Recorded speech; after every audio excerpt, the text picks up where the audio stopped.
Mark Twain's Speeches. By Mark Twain. Introduction. These speeches will address themselves to the minds and hearts of those who read them, but not with the effect they had with those who heard them. Clemens himself would have said, not with half the effect. I have noted elsewhere how he always held that the actor doubled the value of the author's words, and he was a great actor as well as a great author. He was a most consummate actor, with this difference from other actors, that he was the first to know the thoughts and invent the fancies to which his voice and action gave the color of life. Representation is the art of other actors. His art was creative as well as representative. It was nothing at second hand. I never heard Clemens speak when I thought he quite failed. Some burst or spurt redeemed him when he seemed flagging short of the goal, and, whoever else was in the running, he came in ahead. His near failures were the error of a rare trust to the spontaneity in which other speakers confide, or are believed to confide, when they are on their feet. He knew that from the beginning of oratory the orator's spontaneity was for the silence and solitude of the closet where he mused his words to an imagined audience, that this was the use of orators from Demosthenes and Cicero up and down. He studied every word and syllable, and memorized them by a system of mnemonics peculiar to himself, consisting of an arbitrary arrangement of things on a table: knives, forks, salt cellars, inkstands, pens, boxes, or whatever was at hand, which stood for points and clauses and climaxes, and were at once indelible diction and constant suggestion. He studied every tone and every gesture, and he forecast the result with the real audience from its result with that imagined audience. Therefore, it was beautiful to see him and to hear him. He rejoiced in the pleasure he gave and the blows of surprise which he dealt, and because he had his end in mind, he knew when to stop. I have been talking of his method and manner, the matter the reader has here before him, and it is good matter, glad, honest, kind, just. Preface. From the preface to the English edition of Mark Twain's Sketches. If I were to sell the reader a barrel of molasses, and he, instead of sweetening his substantial dinner with the same at judicious intervals, should eat the entire barrel at one sitting, and then abuse me for making him sick, I would say that he deserved to be made sick for not knowing any better how to utilize the blessings this world affords.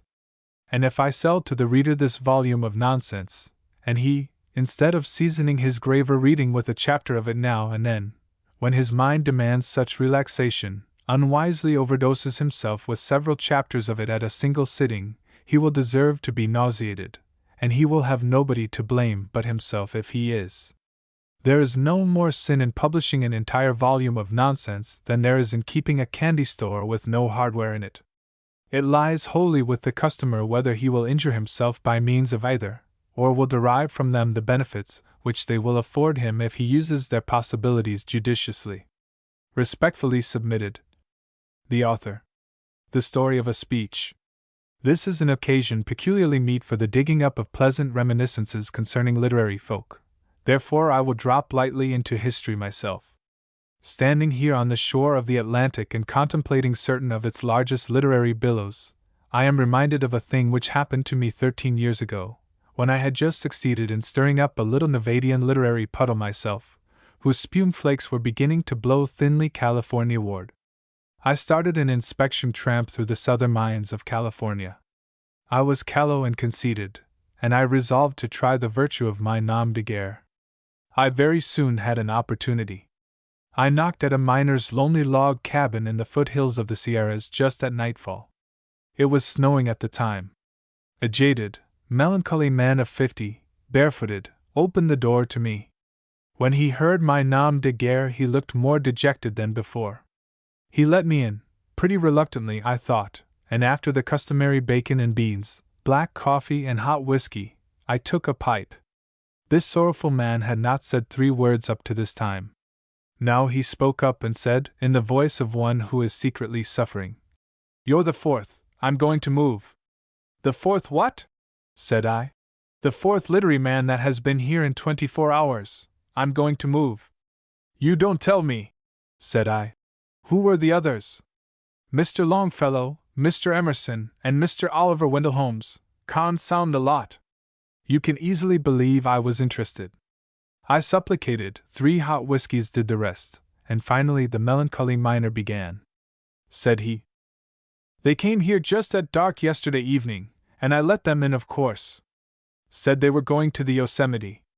They were a rough lot, but that's nothing. Everybody looks rough that travels afoot. Mr. Emerson was a seedy little bit of a chap, red-headed. Mr. Holmes was as fat as a balloon.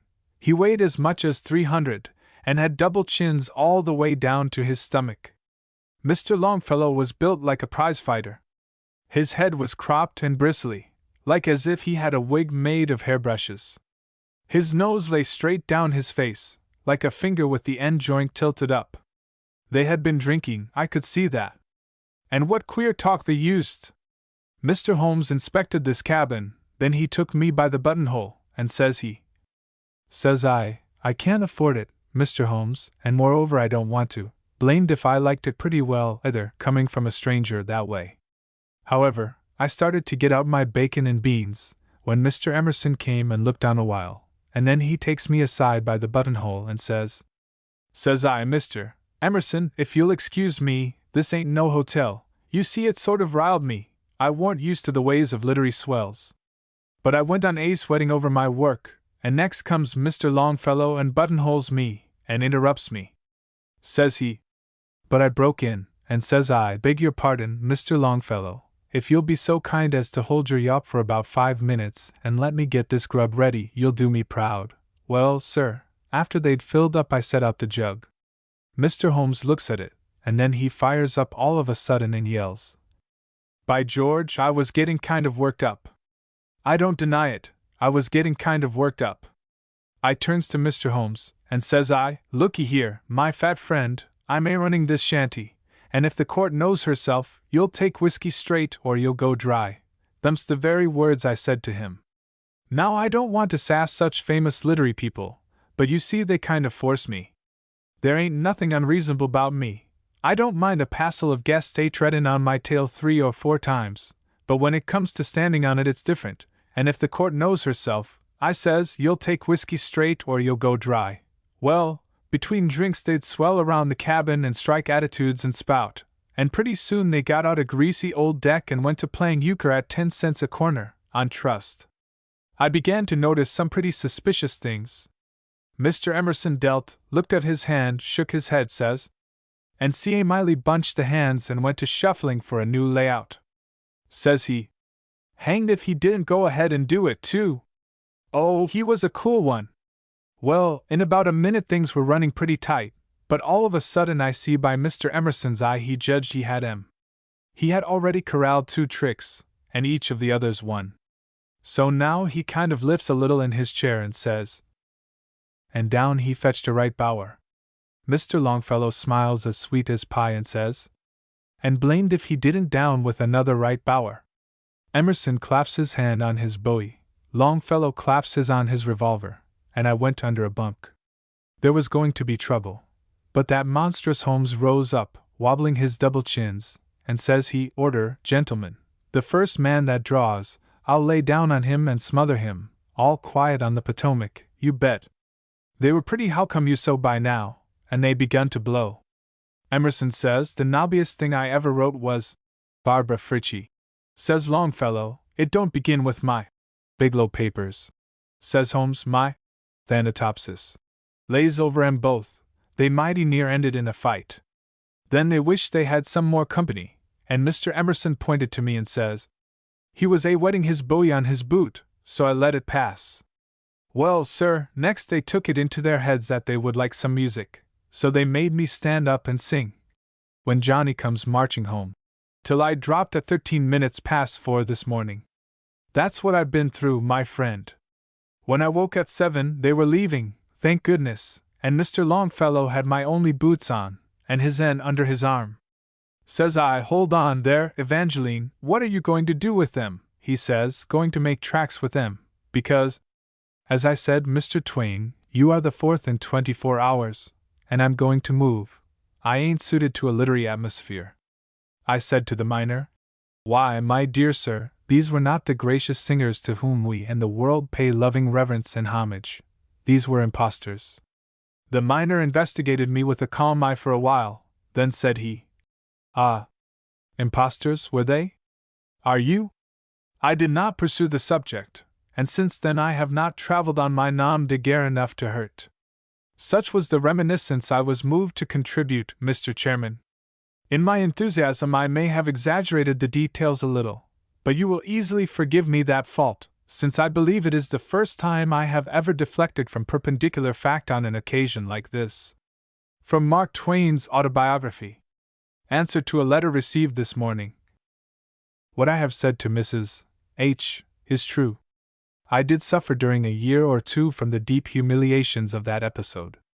But at last, in 1888, in Venice, my wife and I came across Mr. and Mrs. A. P. C. of Concord, Massachusetts, and a friendship began then of the sort which nothing but death terminates. The C.S. were very bright people and in every way charming and companionable. We were together a month or two in Venice and several months in Rome, afterward, and one day that lamented break of mine was mentioned. And when I was on the point of lathering those people for bringing it to my mind when I had gotten the memory of it almost squelched, I perceived with joy that the C.S. were indignant about the way that my performance had been received in Boston. They poured out their opinions most freely and frankly about the frosty attitude of the people who were present at that performance, and about the Boston newspapers for the position they had taken in regard to the matter. That position was that I had been irreverent beyond belief, beyond imagination. Very well, I had accepted that as a fact for a year or two, and had been thoroughly miserable about it whenever I thought of it, which was not frequently if I could help it. Whenever I thought of it I wondered how I ever could have been inspired to do so unholy a thing. Well, the C.S. comforted me, but they did not persuade me to continue to think about the unhappy episode. I resisted that. I tried to get it out of my mind, and let it die, and I succeeded. Until Mrs. H.'s letter came, it had been a good 25 years since I had thought of that matter, and when she said that the thing was funny I wondered if possibly she might be right.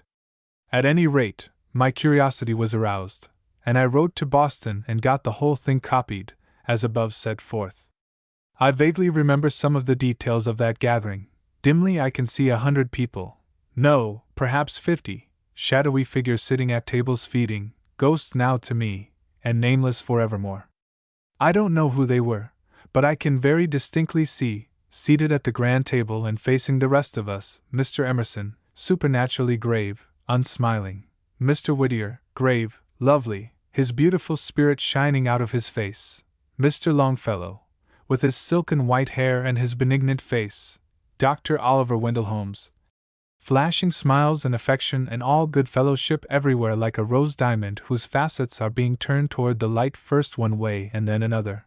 A charming man, and always fascinating, whether he was talking or whether he was sitting still, what he would call still, but what would be more or less motion to other people. I can see those figures with entire distinctness across this abyss of time. One other feature is clear. Willie Winter, for these past 1,000 years dramatic editor of the New York Tribune, and still occupying that high post in his old age, was there. He was much younger then than he is now, and he showed it. It was always a pleasure to me to see Willie Winter at a banquet.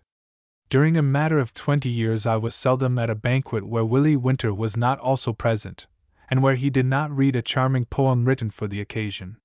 He did it this time, and it was up to standard, dainty, happy, choicely phrased, and as good to listen to as music, and sounding exactly as if it was pouring unprepared out of heart and brain.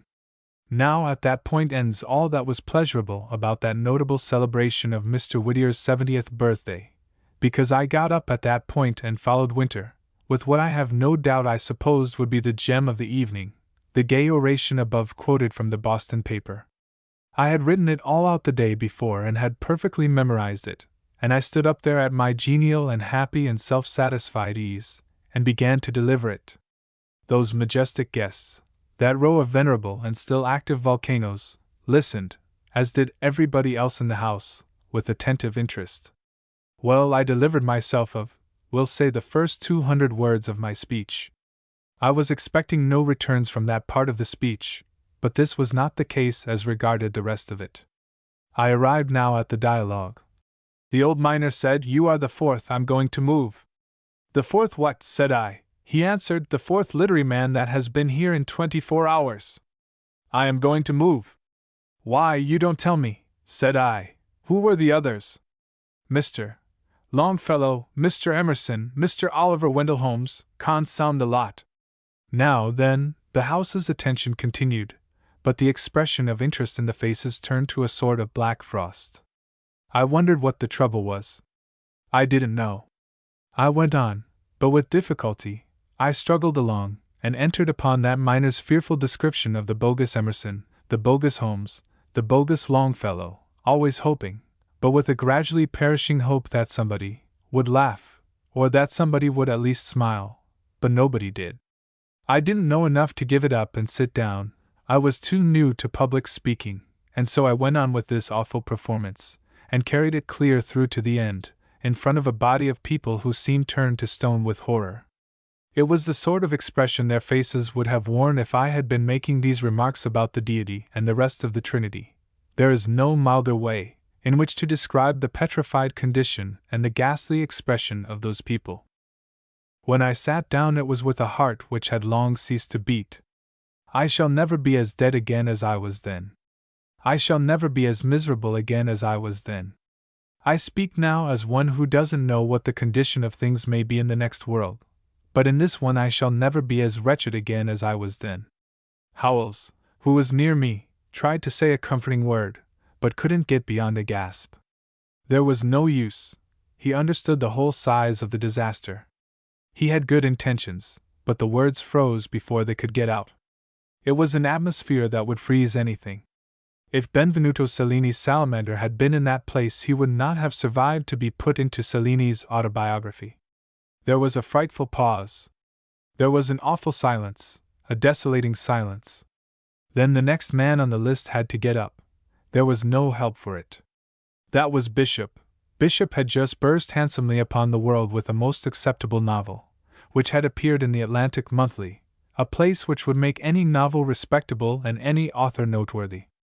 In this case, the novel itself was recognized as being, without extraneous help, respectable. Bishop was away up in the public favor, and he was an object of high interest. Consequently, there was a sort of national expectancy in the air. We may say our American millions were standing, from Maine to Texas and from Alaska to Florida, holding their breath, their lips parted, their hands ready to applaud, when Bishop should get up on that occasion, and for the first time in his life speak in public. It was under these damaging conditions that he got up to make good, as the vulgar say. I had spoken several times before, and that is the reason why I was able to go on without dying in my tracks, as I ought to have done, but Bishop had had no experience. He was up facing those awful deities, facing those other people, those strangers, facing human beings for the first time in his life, with a speech to utter. No doubt it was well packed away in his memory, no doubt it was fresh and usable, until I had been heard from. I suppose that after that, and under the smothering pall of that dreary silence, it began to waste away and disappear out of his head like the rags breaking from the edge of a fog, and presently there wasn't any fog left. He didn't go on, he didn't last long. It was not many sentences after his first before he began to hesitate, and break, and lose his grip, and totter, and wobble, and at last he slumped down in a limp and mushy pile. Well, the program for the occasion was probably not more than 1/3 finished, but it ended there. Nobody rose. The next man hadn't strength enough to get up, and everybody looked so dazed, so stupefied, paralyzed, it was impossible for anybody to do anything, or even try. Nothing could go on in that strange atmosphere. Howells mournfully, and without words, hitched himself to Bishop and me and supported us out of the room. It was very kind, he was most generous. He towed us tottering away into some room in that building, and we sat down there. I don't know what my remark was now, but I know the nature of it. It was the kind of remark you make when you know that nothing in the world can help your case. But Howells was honest. He had to say the heartbreaking things he did say, that there was no help for this calamity, this shipwreck, this cataclysm, that this was the most disastrous thing that had ever happened in anybody's history, and then he added, "That is, for you, and consider what you have done for Bishop. It is bad enough in your case, you deserve to suffer. You have committed this crime, and you deserve to have all you are going to get. But here is an innocent man. Bishop had never done you any harm, and see what you have done to him. He can never hold his head up again. The world can never look upon Bishop as being a live person. He is a corpse. That is the history of that episode of 28 years ago, which pretty nearly killed me with shame during that first year or two whenever it forced its way into my mind. Now then, I take that speech up and examine it. As I said, it arrived this morning, from Boston. I have read it twice, and unless I am an idiot, it hasn't a single defect in it from the first word to the last. It is just as good can be. It is smart, it is saturated with humor. There isn't a suggestion of coarseness or vulgarity in it anywhere. What could have been the matter with that house? It is amazing, it is incredible, that they didn't shout with laughter, and those deities the loudest of them all. Could the fault have been with me? Did I lose courage when I saw those great men up there whom I was going to describe in such a strange fashion? If that happened, if I showed doubt, that can account for it, for you can't be successfully funny if you show that you are afraid of it.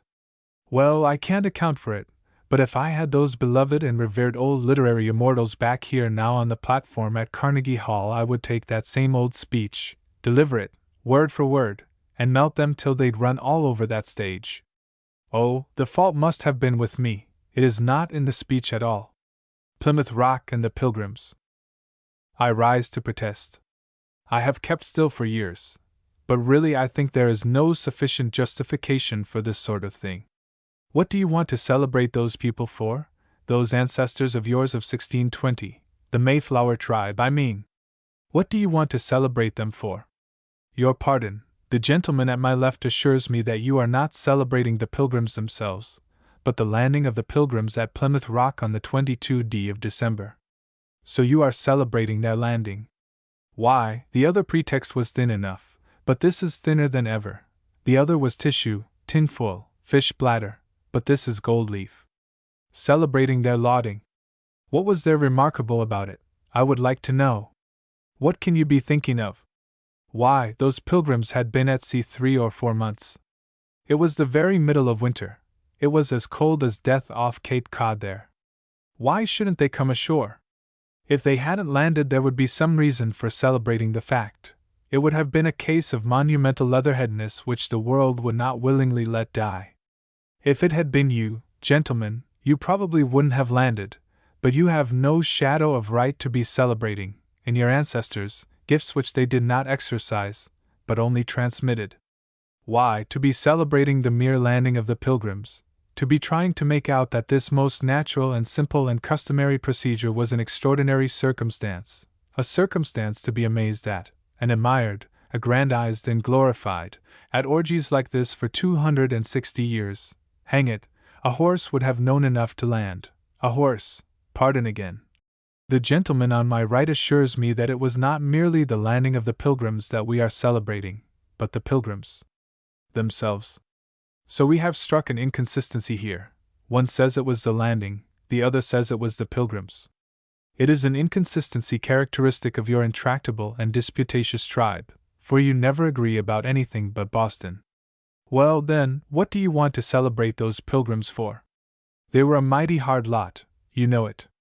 I grant you, without the slightest unwillingness, that they were a deal more gentle and merciful and just than were the people of Europe of that day. I grant you that they are better than their predecessors. But what of that? That is nothing. People always progress.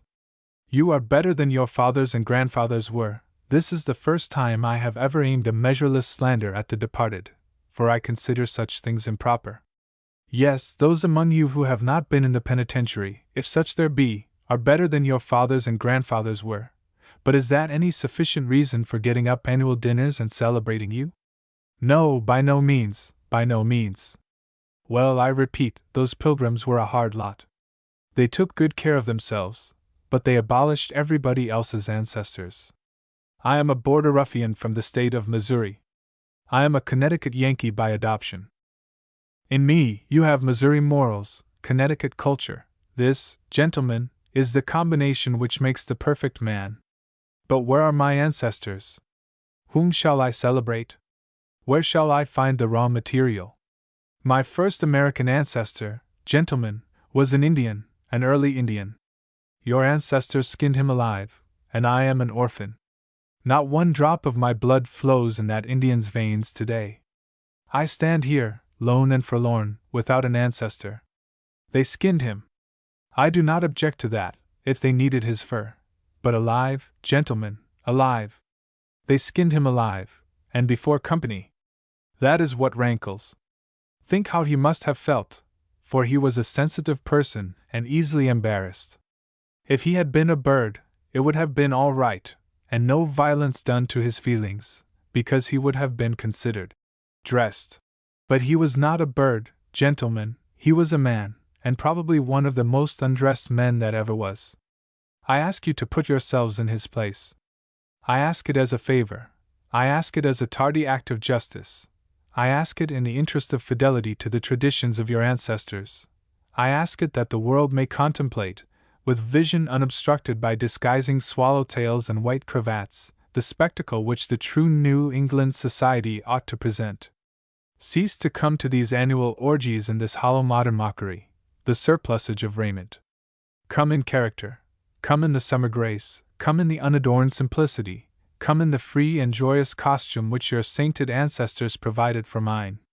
Later ancestors of mine were the Quakers William Robinson, Marmaduke Stevenson, and all your tribe chased them out of the country for their religion's sake, promised them death if they came back, for your ancestors had forsaken the homes they loved, and braved the perils of the sea, the implacable climate, and the savage wilderness, to acquire that highest and most precious of boons, freedom for every man on this broad continent to worship according to the dictates of his own conscience, and they were not going to allow a lot of pestiferous Quakers to interfere with it. Your ancestors broke forever the chains of political slavery, and gave the vote to every man in this wide land, excluding none except those who did not belong to the Orthodox Church. Your ancestors, yes, they were a hard lot, but nevertheless they gave us religious liberty to worship as they required us to worship, and political liberty to vote as the Church required, and so I, the bereft one, I, the forlorn one, am here to do my best to help you celebrate them right. The Quaker woman Elizabeth Houghton was an ancestress of mine. Your people were pretty severe with her, you will confess that. But, poor thing! I believe they changed her opinions before she died, and took her into their fold, and so we have every reason to presume that when she died she went to the same place which your ancestors went to. It is a great pity, for she was a good woman. Roger Williams was an ancestor of mine. I don't really remember what your people did with him, but they banished him to Rhode Island, anyway. And then, I believe, recognizing that this was really carrying harshness to an unjustifiable extreme, they took pity on him and burned him. They were a hard lot. All those Salem witches were ancestors of mine. Your people made it tropical for them. Yes, they did. By pressure and the gallows they made such a clean deal with them that there hasn't been a witch and hardly a halter in our family from that day to this, and that is 189 years. The first slave brought into New England out of Africa by your progenitors was an ancestor of mine, for I am of a mixed breed, an infinitely shaded and exquisite mongrel. I'm not one of your sham meerschaums that you can color in a week. No, my complexion is the patient art of 8 generations. Well, in my own time, I had acquired a lot of my kin, by purchase, and swapping around, and one way and another, and was getting along very well. Then, with the inborn perversity of your lineage, you got up a war, and took them all away from me. And so, again am I bereft, again am I forlorn. No drop of my blood flows in the veins of any living being who is marketable. Oh, my friends, hear me and reform. I seek your good, not mine. You have heard the speeches. Disband these New England societies, nurseries of a system of steadily augmenting laudation and hosanning, which, if persisted in uncurbed, may some day in the remote future beguile you into prevaricating and bragging. Oh, stop, while you are still temperate in your appreciation of your ancestors. Hear me, I beseech you, get up an auction and sell Plymouth Rock. The Pilgrims were a simple and ignorant race. They never had seen any good rocks before, or at least any that were not watched, and so they were excusable for hopping ashore in frantic delight, and clapping an iron fence around this one. But you, gentlemen, are educated, you are enlightened, you know that in the rich land of your nativity, opulent New England, overflowing with rocks, this one isn't worth, at the outside, more than 35 cents. Therefore, sell it, before it is injured by exposure, or at least throw it open to the patent medicine advertisements, and let it earn its taxes. Yes, hear your true friend, your only true friend, list to his voice. Disband these societies, hotbeds of vice, of moral decay, perpetuators of ancestral superstition. Here on this board I see water, I see milk, I see the wild and deadly lemonade. These are but steps upon the downward path. Next we shall see tea, then chocolate, then coffee, hotel coffee. A few more years, all too few, I fear, mark my words, we shall have cider. Gentlemen, pause ere it be too late. You are on the broad road which leads to dissipation, physical ruin, moral decay, gory crime, and the gallows. I beseech you, I implore you, in the name of your anxious friends, in the name of your suffering families, in the name of your impending widows and orphans, stop ere it be too late. Disband these New England societies, renounce these soul-blistering saturnalia, cease from varnishing the rusty reputations of your long-vanished ancestors, the super-high moral old ironclads of Cape Cod, the pious buccaneers of Plymouth Rock, go home, and try to learn to behave. However, chaff and nonsense aside, I think I honor and appreciate your pilgrim stock as much as you do yourselves, perhaps, and I endorse and adopt a sentiment uttered by a grandfather of mine once, a man of sturdy opinions, of sincere make of mind, and not given to flattery. He said, "People may talk as they like about that pilgrim stock, but, after all's said and done, it would be pretty hard to improve on those people, and, as for me, I don't mind coming out flat-footed and saying there ain't any way to improve on them, except having them born in Missouri." Compliments and degrees. I wish to begin this time at the beginning, lest I forget it altogether. That is to say, I wish to thank you for this welcome that you are giving, and the welcome which you gave me 7 years ago, and which I forgot to thank you for at that time. I also wish to thank you for the welcome you gave me 14 years ago, which I also forgot to thank you for at the time. I hope you will continue this custom to give me a dinner every 7 years before I join the hosts in the other world. I do not know which world. Mr. Lawrence and Mr. Porter have paid me many compliments. It is very difficult to take compliments. I do not care whether you deserve the compliments or not, it is just as difficult to take them. The other night I was at the Engineers' Club, and enjoyed the sufferings of Mr. Carnegie. They were complimenting him there. There it was all compliments, and none of them deserved. They say that you cannot live by bread alone, but I can live on compliments. I do not make any pretense that I dislike compliments. The stronger the better, and I can manage to digest them. I think I have lost so much by not making a collection of compliments, to put them away and take them out again once in a while. When in England I said that I would start to collect compliments, and I began there, and I have brought some of them along. The first one of these lies, I wrote them down and preserved them. I think they are mighty good and extremely just. It is one of Hamilton Mabie's compliments. He said that La Salle was the first one to make a voyage of the Mississippi, but Mark Twain was the first to chart, light, and navigate it for the whole world. If that had been published at the time that I issued that book, Life on the Mississippi, it would have been money in my pocket.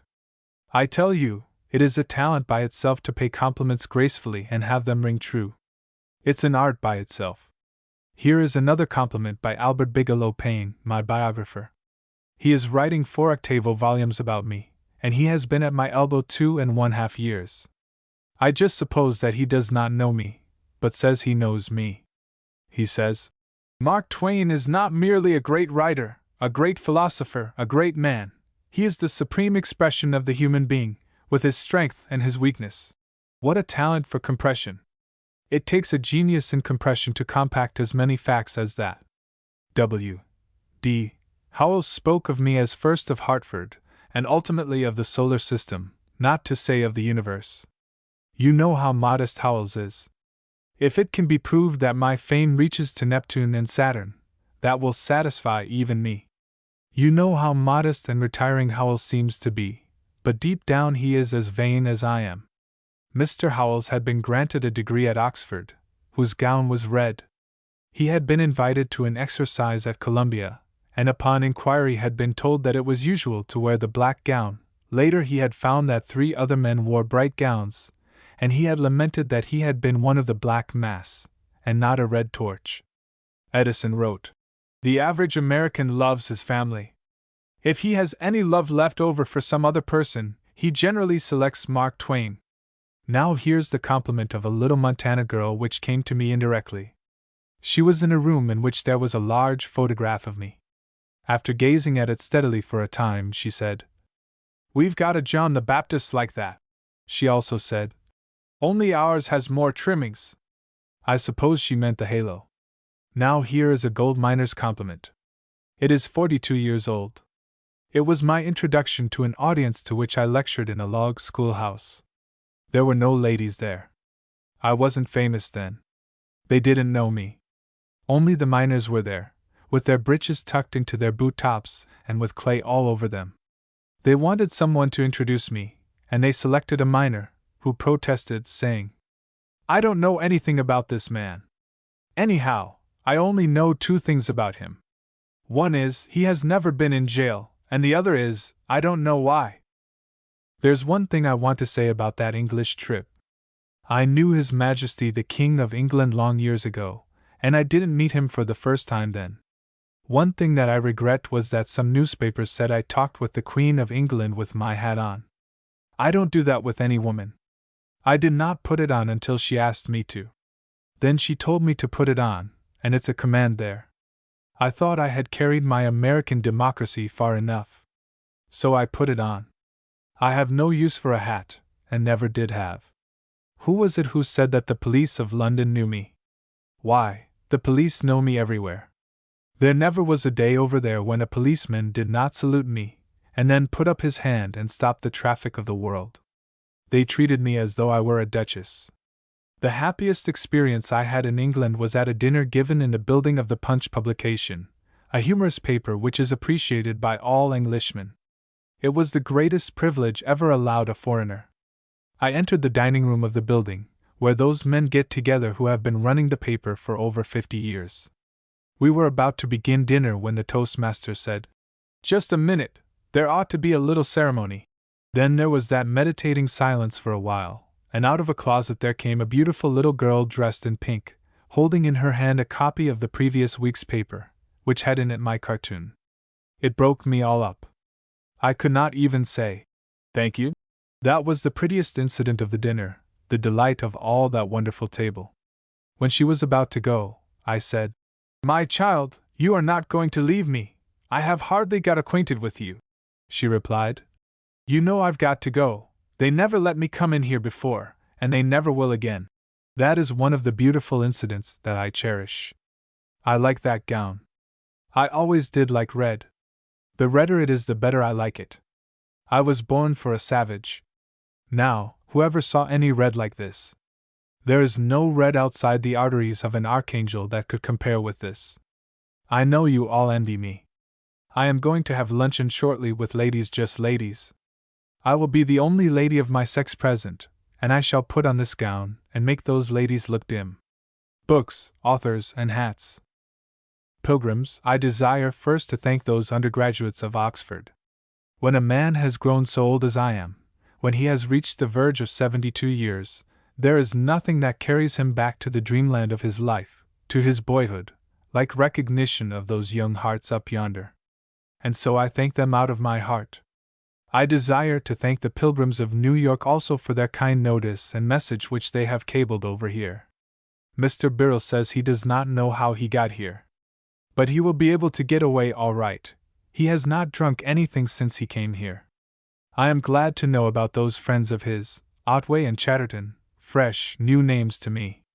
I am glad of the disposition he has shown to rescue them from the evils of poverty, and if they are still in London, I hope to have a talk with them. For a while I thought he was going to tell us the effect which my book had upon his growing manhood. I thought he was going to tell us how much that effect amounted to, and whether it really made him what he now is. But with the discretion born of parliamentary experience he dodged that, and we do not know now whether he read the book or not. He did that very neatly. I could not do it any better myself. My books have had effects, and very good ones, too, here and there, and some others not so good. There is no doubt about that. But I remember one monumental instance of it years and years ago. Professor Norton, of Harvard, was over here, and when he came back to Boston I went out with Howells to call on him. Norton was allied in some way by marriage with Darwin. Mr. Norton was very gentle in what he had to say, and almost delicate, and he said, "Mr. Clemens, I have been spending some time with Mr. Darwin in England, and I should like to tell you something connected with that visit. You were the object of it, and I myself would have been very proud of it, but you may not be proud of it. At any rate, I am going to tell you what it was, and to leave to you to regard it as you please. Mr. Darwin took me up to his bedroom and pointed out certain things, their pitcher plants, and so on, that he was measuring and watching from day to day, and he said, 'The chambermaid is permitted to do what she pleases in this room, but she must never touch those plants and never touch those books on that table by that candle.' With those books I read myself to sleep every night. Those were your own books," I said. "There is no question to my mind as to whether I should regard that as a compliment or not. I do regard it as a very great compliment, and a very high honor that that great mind, laboring for the whole human race, should rest itself on my books. I am proud that he should read himself to sleep with them." Now, I could not keep that to myself. I was so proud of it. As soon as I got home to Hartford, I called up my oldest friend, and dearest enemy on occasion, the Rev. Joseph Twitchell, my pastor, and I told him about that, and of course, he was full of interest and venom. Those people who get no compliments like that feel like that. He went off. He did not issue any applause of any kind, and I did not hear of that subject for some time. But when Mr. Darwin passed away from this life, and some time after Darwin's Life and Letters came out, the Rev. Mr. Twitchell procured an early copy of that work and found something in it which he considered applied to me. He came over to my house. It was snowing, raining, sleeting, but that did not make any difference to Twitchell. He produced the book, and turned over and over, until he came to a certain place, when he said, "Here, look at this letter from Mr. Darwin to Sir Joseph Hooker." What Mr. Darwin said, I give you the idea and not the very words, was this: "I do not know whether I ought to have devoted my whole life to these drudgeries in natural history and the other sciences or not, for while I may have gained in one way I have lost in another. Once I had a fine perception and appreciation of high literature, but in me that quality is atrophied." "That was the reason," said Mr. Twitchell. "He was reading your books." Mr. Birrell has touched lightly, very lightly, but in not an uncomplimentary way, on my position in this world as a moralist. I am glad to have that recognition, too, because I have suffered since I have been in this town. In the first place, right away, when I came here, from a newsman going around with a great red, highly displayed placard in the place of an apron. He was selling newspapers, and there were 2 sentences on that placard which would have been all right if they had been punctuated, but they ran those 2 sentences together without a comma or anything, and that would naturally create a wrong impression, because it said, "Mark Twain arrives, Ascot Cup stolen." No doubt many a person was misled by those sentences joined together in that unkind way.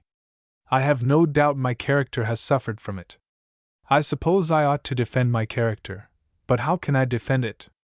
I can say here and now, and anybody can see by my face that I am sincere, that I speak the truth, that I have never seen that cup. I have not got the cup. I did not have a chance to get it. I have always had a good character in that way. I have hardly ever stolen anything, and if I did steal anything I had discretion enough to know about the value of it first. I do not steal things that are likely to get myself into trouble. I do not think any of us do that.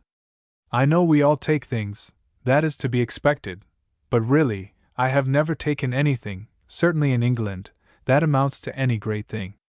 I do confess that when I was here 7 years ago I stole a hat, but that did not amount to anything. It was not a good hat, and was only a clergyman's hat, anyway. I was at a luncheon party, and Archdeacon Wilberforce was there also. I dare say he is Archdeacon now. He was a canon then, and he was serving in the Westminster Battery, if that is the proper term. I do not know, as you mix military and ecclesiastical things together so much. He left the luncheon table before I did. He began this. I did steal his hat, but he began by taking mine. I make that interjection because I would not accuse Archdeacon Wilberforce of stealing my hat. I should not think of it.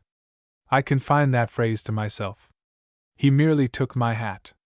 And with good judgment, too, it was a better hat than his.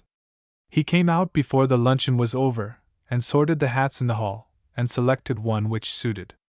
It happened to be mine. He went off with it. When I came out by and by, there was no hat there which would go on my head except his, which was left behind.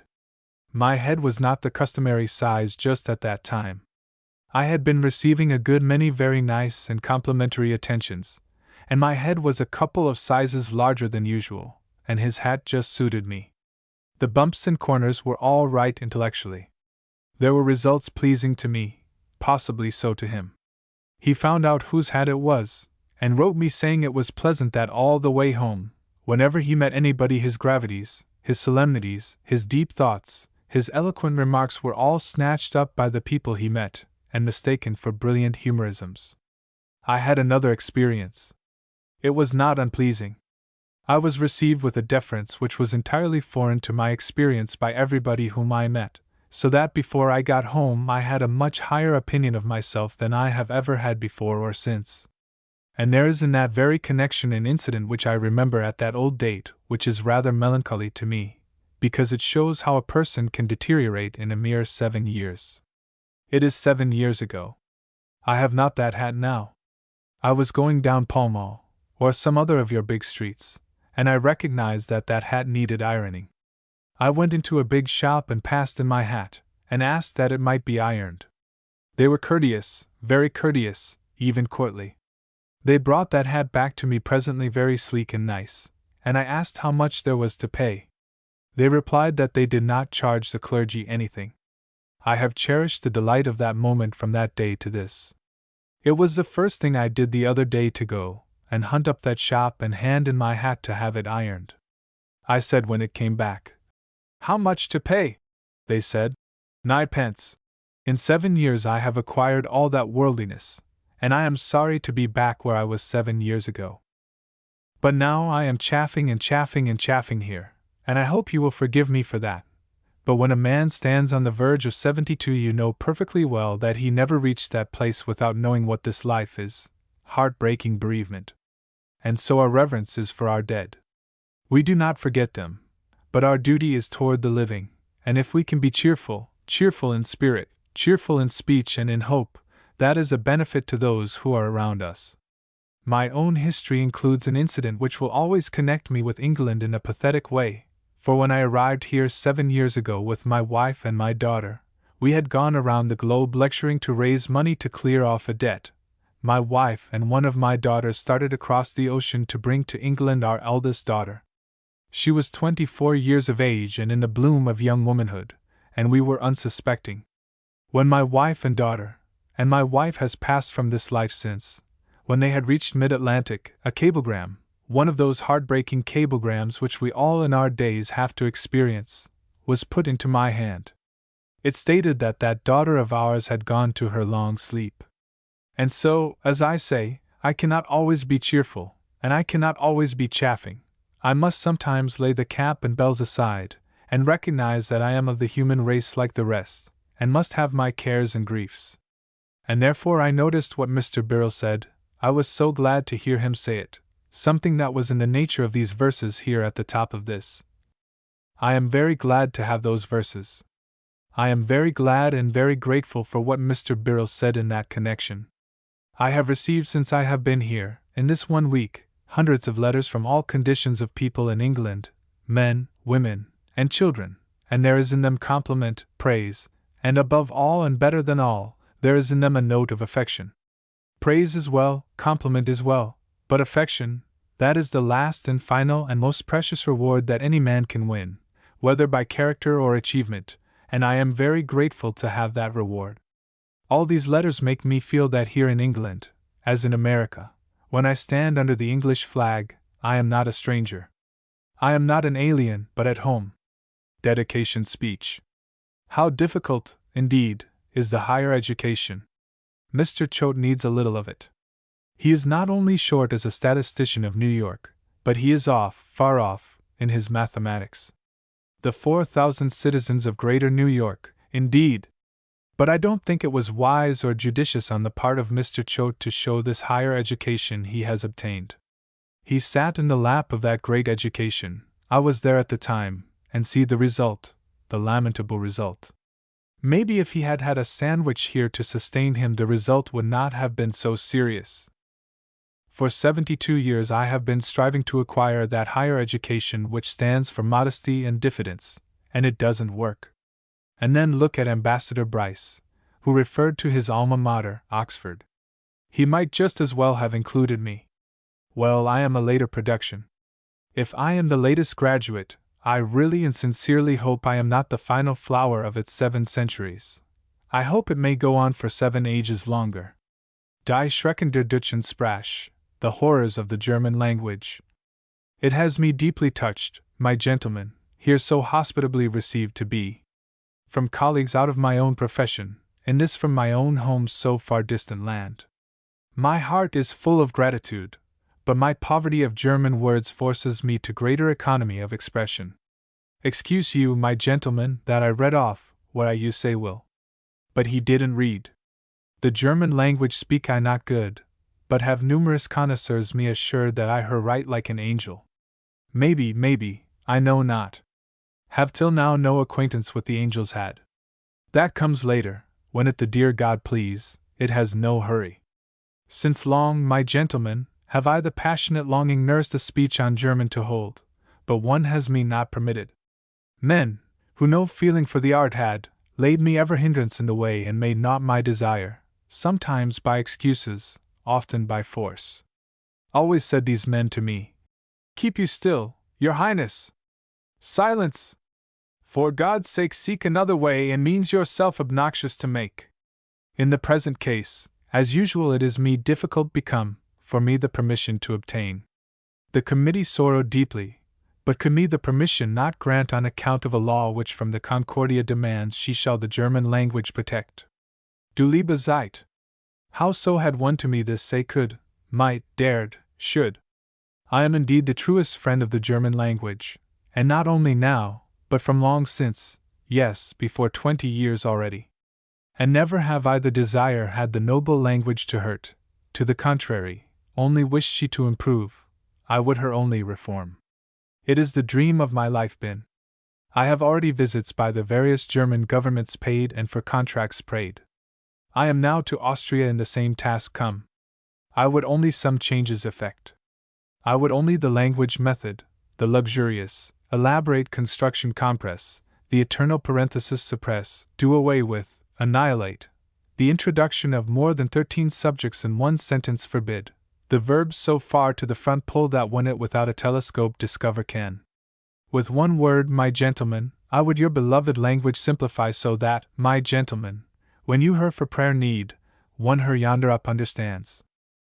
I beseech you, from me yourself counsel to execute these mentioned reforms.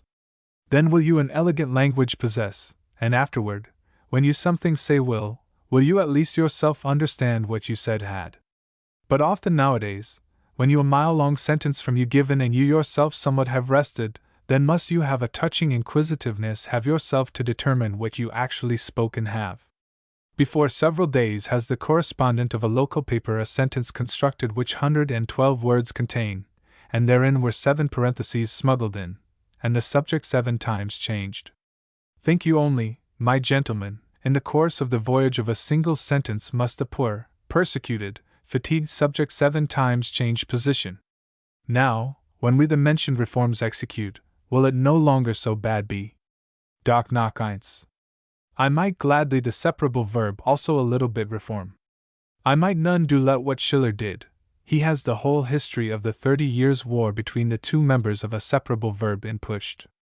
That has even Germany itself aroused, and one has Schiller the permission refused the history of the 100 Years' War to compose, God be it thanked. After all these reforms established will the German language the noblest and the prettiest on the world be. Since to you now, my gentlemen, the character of my mission known is, beseech I you so friendly to be and to me your valuable help grant.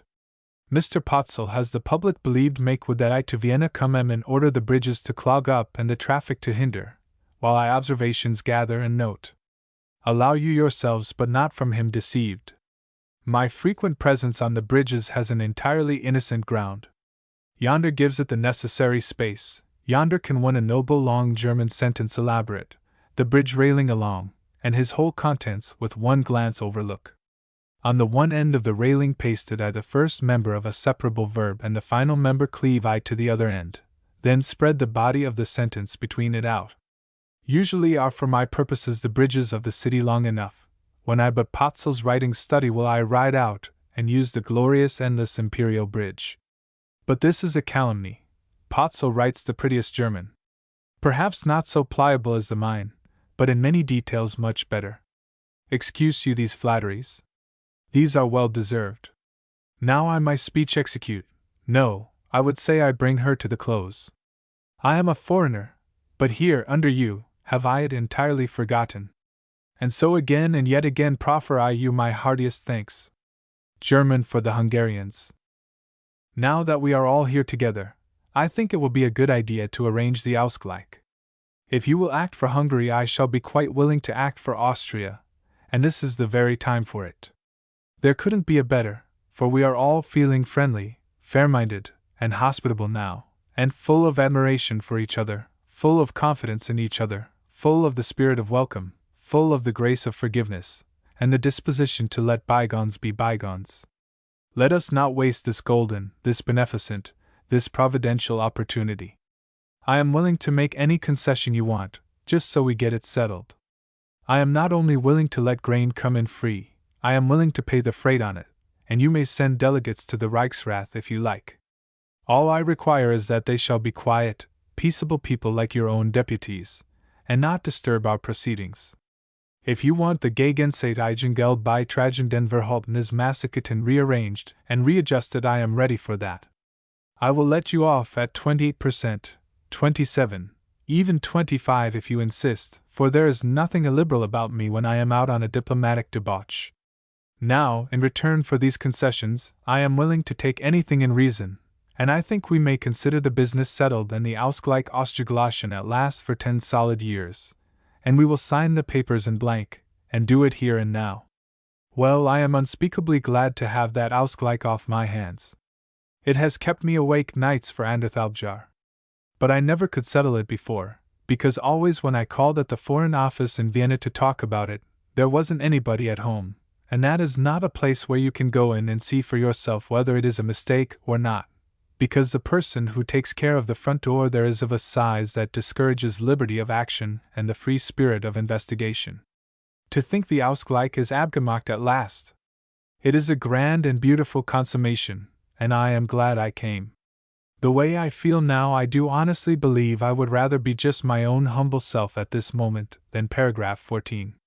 A new German word. I have not sufficiently mastered German to allow my using it with impunity. My collection of 14-syllable German words is still incomplete. But I have just added to that collection a jewel, a veritable jewel. I found it in a telegram from Linz, and it contains 95 letters. Personaleinkommenssteuerskatzungsmitgliedsreiskostenrechnungsorganisationsrevisionsfund. If I could get a similar word engraved upon my tombstone, I should sleep beneath it in peace. Unconscious plagiarism. I would have traveled a much greater distance than I have come to witness the paying of honors to Dr. Holmes, for my feeling toward him has always been one of peculiar warmth. When one receives a letter from a great man for the first time in his life, it is a large event to him, as all of you know by your own experience. You never can receive letters enough from famous men afterward to obliterate that one, or dim the memory of the pleasant surprise it was, and the gratification it gave you. Lapse of time cannot make it commonplace or cheap. Well, the first great man who ever wrote me a letter was our guest, Oliver Wendell Holmes. He was also the first great literary man I ever stole anything from, and that is how I came to write to him, and he to me. When my first book was new, a friend of mine said to me, "The dedication is very neat. Yes, I said, I thought it was. My friend said, I always admired it, even before I saw it in The Innocents Abroad. I naturally said, What do you mean? Where did you ever see it before? Well, I saw it first some years ago as Dr. Holmes's dedication to his songs in many keys. Of course, my first impulse was to prepare this man's remains for burial, but upon reflection I said I would reprieve him for a moment or two and give him a chance to prove his assertion if he could. We stepped into a bookstore, and he did prove it. I had really stolen that dedication, almost word for word. I could not imagine how this curious thing had happened, for I knew one thing, that a certain amount of pride always goes along with a teaspoonful of brains, and that this pride protects a man from deliberately stealing other people's ideas. That is what a teaspoonful of brains will do for a man, and admirers had often told me I had nearly a basketful, though they were rather reserved as to the size of the basket. However, I thought the thing out, and solved the mystery. 2 years before, I had been laid up a couple of weeks in the Sandwich Islands, and had read and reread Dr. Holmes's poems till my mental reservoir was filled up with them to the brim. The dedication lay on the top, and handy, so, by and by, I unconsciously stole it. Perhaps I unconsciously stole the rest of the volume, too, for many people have told me that my book was pretty poetical, in one way or another. Well, of course, I wrote Dr. Holmes and told him I hadn't meant to steal, and he wrote back and said in the kindest way that it was all right and no harm done, and added that he believed we all unconsciously worked over ideas gathered in reading and hearing, imagining they were original with ourselves. He stated a truth, and did it in such a pleasant way, and salved over my sore spots so gently, and so healingly, that I was rather glad I had committed the crime for the sake of the letter. I afterward called on him, and told him to make perfectly free with any ideas of mine that struck him as being good protoplasm for poetry. He could see by that there wasn't anything mean about me, so we got along right from the start. I have not met Dr. Holmes many times since, and lately he said, however, I am wandering wildly away from the one thing which I got on my feet to do, that is, to make my compliments to you, my fellow teachers of the great public, and likewise to say that I am right glad to see that Dr. Holmes is still in his prime and full of generous life, and as age is not determined by years, but by trouble and infirmities of mind and body. I hope it may be a very long time yet before any one can truthfully say he is growing old. The weather. The next toast was, the oldest inhabitant the weather of New England. I reverently believe that the Maker who made us all makes everything in New England but the weather. I don't know who makes that, but I think it must be raw apprentices in the weather clerk's factory who experiment and learn how, in New England, for board and clothes, and then are promoted to make weather for countries that require a good article, and will take their custom elsewhere if they don't get it. There is a sumptuous variety about the New England weather that compels the stranger's admiration and regret. The weather is always doing something there, always attending strictly to business, always getting up new designs and trying them on the people to see how they will go. But it gets through more business in spring than in any other season. In the spring I have counted 136 different kinds of weather inside of 24 hours. It was I that made the fame and fortune of that man that had that marvelous collection of weather on exhibition at the Centennial, that so astounded the foreigners. He was going to travel all over the world and get specimens from all the climes. I said, Don't you do it, you come to New England on a favorable spring day. I told him what we could do in the way of style, variety, and quantity. Well, he came and he made his collection in 4 days. As to variety, why, he confessed that he got hundreds of kinds of weather that he had never heard of before. And as to quantity, well, after he had picked out and discarded all that was blemished in any way, he not only had weather enough, but weather to spare, weather to hire out, weather to sell, to deposit, weather to invest, weather to give to the poor. The people of New England are by nature patient and forbearing, but there are some things which they will not stand. Every year they kill a lot of poets for writing about beautiful spring. These are generally casual visitors, who bring their notions of spring from somewhere else, and cannot, of course, know how the natives feel about spring. And so the first thing they know, the opportunity to inquire how they feel has permanently gone by. Old Probabilities has a mighty reputation for accurate prophecy, and thoroughly well deserves it. You take up the paper and observe how crisply and confidently he checks off what today's weather is going to be on the Pacific, down south, in the Middle States, in the Wisconsin region. See him sail along in the joy and pride of his power till he gets to New England, and then see his tail drop. He doesn't know what the weather is going to be in New England. Well, he mulls over it, and by he gets out something about like this: probably northeast to southwest winds, varying to the southward and westward and eastward, and points between, high and low barometers swapping around from place to place. Probable areas of rain, snow, hail, and drought, succeeded or preceded by earthquakes, with thunder and lightning. Then he jots down his postscript from his wandering mind, to cover accidents. But it is possible that the program may be wholly changed in the meantime. Yes, one of the brightest gems in the New England weather is the dazzling uncertainty of it. There is only one thing certain about it: you are certain there is going to be plenty of it, a perfect grand review, but you never can tell which end of the procession is going to move first.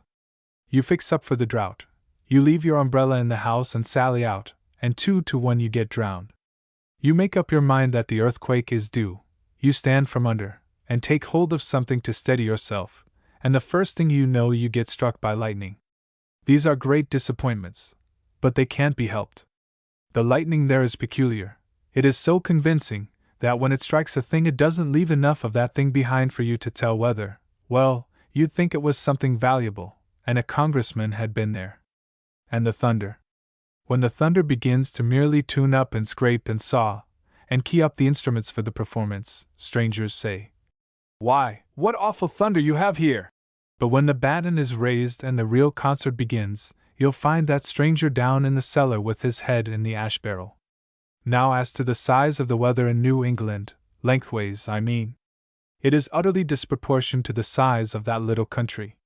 Half the time, when it is packed as full as it can stick, you will see that New England weather sticking out beyond the edges and projecting around hundreds and hundreds of miles over the neighboring states. She can't hold a tenth part of her weather. You can see cracks all about where she has strained herself trying to do it. I could speak volumes about the inhuman perversity of the New England weather, but I will give but a single specimen. I like to hear rain on a tin roof. So I covered part of my roof with tin, with an eye to that luxury. Well, sir, do you think it ever rains on that tin? No, sir, skips it every time. Mind, in this speech I have been trying merely to do honor to the New England weather. No language could do it justice. But, after all, there is at least 1 or 2 things about that weather, or, if you please, effects produced by it, which we residents would not like to part with. If we hadn't our bewitching autumn foliage, we should still have to credit the weather with one feature which compensates for all its bullying vagaries: the ice storm, when a leafless tree is clothed with ice from the bottom to the top, ice that is as bright and clear as crystal, when every bough and twig is strung with ice beads, frozen dewdrops, and the whole tree sparkles cold and white, like the Shah of Persia's diamond plume. Then the wind waves the branches and the sun comes out and turns all those myriads of beads and drops to prisms that glow and burn and flash with all manner of colored fires, which change and change again with inconceivable rapidity from blue to red, from red to green, and green to gold. The tree becomes a spraying fountain, a very explosion of dazzling jewels, and it stands there the acme, the climax, the supremest possibility in art or nature, of bewildering, intoxicating, intolerable magnificence. One cannot make the words too strong. The babies. The babies. I like that. We have not all had the good fortune to be ladies. We have not all been generals, or poets, or statesmen, but when the toast works down to the babies, we stand on common ground. It is a shame that for 1,000 years the world's banquets have utterly ignored the baby, as if he didn't amount to anything. If you will stop and think a minute, if you will go back 50 or 100 years to your early married life and recontemplate your first baby, you will remember that he amounted to a good deal, and even something over. You soldiers all know that when that little fellow arrived at family headquarters you had to hand in your resignation. He took entire command. You became his lackey, his mere body servant, and you had to stand around too. He was not a commander who made allowances for time, distance, weather, or anything else. You had to execute his order whether it was possible or not. And there was only one form of marching in his manual of tactics, and that was the double quick. He treated you with every sort of insolence and disrespect, and the bravest of you didn't dare to say a word. You could face the death storm at Donelson and Vicksburg, and give back blow for blow, but when he clawed your whiskers, and pulled your hair, and twisted your nose, you had to take it. When the thunders of war were sounding in your ears, you set your faces toward the batteries, and advanced with steady tread, but when he turned on the terrors of his war whoop, you advanced in the other direction, and mighty glad of the chance, too. When he called for soothing syrup, did you venture to throw out any side remarks about certain services being unbecoming an officer and a gentleman? No, you got up and got it. When he ordered his pap bottle and it was not warm, did you talk back? Not you. You went to work and warmed it. You even descended so far in your menial office as to take a suck at that warm, insipid stuff yourself, to see if it was right, 3 parts water to 1 of milk, a touch of sugar to modify the colic, and a drop of peppermint to kill those immortal hiccups. I can taste that stuff yet. And how many things you learned as you went along. Sentimental young folks still take stock in that beautiful old saying that when the baby smiles in his sleep, it is because the angels are whispering to him. Very pretty, but too thin, simply wine on the stomach, my friends. If the baby proposed to take a walk at his usual hour, 2 o'clock in the morning, didn't you rise up promptly and remark, with a mental addition which would not improve a Sunday school book much, that that was the very thing you were about to propose yourself? Oh! You were under good discipline, and as you went fluttering up and down the room in your undress uniform, you not only prattled undignified baby talk, but even tuned up your martial voices and tried to sing, Rock A by Baby in the Treetop, for instance. What a spectacle for an Army of the Tennessee! And what an affliction for the neighbors, too, for it is not everybody within a mile around that likes military music at 3 in the morning. And when you had been keeping this sort of thing up 2 or 3 hours, and your little velvet head intimated that nothing suited him like exercise and noise, what did you do? You simply went on until you dropped in the last ditch. The idea that a baby doesn't amount to anything! Why, 1 baby is just a house and a front yard full by itself. 1 baby can furnish more business than you and your whole interior department can attend to. He is enterprising, irrepressible, brimful of lawless activities. Do what you please, you can't make him stay on the reservation. Sufficient unto the day is 1 baby. As long as you are in your right mind, don't you ever pray for twins. Twins amount to a permanent riot. And there ain't any real difference between triplets and an insurrection. Yes, it was high time for a Toastmaster to recognize the importance of the babies. Think what is in store for the present crop.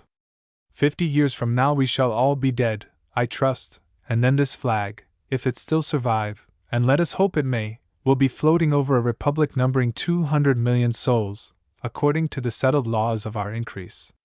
Our present schooner of state will have grown into a political leviathan, a great Eastern. The cradled babies of today will be on deck. Let them be well trained, for we are going to leave a big contract on their hands.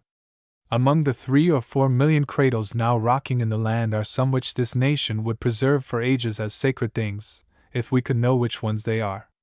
In one of these cradles the unconscious Farragut of the future is at this moment teething, think of it. And putting in a world of dead earnest, unarticulated, but perfectly justifiable profanity over it, too. In another the future renowned astronomer is blinking at the shining Milky Way with but a languid interest, poor little chap, and wondering what has become of that other one they call the wet nurse. In another the future great historian is lying, and doubtless will continue to lie until his earthly mission is ended. In another the future president is busying himself with no profounder problem of state than what the mischief has become of his hair so early, and in a mighty array of other cradles there are now some 60,000 future office seekers, getting ready to furnish him occasion to grapple with that same old problem a second time.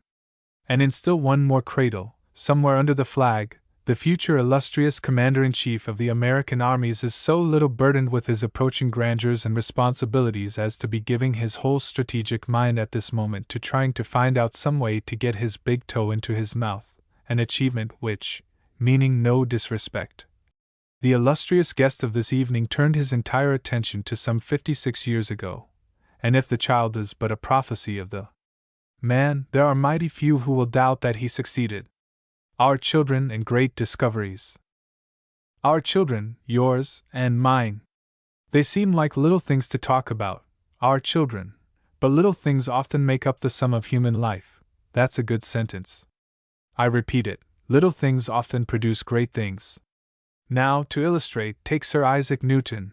I presume some of you have heard of Mr. Newton.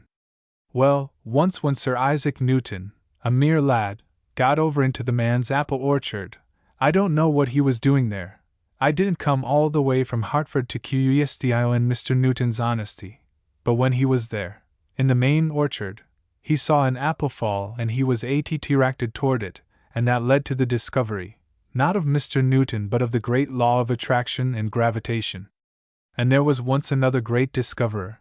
I've forgotten his name, and I don't remember what he discovered, but I know it was something very important, and I hope you will all tell your children about it when you get home. Well, when the great discoverer was once loafing around down in Virginia, and A. Putton in his time flirting with Pocahontas, Captain John Smith, that was the man's name, and while he and Poca were sitting in Mr. Powhatan's garden, he accidentally put his arm around her and picked something, a simple weed, which proved to be tobacco, and now we find it in every Christian family, shedding its civilizing influence broadcast throughout the whole religious community. Now there was another great man, I can't think of his name either, who used to loaf around and watch the great chandelier in the cathedral at Pisa, which set him to thinking about the great law of gunpowder, and eventually led to the discovery of the cotton gin.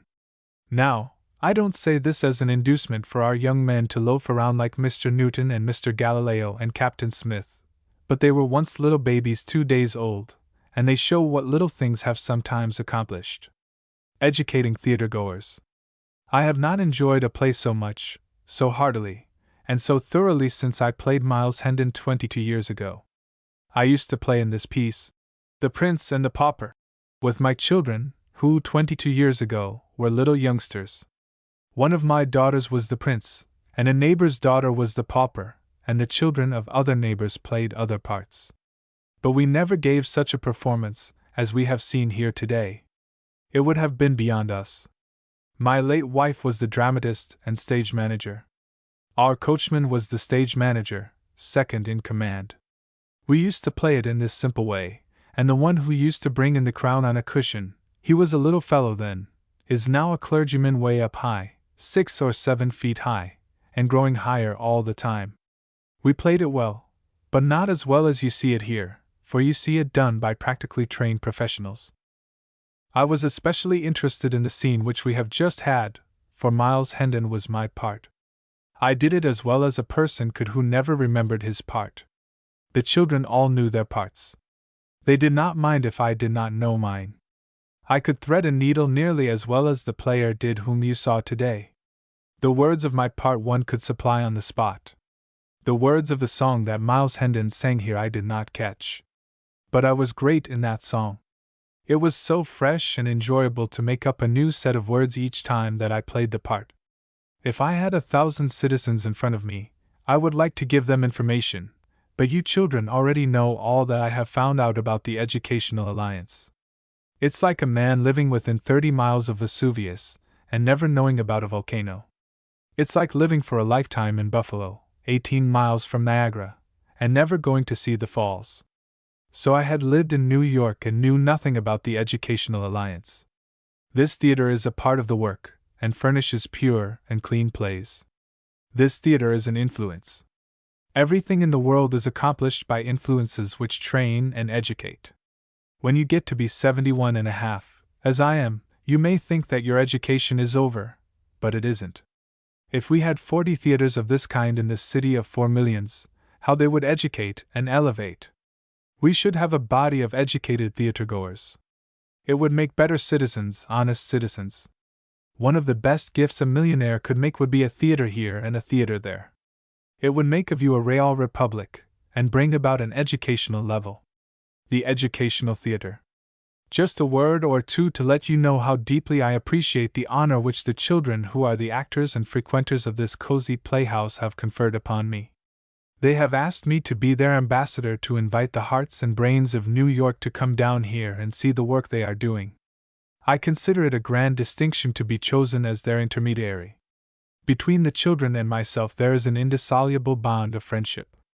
I am proud of this theater and this performance. Proud, because I am naturally vain of myself and proud of the children. I wish we could reach more children at one time. I am glad to see that the children of the East Side have turned their backs on the Bowery theaters to come to see the pure entertainments presented here. This children's theater is a great educational institution. I hope the time will come when it will be part of every public school in the land. I may be pardoned in being vain. I was born vain, I guess. At this point the stage manager's whistle interrupted Mr. Clemens. That settles it. There's my cue to stop. I was to talk until the whistle blew, but it blew before I got started. It takes me longer to get started than most people. I guess I was born at slow speed. My time is up, and if you'll keep quiet for 2 minutes I'll tell you something about Miss Hartz, the woman who conceived this splendid idea. She is the originator and the creator of this theater. Educationally, this institution coins the gold of young hearts into external good. I will be strictly honest with you. I am only fit to be honorary president. It is not to be expected that I should be useful as a real president. But when it comes to things ornamental I, of course, have no objection. There is, of course, no competition. I take it as a very real compliment because there are thousands of children who have had a part in this request. It is promotion, in truth. It is a thing worth doing that is done here. You have seen the children play. You saw how little Sally reformed her burglar. She could reform any burglar. She could reform me. This is the only school in which can be taught the highest and most difficult lessons, morals. In other schools the way of teaching morals is revolting. Here the children who come in thousands live through each part. They are terribly anxious for the villain to get his bullet, and that I take to be a humane and proper sentiment. They spend freely the 10 cents that is not saved without a struggle.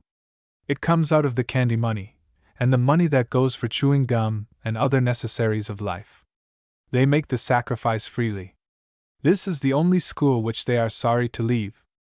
Poets as policemen. Let us abolish policemen who carry clubs and revolvers, and put in a squad of poets armed to the teeth with poems on spring and love. I would be very glad to serve as commissioner, not because I think I am especially qualified, but because I am too tired to work and would like to take a rest. Howells would go well as my deputy. He is tired too, and needs a rest badly. I would start in at once to elevate, purify, and depopulate the red light district. I would assign the most soulful poets to that district, all heavily armed with their poems. Take Chauncey Depew as a sample. I would station them on the corners after they had rounded up all the depraved people of the district so they could not escape, and then have them read from their poems to the poor unfortunates. The plan would be very effective in causing an emigration of the depraved element. Pudd'nhead Wilson dramatized. Never in my life have I been able to make a speech without preparation, and I assure you that this position in which I find myself is one totally unexpected. I have been hemmed in all day by William Dean Howells and other frivolous persons, and I have been talking about everything in the world except that of which speeches are constructed. Then, too, 7 days on the water is not conducive to speech-making. I will only say that I congratulate Mr. Mayhew. He has certainly made a delightful play out of my rubbish. His is a charming gift. Confidentially, I have always had an idea that I was well equipped to write plays, but I have never encountered a manager who has agreed with me. Daily Theater. I am glad to be here. This is the hardest theater in New York to get into, even at the front door. I never got in without hard work. I am glad we have got so far in at last. 2 or 3 years ago I had an appointment to meet Mr. Daly on the stage of this theater at 8 o'clock in the evening. Well, I got on a train at Hartford to come to New York and keep the appointment. All I had to do was to come to the back door of the theater on 6th Avenue. I did not believe that. I did not believe it could be on 6th Avenue, but that is what Daly's note said. Come to that door, walk right in, and keep the appointment. It looked very easy. It looked easy enough, but I had not much confidence in the 6th Avenue door. Well, I was kind of bored on the train, and I bought some newspapers, New Haven newspapers, and there was not much news in them, so I read the advertisements. There was one advertisement of a bench show. I had heard of bench shows, and I often wondered what there was about them to interest people. I had seen bench shows, lectured to bench shows, in fact, but I didn't want to advertise them or to brag about them. Well, I read on a little, and learned that a bench show was not a bench show, but dogs, not benches at all, only dogs. I began to be interested, and as there was nothing else to do, I read every bit of the advertisement, and learned that the biggest thing in this show was a St. Bernard dog that weighed 145 pounds. Before I got to New York, I was so interested in the bench shows that I made up my mind to go to one the first chance I got. Down on 6th Avenue, near where that back door might be, I began to take things leisurely. I did not like to be in too much of a hurry. There was not anything in sight that looked like a back door. The nearest approach to it was a cigar store. So I went in and bought a cigar, not too expensive, but it cost enough to pay for any information I might get and leave the dealer a fair profit. Well, I did not like to be too abrupt, to make the man think me crazy, by asking him if that was the way to Daly's Theater, so I started gradually to lead up to the subject, asking him first if that was the way to Castle Garden. When I got to the real question, and he said he would show me the way, I was astonished. He sent me through a long hallway, and I found myself in a backyard. Then I went through a long passageway and into a little room, and there before my eyes was a big St. Bernard dog lying on a bench. There was another door beyond, and I went there, and was met by a big, fierce man with a fur cap on and coat off, who remarked, "What do yez want?" I told him I wanted to see Mr. Daly. "Yez can't see Mr. Daly this time of night," he responded. I urged that I had an appointment with Mr. Daly, and gave him my card, which did not seem to impress him much. "Yez can't get in and yez can't smoke here. Throw away that cigar. If yez want to see Mr. Daly, yez'll have to be after going to the front door and buy a ticket, and then if yez have luck and he's around that way yez may see him." I was getting discouraged, but I had one resource left that had been of good service in similar emergencies. Firmly but kindly I told him my name was Mark Twain, and I awaited results. There was none. He was not fazed a bit. "Where's your order to see Mr. Daly?" he asked. I handed him the note, and he examined it intently. "My friend," I remarked, "you can read that better if you hold it the other side up." But he took no notice of the suggestion, and finally asked, "Where's Mr. Daly's name?" "There it is," I told him. "On the top of the page." "That's all right," he said. "That's where he always puts it, but I don't see the W in his name." And he eyed me distrustfully. Finally, he asked, "What do yez want to see Mr. Daly for?" "Business." "Business?" "Yes." It was my only hope. "What kind, theaters?" That was too much. "No, what kind of shows then?" "Bench shows." It was risky, but I was desperate. "Bench shows, is it? Where?" The big man's face changed, and he began to look interested. "New Haven."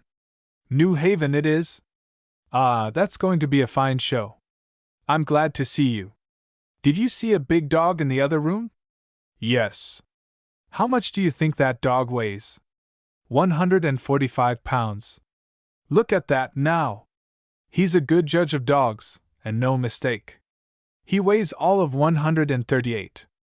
Sit down and smoke. Go on and smoke your cigar. I'll tell Mr. Daly you are here." In a few minutes I was on the stage shaking hands with Mr. Daly, and the big man standing around glowing with satisfaction. "Come around in front," said Mr. Daly, "and see the performance. I will put you into my own box." And as I moved away I heard my honest friend mutter, "Well, he deserves it." The dress of civilized woman. A large part of the daughter of civilization is her dress, as it should be. Some civilized women would lose half their charm without dress, and some would lose all of it. The daughter of modern civilization dressed at her utmost best is a marvel of exquisite and beautiful art and expense. All the lands, all the climes, and all the arts are laid under tribute to furnish her forth. Her linen is from Belfast, her robe is from Paris, her lace is from Venice, or Spain, or France, her feathers are from the remote regions of southern Africa, her furs from the remoter region of the iceberg and the aurora, her fan from Japan, her diamonds from Brazil, her bracelets from California, her pearls from Ceylon, her cameos from Rome. She has gems and trinkets from buried Pompeii, and others that graced comely Egyptian forms that have been dust and ashes now for 40 centuries. Her watch is from Geneva, her card case is from China, her hair is from, I don't know where her hair is from, I never could find out, that is, her other hair, her public hair, her Sunday hair, I don't mean the hair she goes to bed with. And that reminds me of a trifle. Any time you want to, you can glance around the carpet of a Pullman car, and go and pick up a hairpin. But not to save your life can you get any woman in that car to acknowledge that hairpin. Now, isn't that strange? But it's true. The woman who has never swerved from cast iron veracity and fidelity in her whole life will, when confronted with this crucial test, deny her hairpin. She will deny that hairpin before 100 witnesses. I have stupidly got into more trouble and more hot water trying to hunt up the owner of a hairpin in a Pullman than by any other indiscretion of my life. Dress reform and copyright. Why don't you ask why I am wearing such apparently unseasonable clothes? I'll tell you. I have found that when a man reaches the advanced age of 71 years, as I have, the continual sight of dark clothing is likely to have a depressing effect upon him. Light-colored clothing is more pleasing to the eye and enlivens the spirit. Now, of course, I cannot compel everyone to wear such clothing just for my especial benefit, so I do the next best thing and wear it myself. Of course, before a man reaches my years, the fear of criticism might prevent him from indulging his fancy. I am not afraid of that. I am decidedly for pleasing color combinations in dress. I like to see the women's clothes, say, at the opera. What can be more depressing than the somber black which custom requires men to wear upon state occasions? A group of men in evening clothes looks like a flock of crows, and is just about as inspiring. After all, what is the purpose of clothing? Are not clothes intended primarily to preserve dignity and also to afford comfort to their wearer? Now I know of nothing more uncomfortable than the present-day clothes of men. The finest clothing made is a person's own skin, but of course, society demands something more than this. The best-dressed man I have ever seen, however, was a native of the Sandwich Islands who attracted my attention 30 years ago. Now, when that man wanted to don a special dress to honor a public occasion or a holiday, why, he occasionally put on a pair of spectacles. Otherwise, the clothing with which God had provided him sufficed. Of course, I have ideas of dress reform. For one thing, why not adopt some of the women's styles? Goodness knows, they adopt enough of ours. Take the peekaboo waist, for instance. It has the obvious advantages of being cool and comfortable, and in addition it is almost always made up in pleasing colors which cheer and do not depress. It is true that I dressed the Connecticut Yankee at King Arthur's court in a plug hat, but let's see, that was 25 years ago. Then no man was considered fully dressed until he donned a plug hat. Nowadays I think that no man is dressed until he leaves it home. Why, when I left home yesterday they trotted out a plug hat for me to wear. You must wear it, they told me. Why, just think of going to Washington without a plug hat! But I said no, I would wear a derby or nothing. Why, I believe I could walk along the streets of New York. I never do, but still I think I could, and I should never see a well-dressed man wearing a plug hat. If I did, I should suspect him of something. I don't know just what, but I would suspect him. Why, when I got up on the second story of that Pennsylvania ferry boat coming down here yesterday, I saw Howells coming along. He was the only man on the boat with a plug hat, and I tell you he felt ashamed of himself. He said he had been persuaded to wear it against his better sense. But just think of a man nearly 70 years old who has not a mind of his own on such matters. Are you doing any work now? the youngest and most serious reporter asked. Work? I retired from work on my 70th birthday. Since then I have been putting in merely 26 hours a day dictating my autobiography, which, as John Phoenix said in regard to his autograph, may be relied upon as authentic, as it is written exclusively by me. But it is not to be published in full until I am thoroughly dead. I have made it as caustic, fiendish, and devilish as possible. It will fill many volumes, and I shall continue writing it until the time comes for me to join the angels. It is going to be a terrible autobiography. It will make the hair of some folks curl. But it cannot be published until I am dead, and the persons mentioned in it and their children and grandchildren are dead. It is something awful. Can you tell us the names of some of the notables that are here to see you off? I don't know. I am so shy. My shyness takes a peculiar phase. I never look a person in the face. The reason is that I am afraid they may know me and I may not know them, which makes it very embarrassing for both of us. I always wait for the other person to speak. I know lots of people, but I don't know who they are. It is all a matter of ability to observe things. I never observe anything now. I gave up the habit years ago. You should keep a habit up if you want to become proficient in it. For instance, I was a pilot once, but I gave it up, and I do not believe the captain of the Minneapolis would let me navigate his ship to London. Still, if I think that he is not on the job, I may go up on the bridge and offer him a few suggestions. College girls. I've worked for the public good 30 years, so for the rest of my life I shall work for my personal contentment. I am glad Miss Narration has fed me, for there is no telling what iniquity I might wander into on an empty stomach. I mean, an empty mind. I am going to tell you a practical story about how once upon a time I was blind, a story I should have been using all these months, but I never thought about telling it until the other night, and now it is too late, for on the 19th of this month I hope to take formal leave of the platform forever at Carnegie Hall, that is, take leave so far as talking for money and for people who have paid money to hear me talk. I shall continue to infest the platform on these conditions: that there is nobody in the house who has paid to hear me, that I am not paid to be heard, and that there will be none but young women students in the audience. Here Mr. Clemens told the story of how he took a girl to the theater while he was wearing tight boots, which appears elsewhere in this volume, and ended by saying, "And now let this be a lesson to you. I don't know what kind of a lesson, I'll let you think it out. Girls. In my capacity of publisher, I recently received a manuscript from a teacher which embodied a number of answers given by her pupils to questions propounded. These answers show that the children had nothing but the sound to go by. The sense was perfectly empty. Here are some of their answers to words they were asked to define: oriferous, pertaining to an orifice; ammonia, the food of the gods; equestrian, one who asks questions; parasite, a kind of umbrella; Ithacaca, man who likes a good dinner. And here is the definition of an ancient word honored by a great party: Republican, a sinner mentioned in the Bible. And here is an innocent deliverance of a zoological kind: there are a good many donkeys in the theological gardens. Here also is a definition which really isn't very bad in its way: demagogue, a vessel containing beer and other liquids. Here, too, is a sample of a boy's composition on girls, which, I must say, I rather like. Girls are very stuck-up and dignified in their manner and behavior. They think more of dress than anything and like to play with dowels and rags. They cry if they see a cow in a far distance and are afraid of guns. They stay at home all the time and go to church every Sunday. They are always sick. They are always furry and making fun of boys' hands, and they say how dirty. They can't play marbles. I pity them, poor things. They make fun of boys and then turn round and love them. I don't believe they ever called a cat or anything.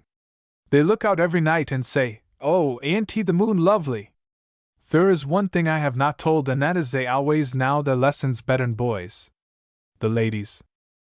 I am proud, indeed, of the distinction of being chosen to respond to this especial toast, to the ladies, or to women if you please, for that is the preferable term, perhaps. It is certainly the older, and therefore the more entitled to reverence. I have noticed that the Bible, with that plain, blunt honesty which is such a conspicuous characteristic of the Scriptures, is always particular to never refer to even the illustrious mother of all mankind as a lady, but speaks of her as a woman. It is odd, but you will find it is so. I am peculiarly proud of this honor, because I think that the toast to women is one which, by right and by every rule of gallantry, should take precedence of all others, of the army, of the navy, of even royalty itself, perhaps, though the latter is not necessary in this day and in this land, for the reason that, tacitly, you do drink a broad general health to all good women when you drink the health of the Queen of England and the Princess of Wales. I have in mind a poem just now which is familiar to you all, familiar to everybody. And what an inspiration that was, and how instantly the present toast recalls the verses to all our minds when the most noble, the most gracious, the purest, and sweetest of all poets says. However, you remember the lines, and you remember how feelingly, how daintily, how almost imperceptibly the verses raise up before you, feature by feature, the ideal of a true and perfect woman, and how, as you contemplate the finished marvel, your homage grows into worship of the intellect that could create so fair a thing out of mere breath, mere words.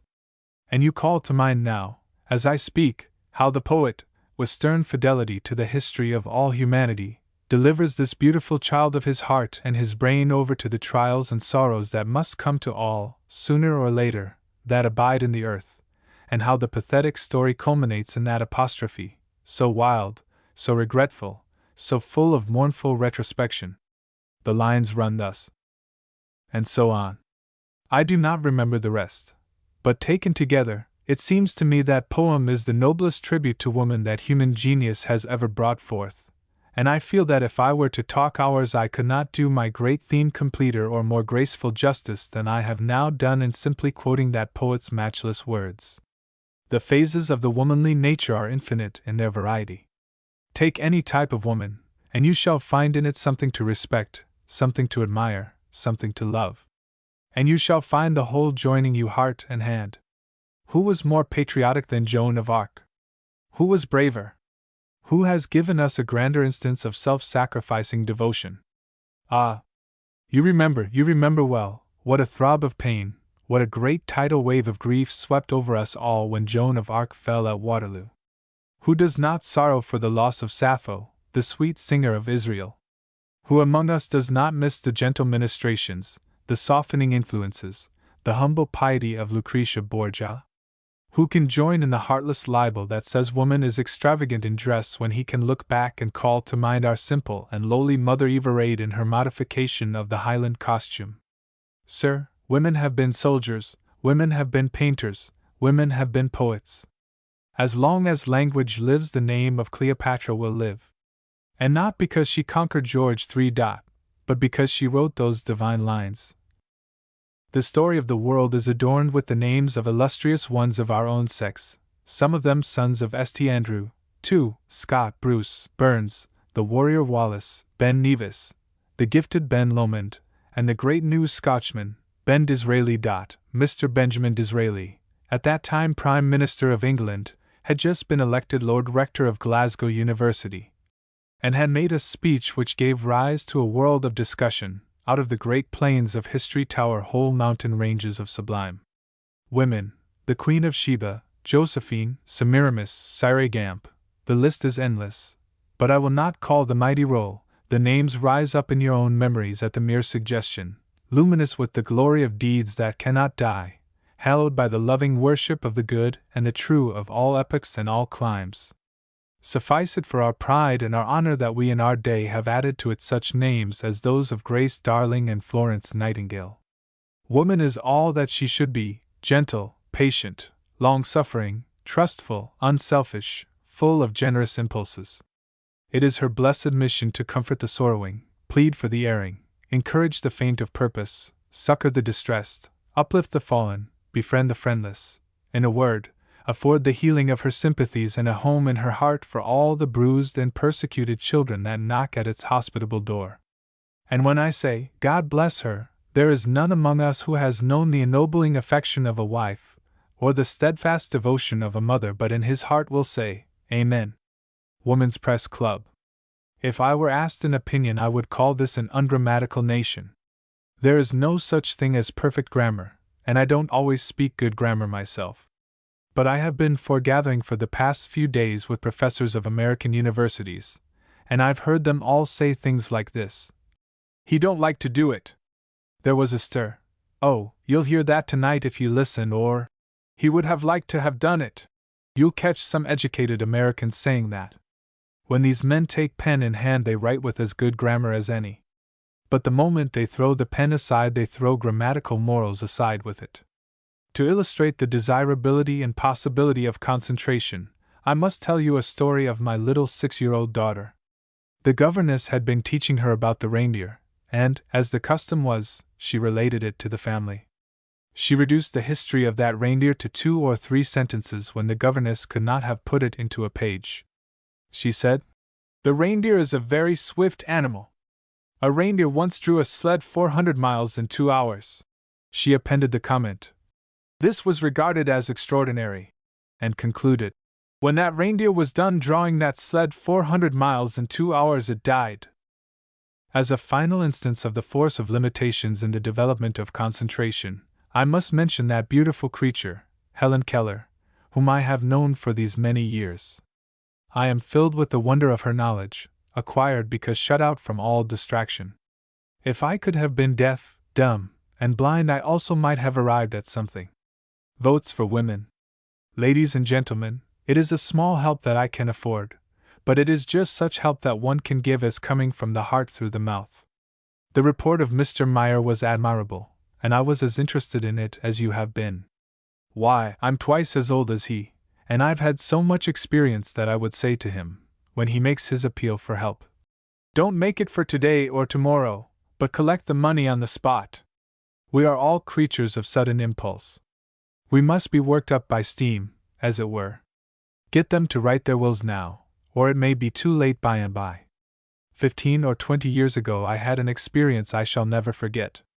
I got into a church which was crowded by a sweltering and panting multitude. The city missionary of our town, Hartford, made a telling appeal for help.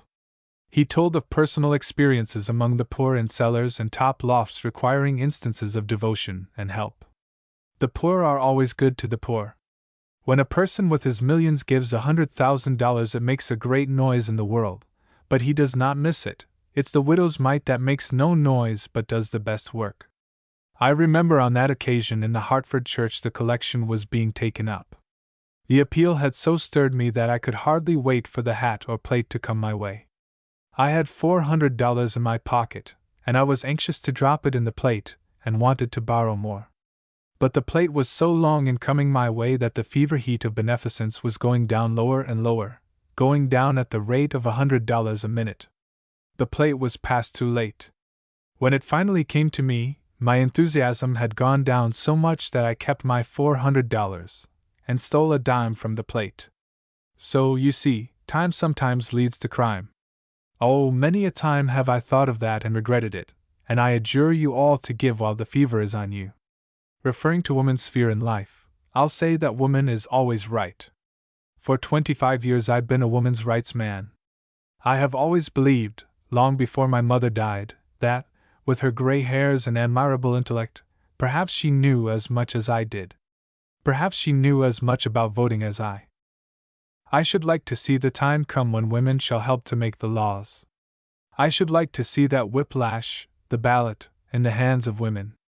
As for this city's government, I don't want to say much, except that it is a shame, but if I should live 25 years longer, and there is no reason why I shouldn't, I think I'll see women handle the ballot. If women had the ballot today, the state of things in this town would not exist.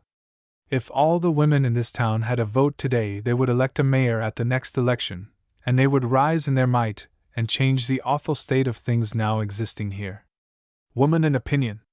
Mr. President, I do not know why I should be singled out to receive the greatest distinction of the evening, for so the office of replying to the toast of woman has been regarded in every age. I do not know why I have received this distinction, unless it be that I am a trifle less homely than the other members of the club. But be this as it may, Mr. President, I am proud of the position, and you could not have chosen any one who would have accepted it more gladly, or labored with a heartier goodwill to do the subject justice than I. Because, sir, I love the sex. I love all the women, irrespective of age or color. Human intellect cannot estimate what we owe to woman, sir. She sews on our buttons, she mends our clothes, she ropes us in at the church fairs, she confides in us, she tells us whatever she can find out about the little private affairs of the neighbors, she gives us good advice, and plenty of it, she soothes our aching brows, she bears our children, ours as a general thing. In all relations of life, sir, it is but a just and graceful tribute to woman to say of her that she is a brick. Wheresoever you place woman, sir, in whatever position or estate, she is an ornament to the place she occupies, and a treasure to the world. Here Mr. Clemens paused, looked inquiringly at his hearers, and remarked that the applause should come in at this point. It came in. He resumed his eulogy. Look at Cleopatra. Look at Desdemona. Look at Florence Nightingale. Look at Joan of Arc. Look at Lucretia Borgia. Disapprobation expressed. Well, said Mr. Clemens, scratching his head, doubtfully, suppose we let Lucretia slide. Look at Joyce Haight. Look at Mother Eve. You need not look at her unless you want to, but, said Mr. Clemens, reflectively, after a pause, Eve was ornamental, sir, particularly before the fashions changed. I repeat, sir, look at the illustrious names of history. Look at the widow Macri. Look at Lucy Stone. Look at Elizabeth Cady Stanton. Look at George Francis Train. And, sir, I say it with bowed head and deepest veneration, look at the mother of Washington. She raised a boy that could not tell a lie, But he never had any chance. It might have been different if he had belonged to the Washington Newspaper Correspondents Club. I repeat, sir, that in whatever position you place a woman, she is an ornament to society and a treasure to the world. As a sweetheart, she has few equals and no superiors. As a cousin, she is convenient. As a wealthy grandmother with an incurable distemper, she is precious. As a wet nurse, she has no equal among men. What, sir, would the people of the earth be without woman? They would be scarce, sir, almighty scarce. Then let us cherish her, let us protect her, let us give her our support, our encouragement, our sympathy, ourselves, if we get a chance. But jesting aside, Mr. President, woman is lovable, gracious, kind of heart, beautiful, worthy of all respect, of all esteem, of all deference. Not any here will refuse to drink her health right cordially in this bumper of wine, for each and every one has personally known, and loved, and honored the very best one of them all, his own mother. Advice to girls. I don't know what to tell you girls to do. Mr. Martin has told you everything you ought to do, and now I must give you some don'ts. There are 3 things which come to my mind which I consider excellent advice. First, girls, don't smoke, that is, don't smoke to excess. I am 73.5 years old, and have been smoking 73 of them. But I never smoke to excess, that is, I smoke in moderation, only 1 cigar at a time. Second, don't drink, that is, don't drink to excess. Third, don't marry, to excess. Honesty is the best policy. That is an old proverb, but you don't want ever to forget it in your journey through life. Taxes and Morals. Address delivered in New York, January 22, 1906. I came here in the responsible capacity of policeman to watch Mr. Choate. This is an occasion of grave and serious importance, and it seems necessary for me to be present, so that if he tried to work off any statement that required correction, reduction, refutation, or exposure, there would be a tried friend of the public to protect the House. He has not made one statement whose veracity fails to tally exactly with my own standard. I have never seen a person improve so. This makes me thankful and proud of a country that can produce such men, 2 such men. And all in the same country. We can't be with you always. We are passing away, and then, well, everything will have to stop, I reckon. It is a sad thought. But in spirit I shall still be with you. Choate, too, if he can. Every born American among the 80 millions, let his creed or destitution of creed be what it may, is indisputably a Christian, to this degree that his moral constitution is Christian. There are 2 kinds of Christian morals, one private and the other public. These 2 are so distinct, so unrelated, that they are no more akin to each other than are archangels and politicians. During 363 days in the year, the American citizen is true to his Christian private morals, and keeps undefiled the nation's character at its best and highest. Then in the other 2 days of the year he leaves his Christian private morals at home and carries his Christian public morals to the tax office and the polls, and does the best he can to damage and undo his whole year's faithful and righteous work. Without a blush he will vote for an unclean boss if that boss is his party's Moses. Without compunction he will vote against the best man in the whole land if he is on the other ticket. Every year in a number of cities and states he helps put corrupt men in office, whereas if he would but throw away his Christian public morals, and carry his Christian private morals to the polls, he could promptly purify the public service and make the possession of office a high and honorable distinction. Once a year he lays aside his Christian private morals and hires a ferry boat, and piles up his bonds in a warehouse in New Jersey for 3 days, and gets out his Christian public morals and goes to the tax office and holds up his hands and swears he wishes he may never, if he's got a cent in the world, so help him. The next day the list appears in the papers, a column and a quarter of names, in fine print, and every man in the list a billionaire and member of a couple of churches. I know all those people. I have friendly, social, and criminal relations with the whole lot of them. They never miss a sermon when they are so's to be around, and they never miss swearing off day, whether they are so's to be around or not. I used to be an honest man. I am crumbling. No, I have crumbled. When they assessed me at $75,000 a fortnight ago, I went out and tried to borrow the money, and couldn't. Then when I found they were letting a whole crop of millionaires live in New York at a third of the price they were charging me, I was hurt. I was indignant, and said, "This is the last feather. I am not going to run this town all by myself." In that moment, in that memorable moment, I began to crumble. In 15 minutes the disintegration was complete.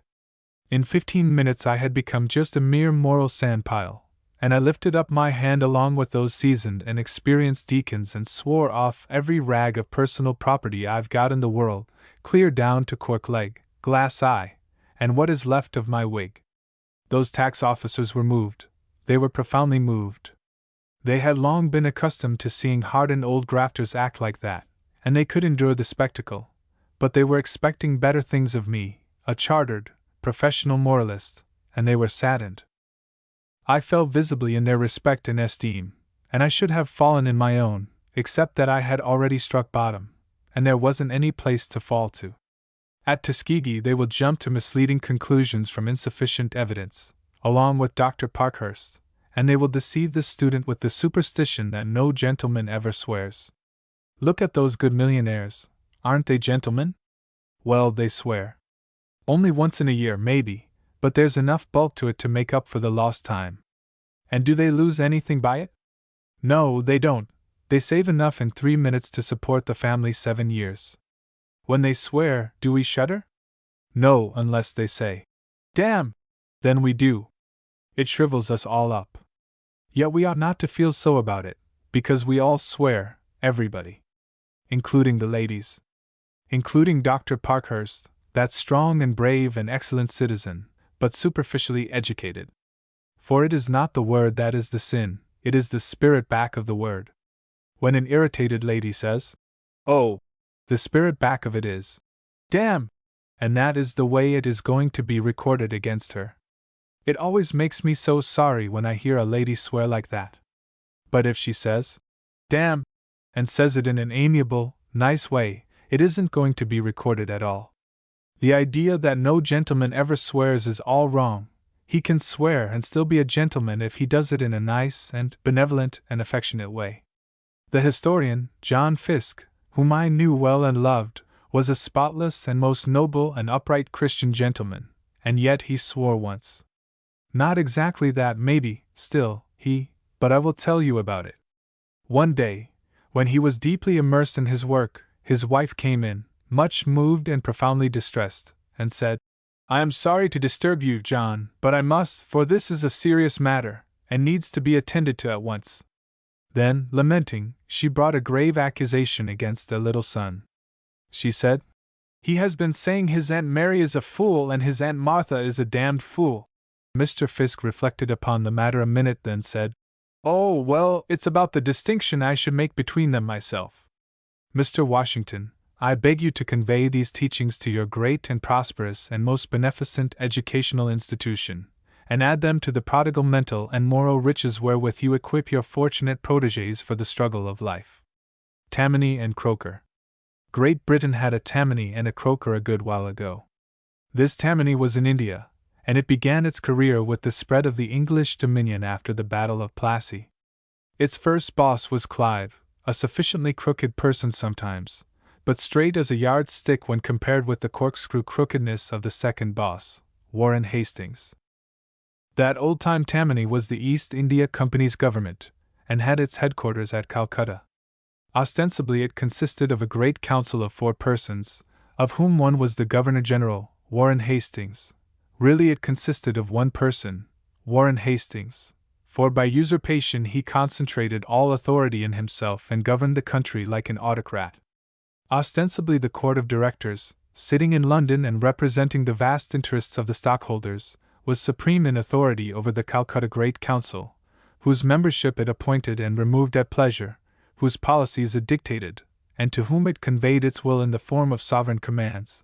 But whenever it suited Hastings, he ignored even that august body's authority, and conducted the mighty affairs of the British Empire in India to suit his own notions. At his mercy was the daily bread of every official, every trader, every clerk, every civil servant, big and little, in the whole huge India Company's machine, and the man who hazarded his bread by any failure of subserviency to the boss lost it. Now then, let the supreme masters of British India, the giant corporation of the India Company of London, stand for the voters of the city of New York. Let the Great Council of Calcutta stand for Tammany. Let the corrupt and money-grubbing great hive of serfs which served under the Indian Tammany's rod stand for New York Tammany's serfs. Let Warren Hastings stand for Richard Croker. And it seems to me that the parallel is exact and complete. And so let us be properly grateful and thank God and our good luck that we didn't invent Tammany. Edmund Burke, regarded by many as the greatest orator of all times, conducted the case against Warren Hastings in that renowned trial which lasted years, and which promises to keep its renown for centuries to come. I wish to quote some of the things he said. I wish to imagine him arraigning Mr. Croker and Tammany before the voters of New York City and pleading with them for the overthrow of that combined iniquity of the 5th of November, and will substitute for my lords, red, fellow citizens, for kingdom, red city, for parliamentary process, red political campaign, for 2 houses, red, 2 parties, and so it reads. Fellow citizens, I must look upon it as an auspicious circumstance to this cause, in which the honor of the city is involved, that from the first commencement of our political campaign to this the hour of solemn trial not the smallest difference of opinion has arisen between the 2 parties. You will see, in the progress of this cause, that there is not only a long, connected, systematic series of misdemeanors, but an equally connected system of maxims and principles invented to justify them. Upon both of these you must judge. It is not only the interest of the city of New York, now the most considerable part of the city of the Americans, which is concerned, but the credit and honor of the nation itself will be decided by this decision. Tammany is dead, and there's no use in blackguarding a corpse. The election makes me think of a story of a man who was dying. He had only 2 minutes to live, so he sent for a clergyman and asked him, "Where is the best place to go to?" He was undecided about it. So the minister told him that each place had its advantages, heaven for climate, and hell for society. Municipal corruption.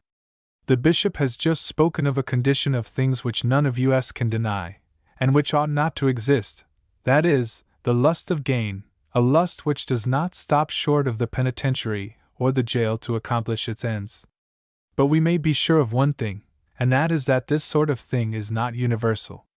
If it were, this country would not be. You may put this down as a fact, that out of every 50 men, 49 are clean. Then why is it, you may ask, that the 49 don't have things the way they want them? I'll tell you why it is. A good deal has been said here tonight about what is to be accomplished by organization. That's just the thing. It's because the 50th fellow and his pals are organized and the other 49 are not that the dirty one rubs it into the clean fellows every time. You may say organize, organize, organize, but there may be so much organization that it will interfere with the work to be done. The bishop here had an experience of that sort, and told all about it downtown the other night. He was painting a barn. It was his own barn, and yet he was informed that his work must stop. He was a non-union painter, and couldn't continue at that sort of job. Now, all these conditions of which you complain should be remedied, and I am here to tell you just how to do it. I've been a statesman without salary for many years, and I have accomplished great and widespread good.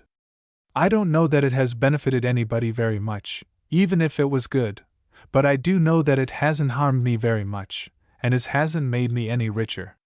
We hold the balance of power. Put up your best men for office, and we shall support the better one. With the election of the best man for mayor would follow the selection of the best man for police commissioner and chief of police. My first lesson in the craft of statesmanship was taken at an early age. 51 years ago I was 14 years old, and we had a society in the town I lived in, patterned after the Freemasons, or the Ancient Order of United Farmers, or some such thing. Just what it was patterned after doesn't matter. It had an inside guard and an outside guard, and a past grand warden, and a lot of such things, so as to give dignity to the organization and offices to the members. Generally speaking, it was a pretty good sort of organization, and some of the very best boys in the village, including, but I mustn't get personal on an occasion like this, and the society would have got along pretty well had it not been for the fact that there were a certain number of the members who could be bought. They got to be an infernal nuisance. Every time we had an election, the candidates had to go around and see the purchasable members. The price per vote was paid in doughnuts, and it depended somewhat on the appetites of the individuals as to the price of the votes. This thing ran along until some of us, the really very best boys in the organization, decided that these corrupt practices must stop, and for the purpose of stopping them we organized a third party. We had a name, but we were never known by that name. Those who didn't like us called us the Anti-Donut Party, but we didn't mind that. We said, "Call us what you please, the name doesn't matter. We are organized for a principle." By and by the election came around, and we made a big mistake. We were triumphantly beaten. That taught us a lesson. Then and there we decided never again to nominate anybody for anything. We decided simply to force the other two parties in the society to nominate their very best men. Although we were organized for a principle, we didn't care much about that. Principles aren't of much account anyway, except at election time. After that you hang them up to let them season. The next time we had an election we told both the other parties that we beat any candidates put up by any one of them of whom we didn't approve. In that election we did business. We got the man we wanted. I suppose they called us the Anti-Donut Party because they couldn't buy us with their donuts. They didn't have enough of them. Most reformers arrive at their price sooner or later, and I suppose we would have had our price. But our opponents weren't offering anything but donuts, and those we spurned. Now it seems to me that an anti-donut party is just what is wanted in the present emergency. I would have the anti-donuts felt in every city and hamlet and school district in this state and in the United States. I was an anti-donut in my boyhood, and I'm an anti-donut still. The modern designation is mugwump. There used to be quite a number of us mugwumps, but I think I'm the only one left. I had a vote this fall, and I began to make some inquiries as to what I had better do with it.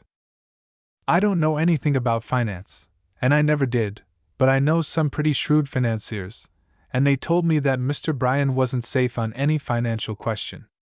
I said to myself, then, that it wouldn't do for me to vote for Bryan, and I rather thought, I know now, that McKinley wasn't just right on this Philippine question, and so I just didn't vote for anybody. I've got that vote yet, and I've kept it clean, ready to deposit at some other election. It wasn't cast for any wildcat financial theories, and it wasn't cast to support the man who sends our boys as volunteers out into the Philippines to get shot down under a polluted flag. Municipal government. Address at the annual dinner of the St. Nicholas Society, New York, December 6, 1900. Mr. Chairman and gentlemen of the St. Nicholas Society, these are, indeed, prosperous days for me. Night before last, in a speech, the Bishop of the Diocese of New York complimented me for my contribution to theology, and tonight the Reverend Dr. Mackay has elected me to the ministry. I thank Bishop Potter then for his compliment, and I thank Dr. Mackay now for that promotion. I think that both have discerned in me what I long ago discerned, but what I was afraid the world would never learn to recognize. In this absence of 9 years I find a great improvement in the city of New York. I am glad to speak on that as a toast. The city of New York. Some say it has improved because I have been away. Others, and I agree with them, say it has improved because I have come back. We must judge of a city, as of a man, by its external appearances and by its inward character. In externals, the foreigner coming to these shores is more impressed at first by our skyscrapers.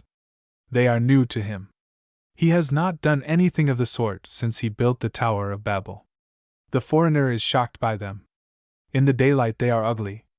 They are, well, too chimneyfied and too snaggy, like a mouth that needs attention from a dentist, like a cemetery that is all monuments and no gravestones.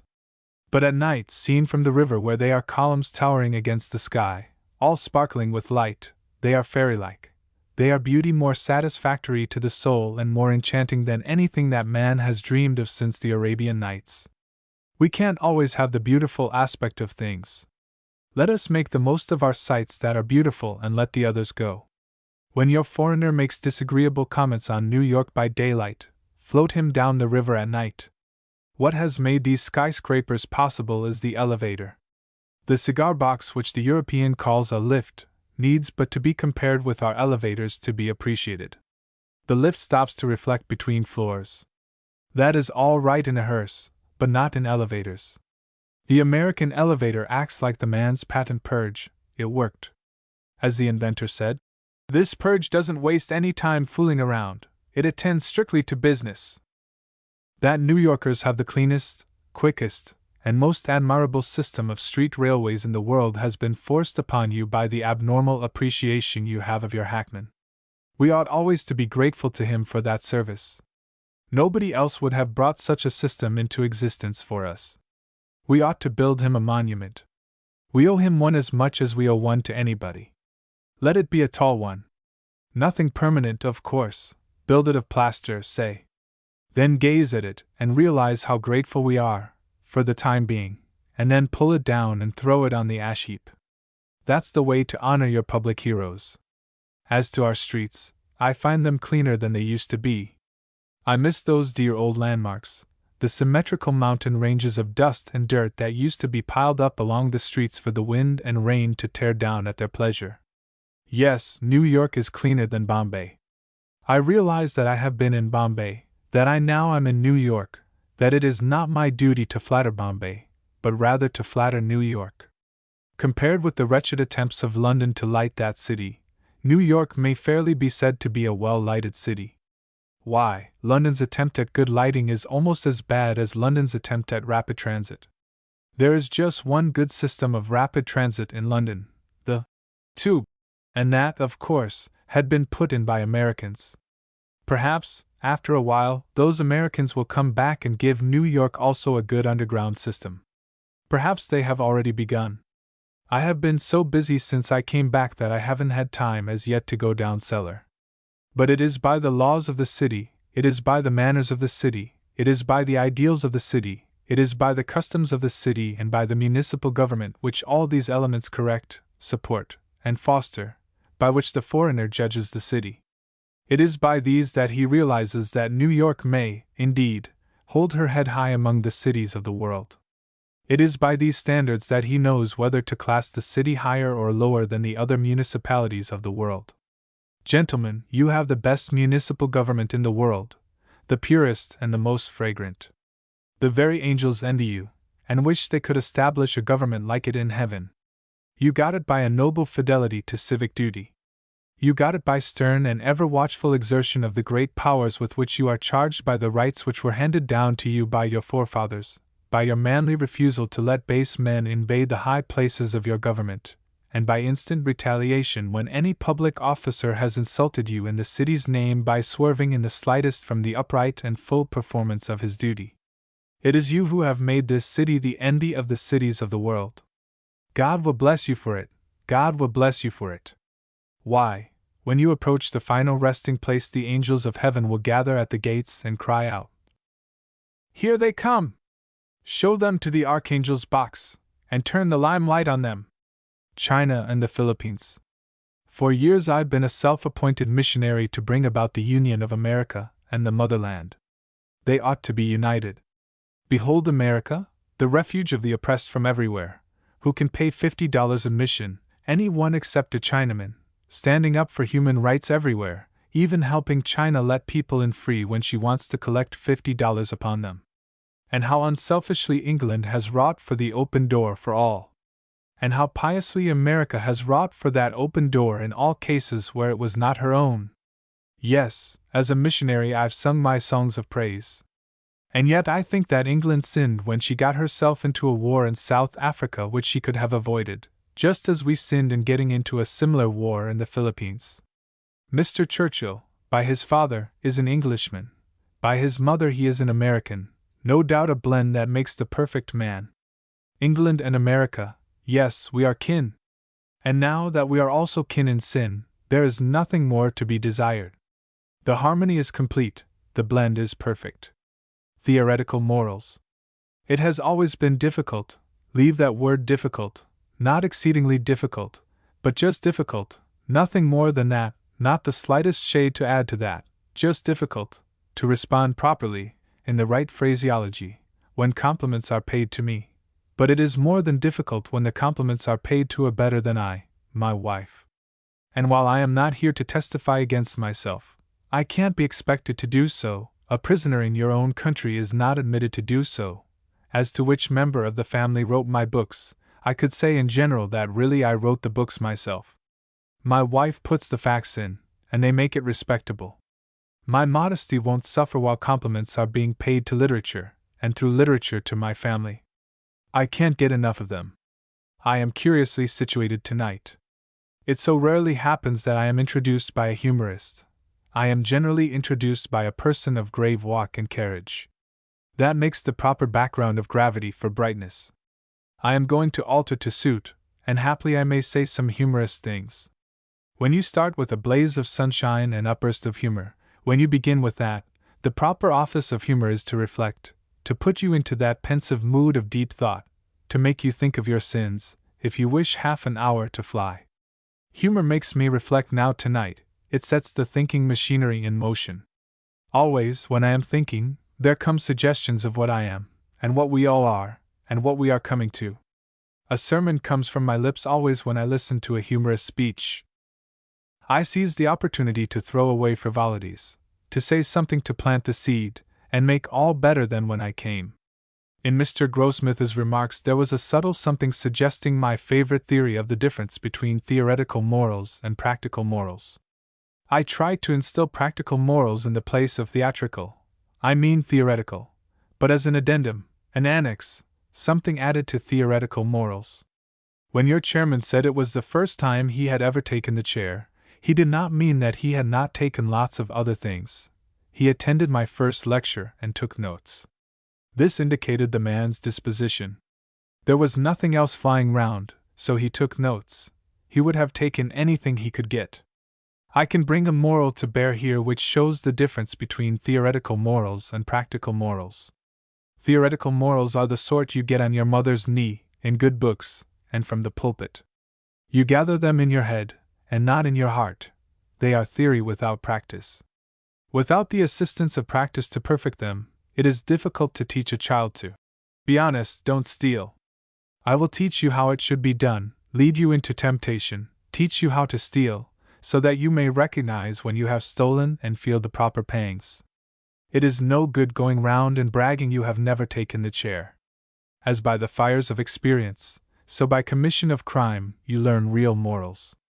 Commit all the crimes, familiarize yourself with all sins, take them in rotation, there are only 2,000 or 3,000 of them, stick to it, Commit 2 or 3 every day, and by you will be proof against them.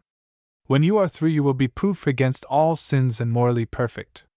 You will be vaccinated against every possible commission of them. This is the only way. I will read you a written statement upon the subject that I wrote 3 years ago to read to the Sabbath schools. Here the lecturer turned his pockets out, but without success. No. I have left it at home. Still, it was a mere statement of fact, illustrating the value of practical morals produced by the commission of crime. It was in my boyhood just a statement of fact. Reading is only more formal, merely facts, merely pathetic facts, which I can state so as to be understood. It relates to the first time I ever stole a watermelon. That is, I think it was the first time. Anyway, it was right along there somewhere. I stole it out of a farmer's wagon while he was waiting on another customer. Stole is a harsh term. I withdrew. I retired that watermelon. I carried it to a secluded corner of a lumber yard. I broke it open. It was green, the greenest watermelon raised in the valley that year. The minute I saw it was green, I was sorry, and began to reflect. Reflection is the beginning of reform.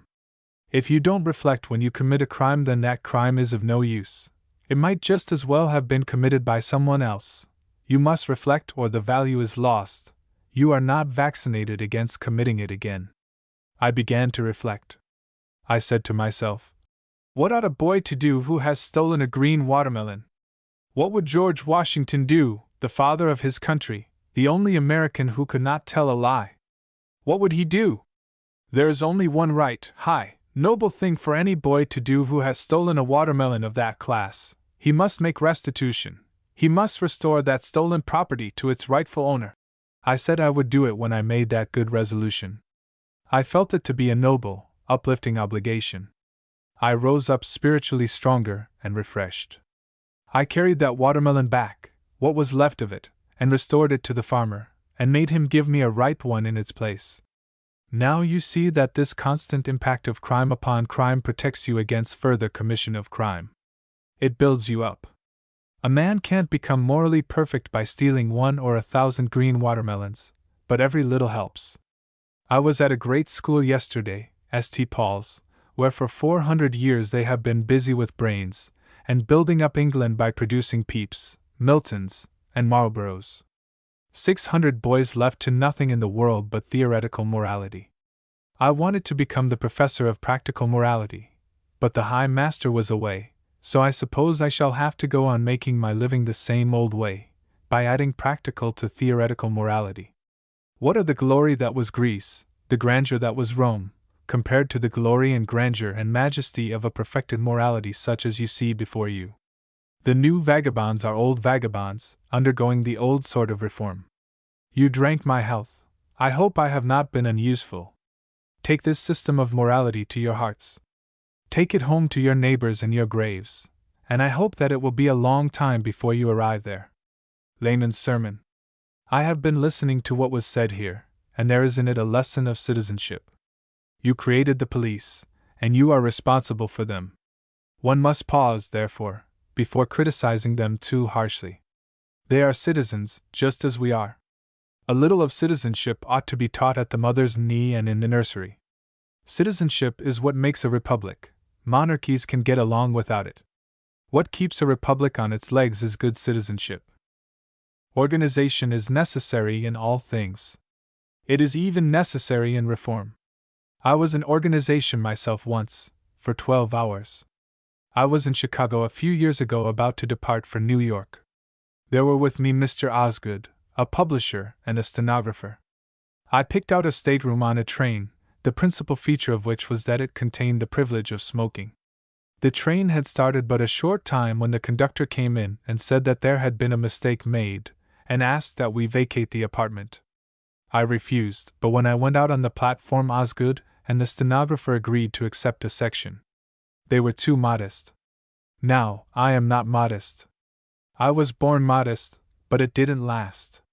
I asserted myself, insisted upon my rights, and finally the Pullman conductor and the train conductor capitulated, and I was left in possession. I went into the dining car the next morning for breakfast. Ordinarily I only care for coffee and rolls, but this particular morning I espied an important-looking man on the other side of the car eating broiled chicken. I asked for broiled chicken, and I was told by the waiter and later by the dining car conductor that there was no broiled chicken. There must have been an argument, for the Pullman conductor came in and remarked, "If he wants broiled chicken, give it to him. If you haven't got it on the train, stop somewhere. It will be better for all concerned." I got the chicken. It is from experiences such as these that you get your education of life, and you string them into jewels or into tinware, as you may choose. I have received recently several letters asking my counsel or advice. The principal request is for some incident that may prove helpful to the young. There were a lot of incidents in my career to help me along. Sometimes they helped me along faster than I wanted to go. Here is such a request. It is a telegram from Joplin, Missouri, and it reads, "In what one of your works can we find the definition of a gentleman?" I have not answered that telegram either. I couldn't. It seems to me that if any man has just merciful and kindly instincts, he would be a gentleman, for he would need nothing else in the world.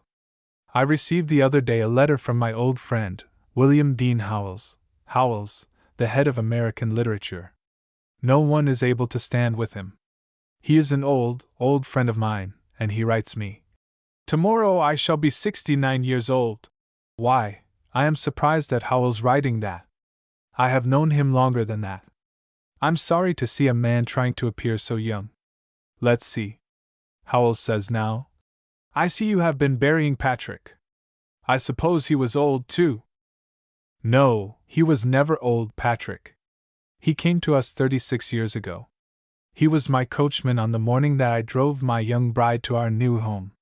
He was a young Irishman, slender, tall, lithe, honest, truthful, and he never changed in all his life.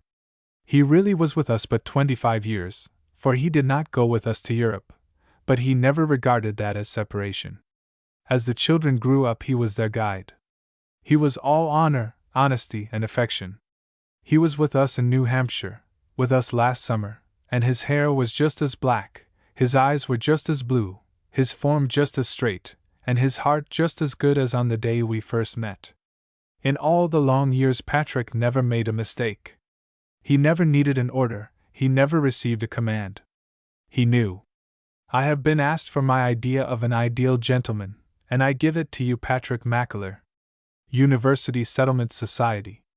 The older we grow, the greater becomes our wonder at how much ignorance one can contain without bursting one's clothes. 10 days ago I did not know anything about the university settlement except what I'd read in the pamphlets sent me. Now, after being here and hearing Mrs. Hewitt and Mrs. Thomas, it seems to me I know of nothing like it at all. It's a charity that carries no humiliation with it. Marvelous it is, to think of schools where you don't have to drive the children in but drive them out. It was not so in my day. Downstairs just now I saw a dancing lesson going on. You must pay a cent for a lesson. You can't get it for nothing. That's the reason I never learned to dance. But it was the pawnbroker's shop you have here that interested me mightily. I've known something about pawnbrokers' shops in my time, but here you have a wonderful plan. The ordinary pawnbroker charges 36% a year for a loan, and I've paid more myself. But here a man or woman in distress can obtain a loan for 1% a month. It's wonderful. I've been interested in all I've heard today, especially in the romances recounted by Mrs. Thomas, which reminds me that I have a romance of my own in my autobiography, which I am building for the instruction of the world. In San Francisco, many years ago, when I was a newspaper reporter, perhaps I should say I had been and was willing to be, a pawnbroker was taking care of what property I had. There was a friend of mine, a poet, out of a job, and he was having a hard time of it, too. There was passage in it, but I guess I've got to keep that for the autobiography. Well, my friend the poet thought his life was a failure, and I told him I thought it was, and then he said he thought he ought to commit suicide, and I said, "All right," which was disinterested advice to a friend in trouble. But like all such advice, there was just a little bit of self-interest back of it, for if I could get a scoop on the other newspapers I could get a job.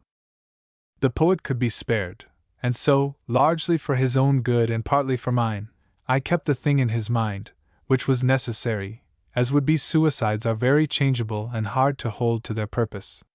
He had a preference for a pistol, which was an extravagance, for we hadn't enough between us to hire a pistol.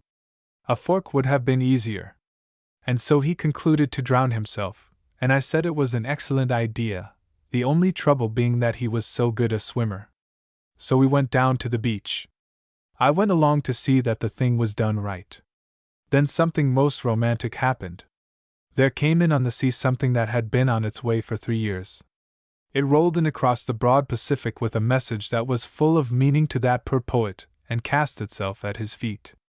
It was a life preserver. This was a complication. And then I had an idea. He never had any, especially when he was going to write poetry. I suggested that we pawn the life preserver and get a revolver. The pawnbroker gave us an old derringer with a bullet as big as a hickory nut. When he heard that it was only a poet that was going to kill himself, he did not quibble. Well, we succeeded in sending a bullet right through his head. It was a terrible moment when he placed that pistol against his forehead and stood for an instant.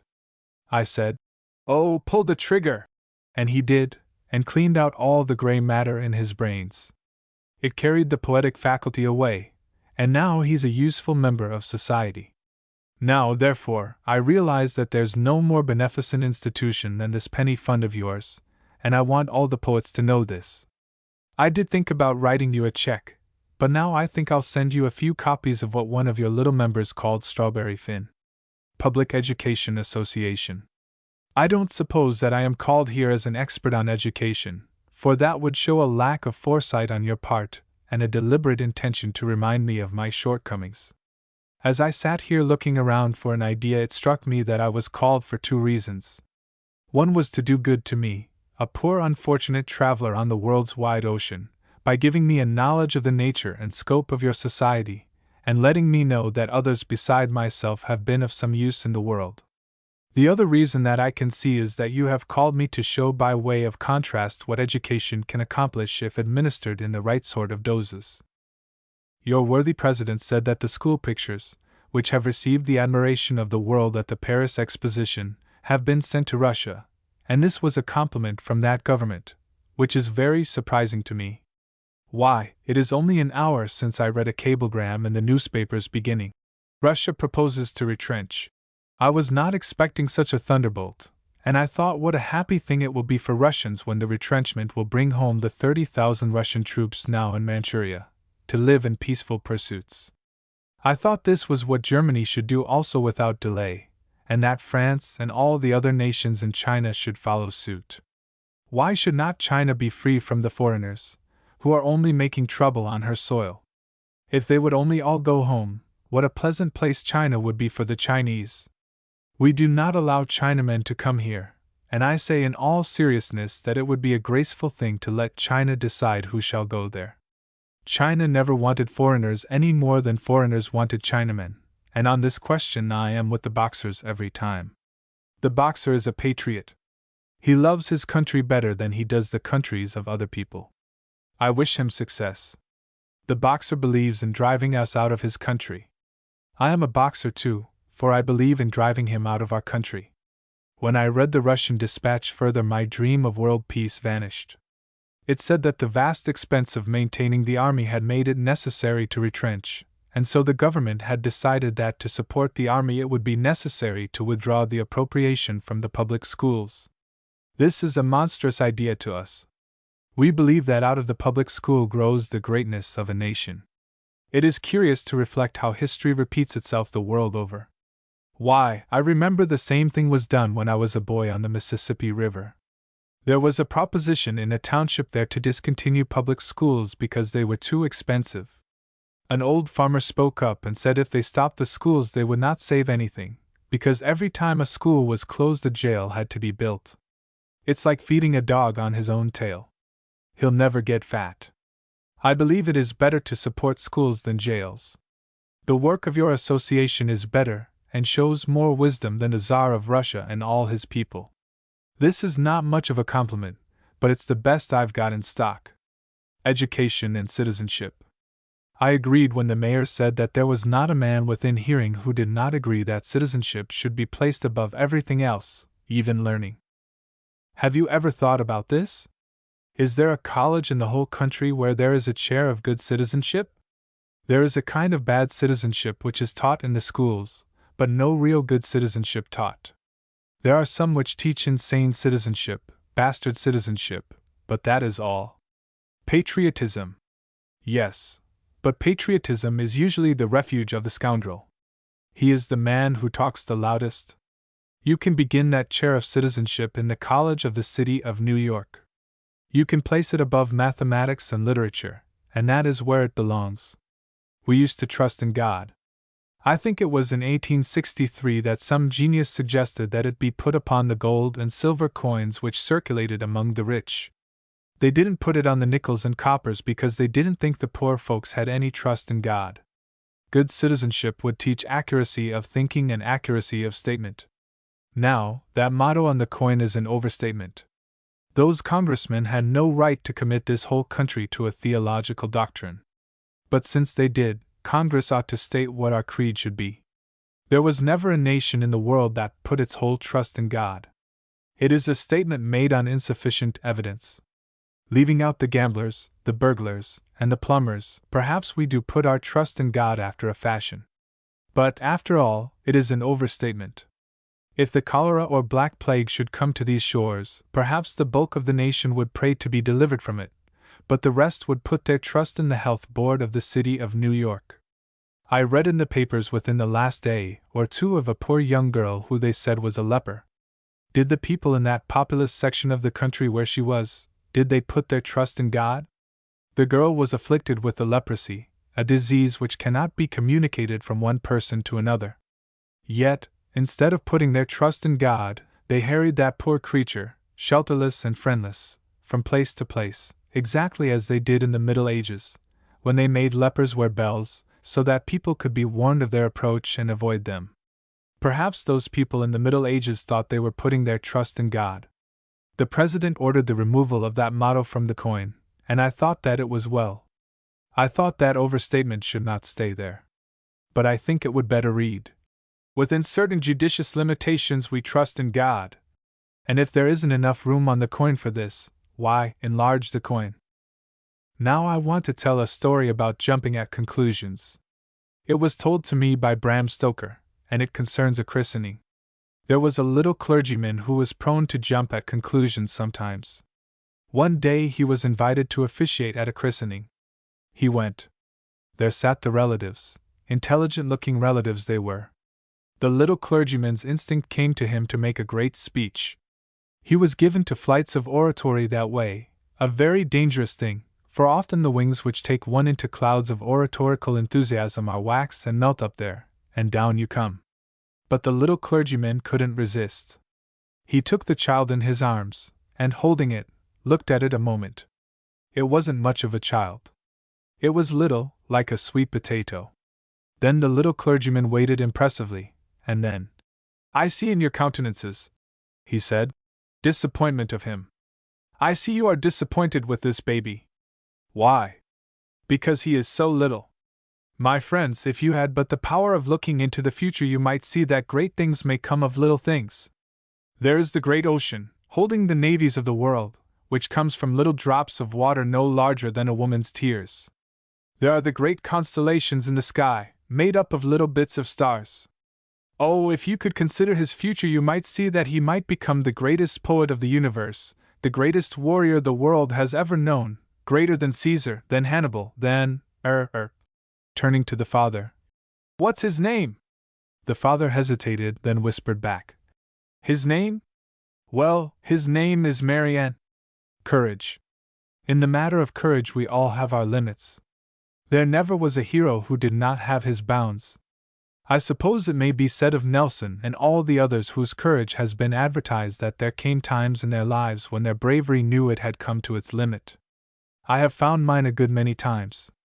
Sometimes this was expected, often it was unexpected. I know a man who is not afraid to sleep with a rattlesnake, but you could not get him to sleep with a safety razor. I never had the courage to talk across a long, narrow room. I should be at the end of the room facing all the audience. If I attempt to talk across a room, I find myself turning this way and that, and thus at alternate periods I have part of the audience behind me. You ought never to have any part of the audience behind you. You never can tell what they are going to do. I'll sit down. The dinner to Mr. Choate. The greatness of this country rests on two anecdotes. The first one is that of Washington and his hatchet, representing the foundation of true speaking, which is the characteristic of our people. The second one is an old one, and I've been waiting to hear it tonight, but as nobody has told it yet, I will tell it. You've heard it before, and you'll hear it many, many times more. It is an anecdote of our guest, of the time when he was engaged as a young man with a gentle Hebrew, in the process of skinning the client. The main part in that business is the collection of the bill for services in skinning the man. Services is the term used in that craft for the operation of that kind diplomatic in its nature. Choate's correspondent made out a bill for $500 for his services, so called. But Choate told him he had better leave the matter to him, and the next day he collected the bill for the services and handed the Hebrew $5,000, saying, "That's your half of the loot," and inducing that memorable response, "Almost thou persuadest me to be a Christian." The deep thinkers didn't merely laugh when that happened. They stopped to think, and said, "There's a rising man. He must be rescued from the law and consecrated to diplomacy. The commercial advantages of a great nation lie there in that man's keeping. We no longer require a man to take care of our moral character before the world. Washington and his anecdote have done that. We require a man to take care of our commercial prosperity." Mr. Choate has carried that trait with him, and, as Mr. Carnegie has said, he has worked like a mole underground. We see the result when American railroad iron is sold so cheap in England that the poorest family can have it. He has so beguiled that cabinet of England. He has been spreading the commerce of this nation, and has depressed English commerce in the same ratio. This was the principle underlying that anecdote, and the wise men saw it, the principle of give and take, give one and take 10, the principle of diplomacy. On Stanley and Livingstone. Gentlemen, I thank you very heartily indeed for this expression of kindness toward me. What I have done for England and civilization in the arduous affairs which I have engaged in, that is good, that is so smooth that I will say it again and again. What I have done for England and civilization in the arduous part one have performed I have done with a single-hearted devotion and with no hope of reward. I am proud, I am very proud, that it was reserved for me to find Dr. Livingstone and for Mr. Stanley to get all the credit. I hunted for that man in Africa all over 75 or 100 parishes, thousands and thousands of miles in the wilds and deserts all over the place, sometimes riding Negroes and sometimes traveling by rail. I didn't mind the rail or anything else, so that I didn't come in for the tar and feathers. I found that man at Ujiji, a place you may remember if you have ever been there, and it was a very great satisfaction that I found him just in the nick of time. I found that poor old man deserted by his niggers and by his geographers, deserted by all of his kind except the guerrillas, dejected, miserable, famishing, absolutely famishing, but he was eloquent. Just as I found him he had eaten his last elephant, and he said to me, "God knows where I shall get another." He had nothing to wear except his venerable and honorable naval suit, and nothing to eat but his diary. But I said to him, "It is all right. I have discovered you, and Stanley will be here by the 4 o'clock train and will discover you officially, and then we will turn to and have a regular good time." I said, "Cheer up, for Stanley has got corn, ammunition, glass beads, hymn books, whiskey, and everything which the human heart can desire. He has got all kinds of valuables, including telegraph poles and a few cartloads of money. By this time communication has been made with the land of Bibles and civilization, and property will advance." And then we surveyed all that country, from Ujiji, through Unanogo and other places, to Uninyem. I mention these names simply for your edification, nothing more. Do not expect it, particularly as intelligence to the Royal Geographical Society. And then, having filled up the old man, we were all too full for utterance and departed. We have since then feasted on honors. Stanley has received a snuff-box and I have received considerable snuff. He has got to write a book and gather in the rest of the credit, and I am going to levy on the copyright and to collect the money. Nothing comes amiss to me, cash or credit. But seriously, I do feel that Stanley is the chief man and an illustrious one, and I do applaud him with all my heart. Whether he is an American or a Welshman by birth, or one, or both, matters not to me. So far as I am personally concerned, I am simply here to stay a few months, and to see English people and to learn English manners and customs, and to enjoy myself. So the simplest thing I can do is to thank you for the toast you have honored me with and for the remarks you have made, and to wish health and prosperity to the Whitefriars Club, and to sink down to my accustomed level. Henry M. Stanley. Ladies and gentlemen, if any should ask, why is it that you are here as introducer of the lecturer? I should answer that I happened to be around and was asked to perform this function. I was quite willing to do so, and, as there was no sort of need of an introduction, anyway, it could be necessary only that some person come forward for a moment, and do an unnecessary thing, and this is quite in my line. Now, to introduce so illustrious a name as Henry M. Stanley by any detail of what the man has done is clear aside from my purpose. That would be stretching the unnecessary to an unconscionable degree. When I contrast what I have achieved in my measurably brief life with what he has achieved in his possibly briefer one, the effect is to sweep utterly away the 10-story edifice of my own self-appreciation and leave nothing behind but the cellar. When you compare these achievements of his with the achievements of really great men who exist in history, the comparison, I believe, is in his favor.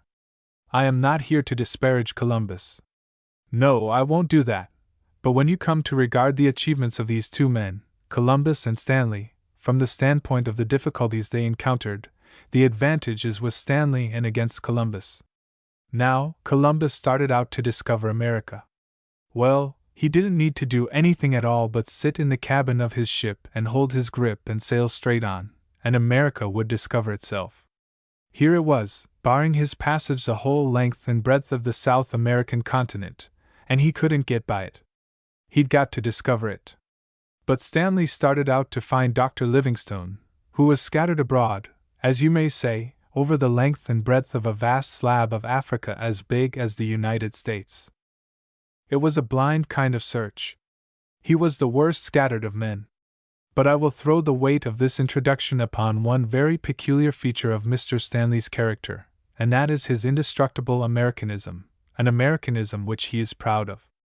And in this day and time, when it is the custom to ape and imitate English methods and fashion, it is like a breath of fresh air to stand in the presence of this untainted American citizen who has been caressed and complimented by half of the crowned heads of Europe, who could clothe his body from his head to his heels with the orders and decorations lavished upon him. And yet, when the untitled myriads of his own country put out their hands in welcome to him and greet him, "Well done!"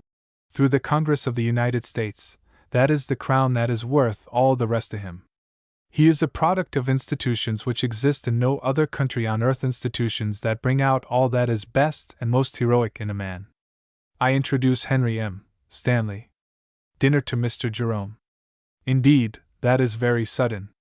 I was not informed that the verdict was going to depend upon my judgment, but that makes not the least difference in the world when you already know all about it. It is not any matter when you are called upon to express it. You can get up and do it, and my verdict has already been recorded in my heart and in my head as regards Mr. Jerome and his administration of the criminal affairs of this county. I agree with everything Mr. Choate has said in his letter regarding Mr. Jerome. I agree with everything Mr. Shepherd has said, and I agree with everything Mr. Jerome has said in his own commendation. And I thought Mr. Jerome was modest in that.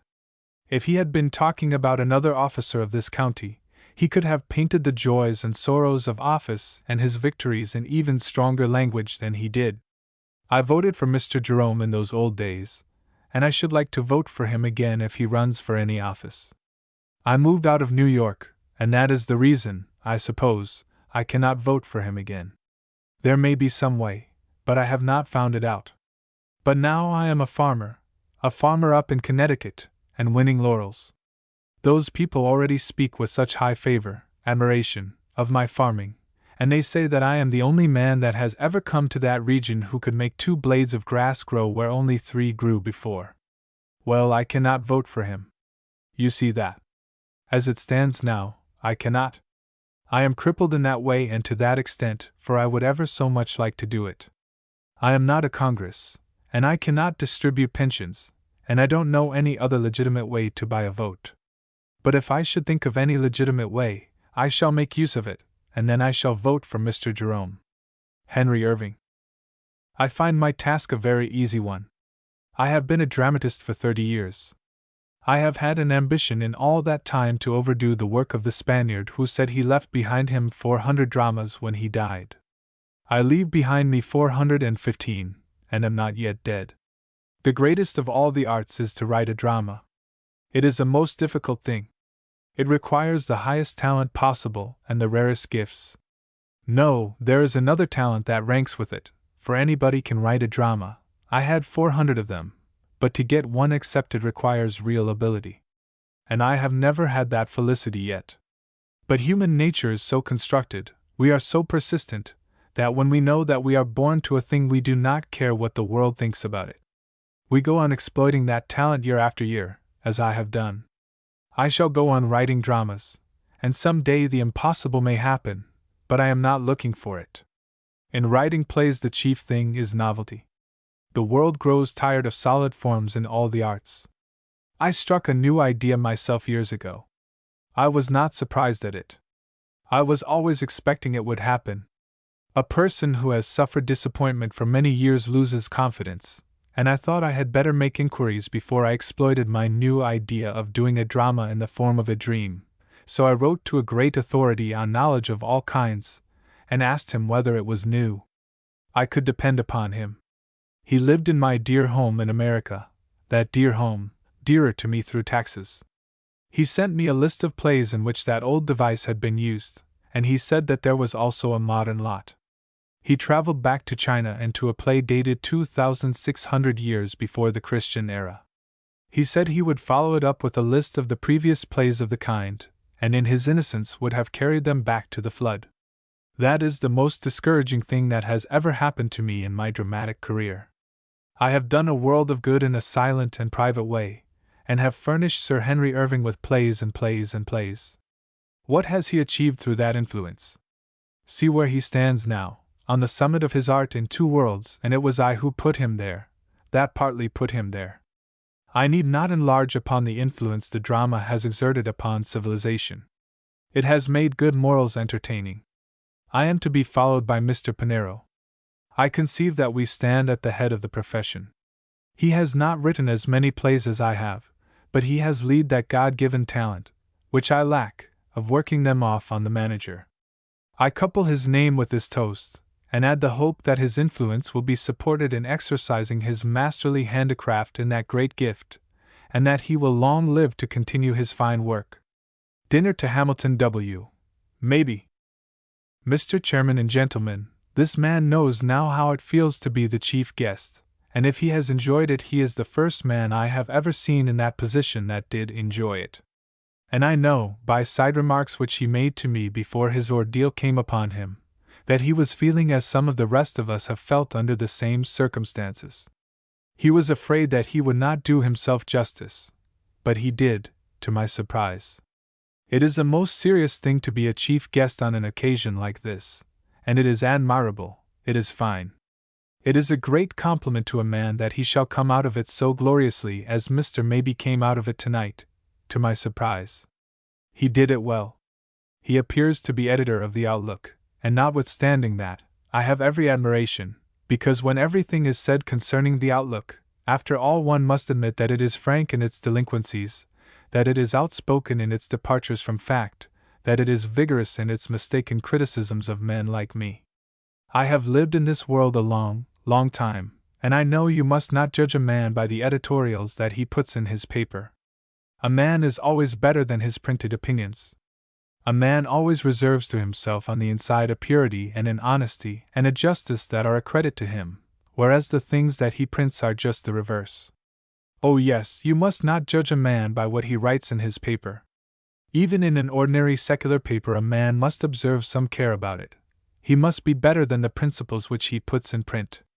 And that is the case with Mr. Mabie.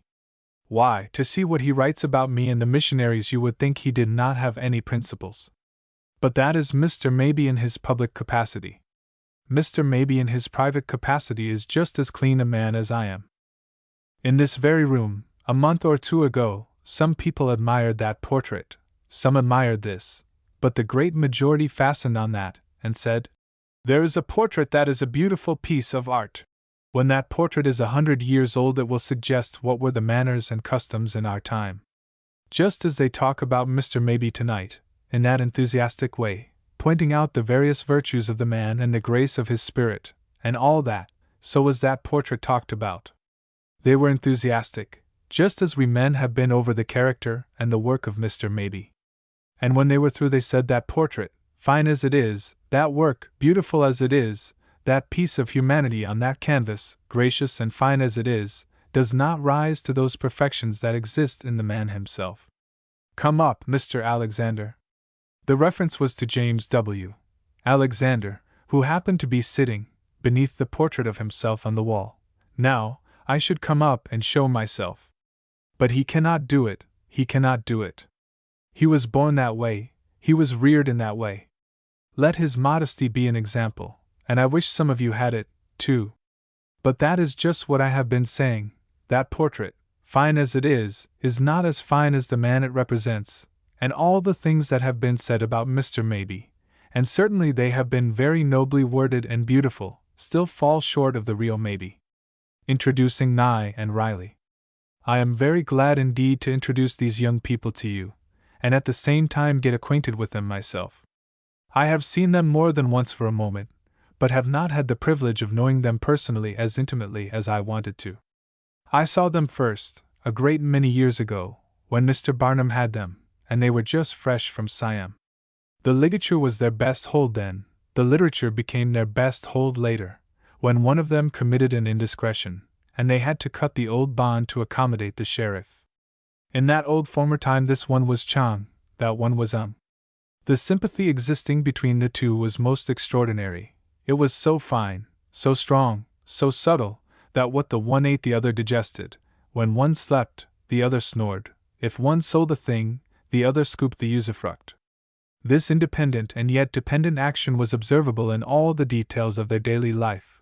I mean this quaint and arbitrary distribution of originating cause and resulting effect between the two, between, I may say, this dynamo and the other always motor, or, in other words, that the one was always the creating force, the other always the utilizing force. No. For while it is true that within certain well-defined zones of activity the one was always dynamo and the other always motor, within certain other well-defined zones these positions became exactly reversed. For instance, in moral matters Mr. Chang Riley was always dynamo, Mr. Ng Na was always motor, for while Mr. Chang Riley had a high, in fact, an abnormally high and fine moral sense, he had no machinery to work it with, whereas Mr. Ng Na, who hadn't any moral sense at all, and hasn't yet, was equipped with all the necessary plant for putting a noble deed through, if he could only get the inspiration on reasonable terms outside.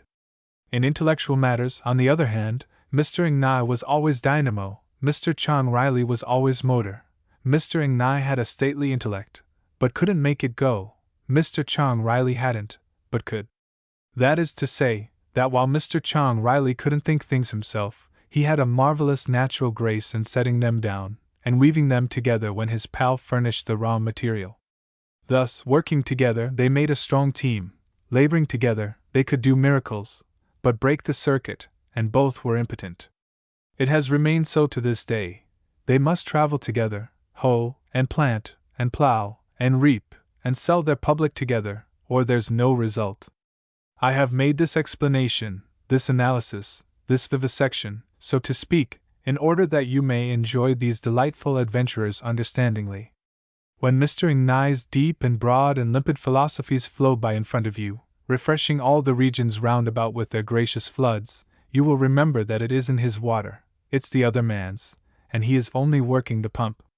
And when Mr. Chang Riley enchants your ear, and soothes your spirit, and touches your heart with the sweet and genuine music of his poetry, as sweet and as genuine as any that his friends, the birds and the bees, make about his other friends, the woods and the flowers, you will remember, while placing justice where justice is due, that it isn't his music, but the other man's, he is only turning the crank.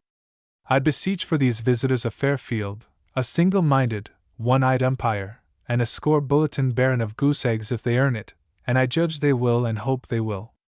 Mr. James Wickham Chong Riley will now go to the bat. Dinner to Whitelaw Reid. I am very proud to respond to this toast, as it recalls the proudest day of my life. The delightful hospitality shown me at the time of my visit to Oxford I shall cherish until I die. In that long and distinguished career of mine I value that degree above all other honors. When the ship landed, even the stevedores gathered on the shore and gave an English cheer. Nothing could surpass in my life the pleasure of those 4 weeks. No one could pass by me without taking my hand, even the policeman. I've been in all the principal capitals of Christendom in my life, and have always been an object of interest to policemen. Sometimes there was suspicion in their eyes, but not always. With their puissant hand they would hold up the commerce of the world to let me pass. I noticed in the papers this afternoon a dispatch from Washington, saying that Congress would immediately pass a bill restoring to our gold coinage the motto, "In God We Trust." I'm glad of that. I was troubled when that motto was removed. Sure enough, the prosperities of the whole nation went down in a heap when we ceased to trust in God in that conspicuously advertised way. I knew there would be trouble. And if Pierpont Morgan hadn't stepped in, Bishop Lawrence may now add to his message to the old country that we are now trusting in God again. So we can discharge Mr. Morgan from his office with honor. Mr. Reid said an hour or so ago something about my ruining my activities last summer. They are not ruined, they are renewed. I am stronger now, much stronger.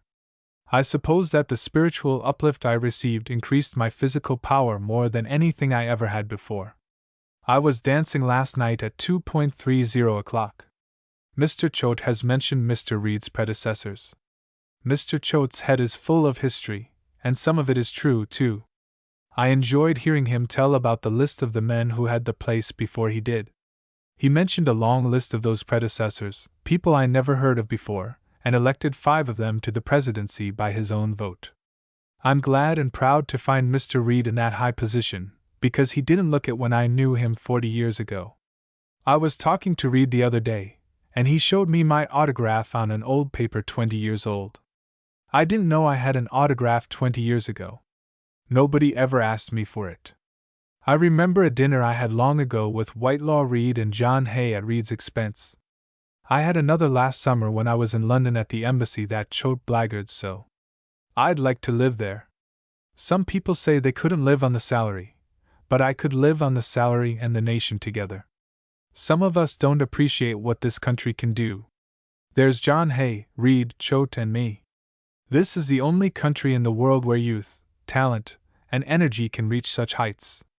It shows what we could do without means, and what people can do with talent and energy when they find it in people like us. When I first came to New York, they were all struggling young men, and I am glad to see that they have got on in the world. I knew John Hay when I had no white hairs in my head and more hair than Reid has now. Those were days of joy and hope. Reid and Hay were on the staff of the Tribune. I went there once in that old building, and I looked all around and I finally found a door ajar and looked in. It wasn't Reid or Hay there, but it was Horace Greeley. Those were in the days when Horace Greeley was a king. That was the first time I ever saw him, and the last. I was admiring him when he stopped and seemed to realize that there was a fine presence there somewhere. He tried to smile, but he was out of smiles. He looked at me a moment and said, "What in H do you want?" He began with that word. H. That's a long word and a profane word. I don't remember what the word was now, but I recognized the power of it. I had never used that language myself, but at that moment I was converted. It has been a great refuge for me in time of trouble. If a man doesn't know that language, he can't express himself on strenuous occasions. When you have that word at your command, let trouble come. But later Hay rose, and you know what summit Whitelaw Reid has reached, and you see me. Those 2 men have regulated troubles of nations and conferred peace upon mankind. And in my humble way, of which I am quite vain, I was the principal moral force in all those great international movements. These great men illustrated what I say. Look at us great people. We all come from the dregs of society. That's what can be done in this country. That's what this country does for you.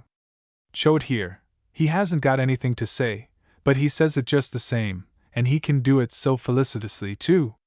I said long ago he was the handsomest man America ever produced. May the progress of civilization always rest on such distinguished men as it has in the past. Rogers and railroads. I thank you, Mr. Toastmaster, for the compliment which you have paid me, and I am sure I would rather have made people laugh than cry, yet in my time I have made some of them cry, and before I stop entirely I hope to make some more of them cry. I like compliments. I deal in them myself. I have listened with the greatest pleasure to the compliments which the chairman has paid to Mr. Rogers and that road of his tonight, and I hope some of them are deserved. It is no small distinction to a man like that to sit here before an intelligent crowd like this, and to be classed with Napoleon and Caesar. Why didn't he say that this was the proudest day of his life? Napoleon and Caesar are dead, and they can't be here to defend themselves. But I'm here. The chairman said, and very truly, that the most lasting thing in the hands of man are the roads which Caesar built, and it is true that he built a lot of them, and they are there yet. Yes, Caesar built a lot of roads in England, and you can find them. But Rogers has only built one road, and he hasn't finished that yet. I like to hear my old friend complimented, but I don't like to hear it overdone. I didn't go around today with the others to see what he is doing. I will do that in a quiet time, when there is not anything going on, and when I shall not be called upon to deliver intemperate compliments on a railroad in which I own no stock. They proposed that I go along with the committee and help inspect that dump down yonder. I didn't go. I saw that dump. I saw that thing when I was coming in on the steamer, and I didn't go because I was diffident, sentimentally diffident, about going and looking at that thing again, that great, long, bony thing. It looked just like Mr. Rogers's foot. The chairman says Mr. Rogers is full of practical wisdom, and he is. It is intimated here that he is a very ingenious man, and he is a very competent financier. Maybe he is now, but it was not always so. I know lots of private things in his life which people don't know, and I know how he started, and it was not a very good start. I could have done better myself. The first time he crossed the Atlantic he had just made the first little strike in oil, and he was so young he did not like to ask questions. He did not like to appear ignorant. To this day he don't like to appear ignorant, but he can look as ignorant as anybody. On board the ship they were betting on the run of the ship, betting a couple of shillings, or half a crown, and they proposed that this youth from the oil regions should bet on the run of the ship. He did not like to ask what a half-crown was, and he didn't know, but rather than be ashamed of himself he did bet half a crown on the run of the ship, and in bed he could not sleep. He wondered if he could afford that outlay in case he lost. He kept wondering over it, and said to himself, "A king's crown must be worth $20,000, so half a crown would cost $10,000. He could not afford to bet away $10,000 on the run of the ship, so he went up to the stakeholder and gave him $150 to let him off." I like to hear Mr. Rogers complimented. I am not stingy in compliments to him myself. Why, I did it today when I sent his wife a telegram to comfort her. That is the kind of person I am. I knew she would be uneasy about him. I knew she would be solicitous about what he might do down here, so I did it to quiet her and to comfort her. I said he was doing well for a person out of practice. There is nothing like it. He is like I used to be. There were times when I was careless in my dress when I got older. You know how uncomfortable your wife can get when you are going away without her superintendence. Once when my wife could not go with me, she always went with me when she could. I always did meet that kind of luck. I was going to Washington once, a long time ago, in Mr. Cleveland's first administration, and she could not go. But, in her anxiety that I should not desecrate the house, she made preparation. She knew that there was to be a reception of those authors at the White House at 7 o'clock in the evening. She said, "If I should tell you now what I want to ask of you, you would forget it before you get to Washington, and therefore, I have written it on a card, and you will find it in your dress vest pocket when you are dressing at the Arlington, when you are dressing to see the President." I never thought of it again until I was dressing, and I felt in that pocket and took it out, and it said, in a kind of imploring way, "Don't wear your Arctics in the White House." You complimented Mr. Rogers on his energy, his foresightness, complimented him in various ways, and he has deserved those compliments, although I say it myself, and I enjoyed them all. There is one side of Mr. Rogers that has not been mentioned. If you will leave that to me, I will touch upon that. There was a note in an editorial in one of the Norfolk papers this morning that touched upon that very thing, that hidden side of Mr. Rogers, where it spoke of Helen Keller and her affection for Mr. Rogers, to whom she dedicated her life book. And she has a right to feel that way, because, without the public knowing anything about it, he rescued, if I may use that term, that marvelous girl, that wonderful Southern girl, that girl who was stone deaf, blind, and dumb from scarlet fever when she was a baby 18 months old, and who now is as well and thoroughly educated as any woman on this planet at 29 years of age. She is the most marvelous person of her sex that has existed on this earth since Joan of Arc. That is not all Mr. Rogers has done, but you never see that side of his character, because it is never protruding, but he lends a helping hand daily out of that generous heart of his. You never hear of it. He is supposed to be a moon which has one side dark and the other bright. But the other side, though you don't see it, is not dark, it is bright, and its rays penetrate, and others do see it who are not God. I would take this opportunity to tell something that I have never been allowed to tell by Mr. Rogers, either by my mouth or in print, and if I don't look at him I can tell it now. In 1893, when the publishing company of Charles L. Webster, of which I was financial agent, failed, it left me heavily in debt. If you will remember what commerce was at that time, you will recall that you could not sell anything, and could not buy anything, and I was on my back. My books were not worth anything at all, and I could not give away my copyrights. Mr. Rogers had long enough vision ahead to say, "Your books have supported you before, and after the panic is over they will support you again." And that was a correct proposition. He saved my copyrights, and saved me from financial ruin. He it was who arranged with my creditors to allow me to roam the face of the earth for 4 years and persecute the nations thereof with lectures, promising that at the end of 4 years I would pay dollar for dollar. That arrangement was made, otherwise I would now be living out of doors under an umbrella, and a borrowed one at that. You see his white mustache and his head trying to get white, he is always trying to look like me. I don't blame him for that. These are only emblematic of his character, and that is all. I say, without exception, hair and all, he is the whitest man I have ever known. The old-fashioned printer. The chairman's historical reminiscences of Gutenberg have caused me to fall into reminiscences, for I myself am something of an antiquity. All things change in the procession of years, and it may be that I am among strangers. It may be that the printer of today is not the printer of 35 years ago. I was no stranger to him. I knew him well. I built his fire for him in the winter mornings. I brought his water from the village pump. I swept out his office. I picked up his type from under his stand, and if he were there to see, I put the good type in his case and the broken ones among the hell matter, and if he wasn't there to see, I dumped it all with the pie on the imposing stone, for that was the furtive fashion of the cub, and I was a cub.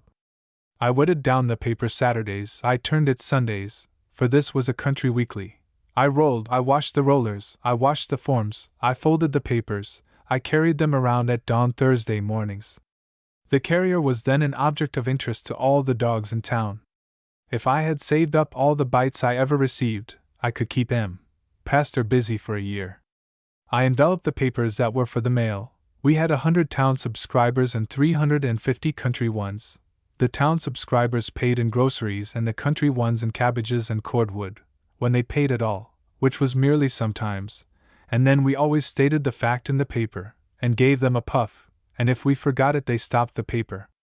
Every man on the town list helped edit the thing, that is, he gave orders as to how it was to be edited, dictated its opinions, marked out its course for it, and every time the boss failed to connect he stopped his paper.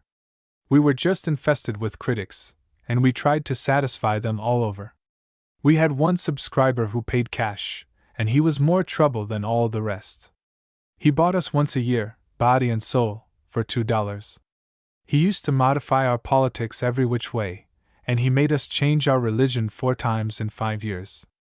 If we ever tried to reason with him, he would threaten to stop his paper, and of course, that meant bankruptcy and destruction. That man used to write articles a column and a half long, leaded long primer, and sign them Junius, or Veritas, or Vox Populi, or some other high-sounding rot, and then, after it was set up, he would come in and say he had changed his mind, which was a gilded figure of speech, because he hadn't any, and order it to be left out. We couldn't afford bogus in that office, so we always took the leads out, altered the signature, credited the article to the rival paper in the next village, and put it in. Well, we did have 1 or 2 kinds of bogus. Whenever there was a barbecue, or a circus, or a baptizing, we knocked off for half a day, and then to make up for short matter we would turn over ads, turn over the whole page and duplicate it. The other bogus was deep philosophical stuff, which we judged nobody ever read, so we kept a galley of it standing, and kept on slapping the same old batches of it in, every now and then, till it got dangerous. Also, in the early days of the telegraph we used to economize on the news. We picked out the items that were pointless and barren of information and stood them on a galley, and changed the dates and localities, and used them over and over again till the public interest in them was worn to the bone. We marked the ads, but we seldom paid any attention to the marks afterward, so the life of a TD ad and a TF ad was equally eternal. I have seen a TD notice of a sheriff's sale still booming serenely along 2 years after the sale was over, the sheriff dead, and the whole circumstance become ancient history. Most of the yearly ads were patent medicine stereotypes, and we used to fence with them. I can see that printing office of prehistoric times yet, with its horse bills on the walls, its D boxes clogged with tallow, because we always stood the candle in the K box nights, its towel, which was not considered soiled until it could stand alone, and other signs and symbols that marked the establishment of that kind in the Mississippi Valley, and I can see, also, the tramping sure, who flitted by in the summer and tarried a day, with his wallet stuffed with 1 shirt and a hatful of handbills, for if he couldn't get any type to set he would do a temperance lecture. His way of life was simple, his needs not complex. All he wanted was plate and bed and money enough to get drunk on, and he was satisfied. But it may be, as I have said, that I am among strangers, and sing the glories of a forgotten age to unfamiliar ears, so I will make even and stop. Society of American Authors. Mr. Chairman, ladies and gentlemen, it seems a most difficult thing for any man to say anything about me that is not complimentary. I don't know what the charm is about me which makes it impossible for a person to say a harsh thing about me and say it heartily, as if he was glad to say it. If this thing keeps on, it will make me believe that I am what these kind chairmen say of me. In introducing me, Judge Ransom spoke of my modesty as if he was envious of me. I would like to have one man come out flat-footed and say something harsh and disparaging of me, even if it were true. I thought at one time, as the learned judge was speaking, that I had found that man, but he wound up, like all the others, by saying complimentary things. I am constructed like everybody else, and enjoy a compliment as well as any other fool, but I do like to have the other side presented. And there is another side. I have a wicked side.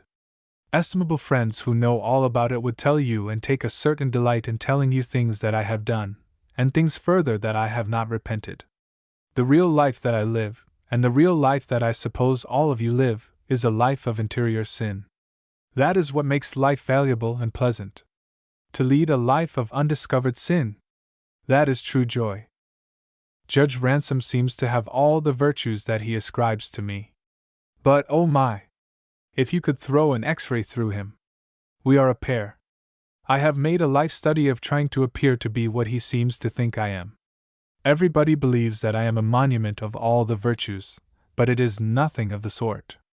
I am living 2 lives, and it keeps me pretty busy.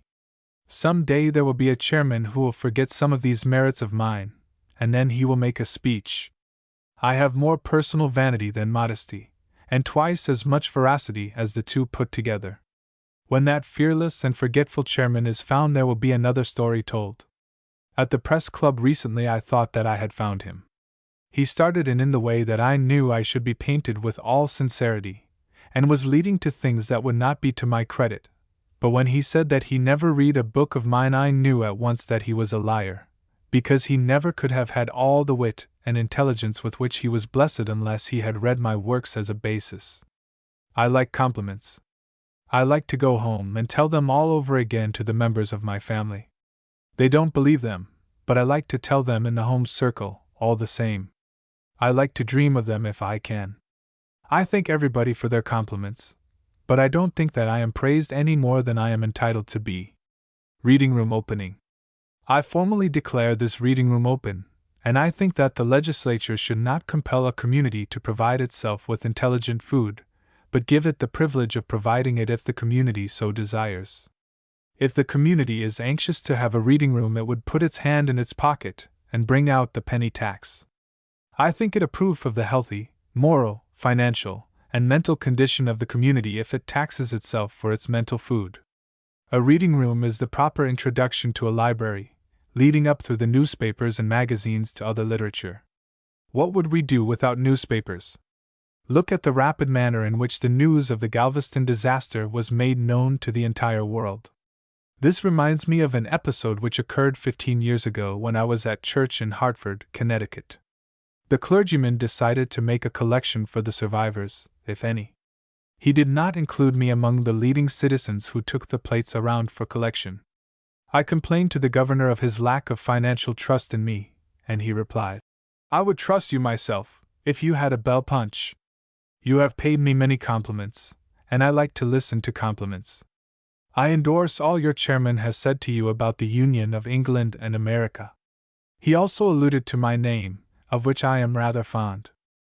A little girl wrote me from New Zealand in a letter I received yesterday, stating that her father said my proper name was not Mark Twain but Samuel Clemens, but that she knew better, because Clemens was the name of the man who sold the patent medicine, and his name was not Mark.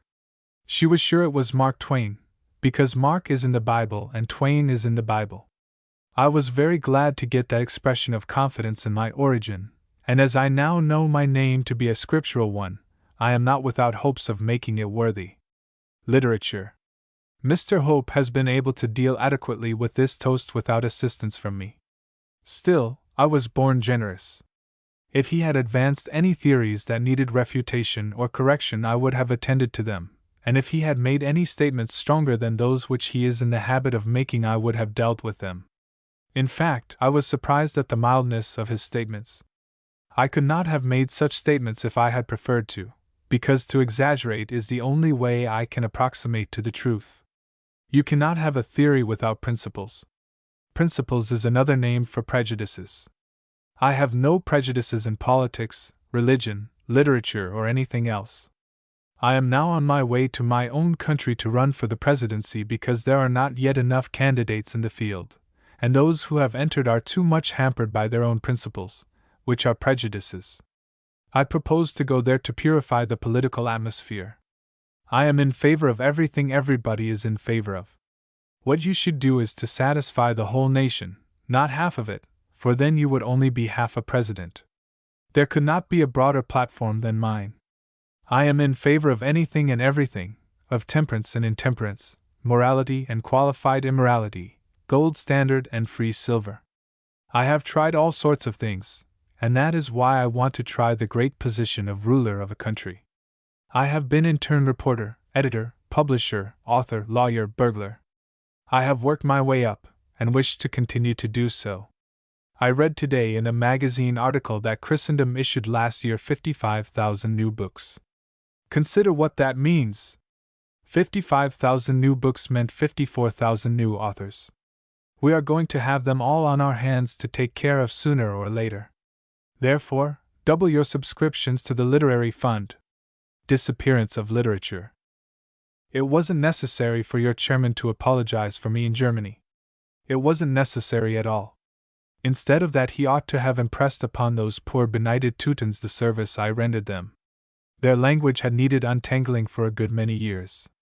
Nobody else seemed to want to take the job, and so I took it, and I flatter myself that I made a pretty good job of it.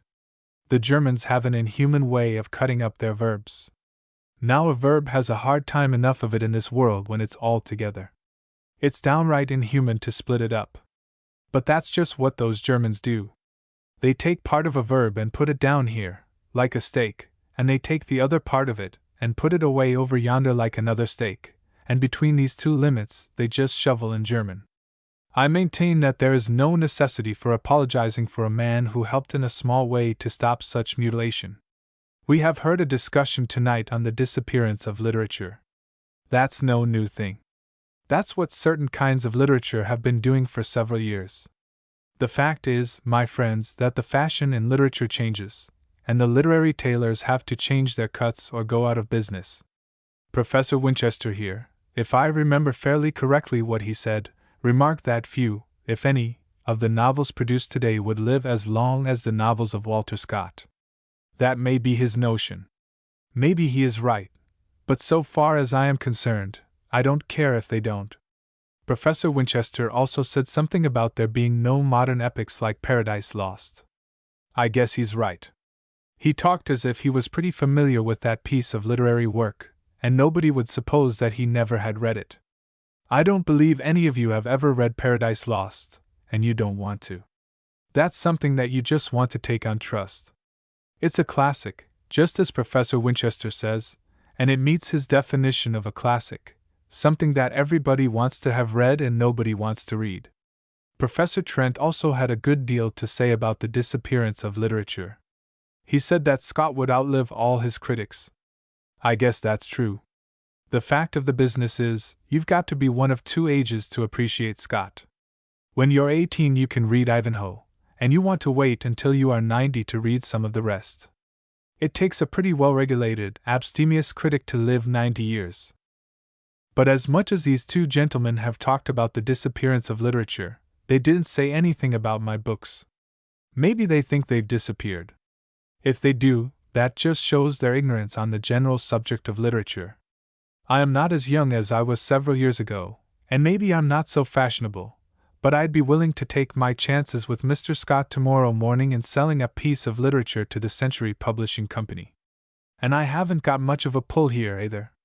I often think that the highest compliment ever paid to my poor efforts was paid by Darwin through President Eliot, of Harvard College.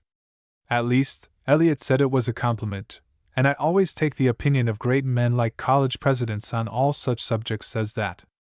I went out to Cambridge one day a few years ago and called on President Eliot.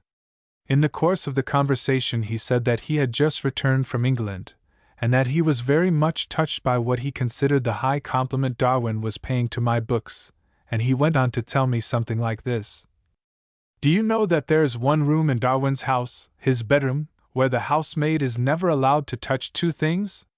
One is a plant he is growing and studying while it grows. It was one of those insect-devouring plants which consumed bugs and beetles and things for the particular delectation of Mr. Darwin. And the other some books that lie on the night table at the head of his bed. They are your books, Mr. Clemens, and Mr. Darwin reads them every night to lull him to sleep. My friends, I thoroughly appreciated that compliment, and considered it the highest one that was ever paid to me. To be the means of soothing to sleep a brain teeming with bugs and squirming things like Darwin's was something that I had never hoped for, and now that he is dead I never hope to be able to do it again. The New York Press Club dinner. I must say that I have already begun to regret that I left my gun at home. I've said so many times when a chairman has distressed me with just such compliments that the next time such a thing occurs I will certainly use a gun on that chairman. It is my privilege to compliment him in return. You behold before you a very, very old man. A cursory glance at him would deceive the most penetrating. His features seem to reveal a person dead to all honorable instincts. They seem to bear the traces of all the known crimes, instead of the marks of a life spent for the most part, and now altogether, in the Sunday school of a life that may well stand as an example to all generations that have risen or will rise. His private character is altogether suggestive of virtues which to all appearances he has not. If you examine his past history you will find it as deceptive as his features, because it is marked all over with waywardness and misdemeanor, mere effects of a great spirit upon a weak body, mere accidents of a great career. In his heart he cherishes every virtue on the list of virtues, and he practices them all, secretly, always secretly. You all know him so well that there is no need for him to be introduced here. Gentlemen, Colonel Brown. The alphabet and simplified spelling. It seems to me that I was around here in the neighborhood of the public library about 50 or 60 years ago. I don't deny the circumstance, although I don't see how you got it out of my autobiography, which was not to be printed until I am dead, unless I'm dead now. I had that $3 and change, and I remember well the $10 which was sewed in my coat. I have prospered since. Now I have plenty of money and a disposition to squander it, but I can't. One of those trust companies is taking care of it. Now, as this is probably the last time that I shall be out after nightfall this winter, I must say that I have come here with a mission, and I would make my errand of value. Many compliments have been paid to Mr. Carnegie tonight. I was expecting them. They are very gratifying to me. I have been a guest of honor myself, and I know what Mr. Carnegie is experiencing now. It is embarrassing to get compliments, and only compliments, particularly when he knows as well as the rest of us that on the other side of him there are all sorts of things worthy of our condemnation. Just look at Mr. Carnegie's face. It is fairly scintillating with fictitious innocence. You would think, looking at him, that he had never committed a crime in his life. But no, look at his pestiferious simplified spelling. You can't any of you imagine what a crime that has been. Torquemada was nothing to Mr. Carnegie.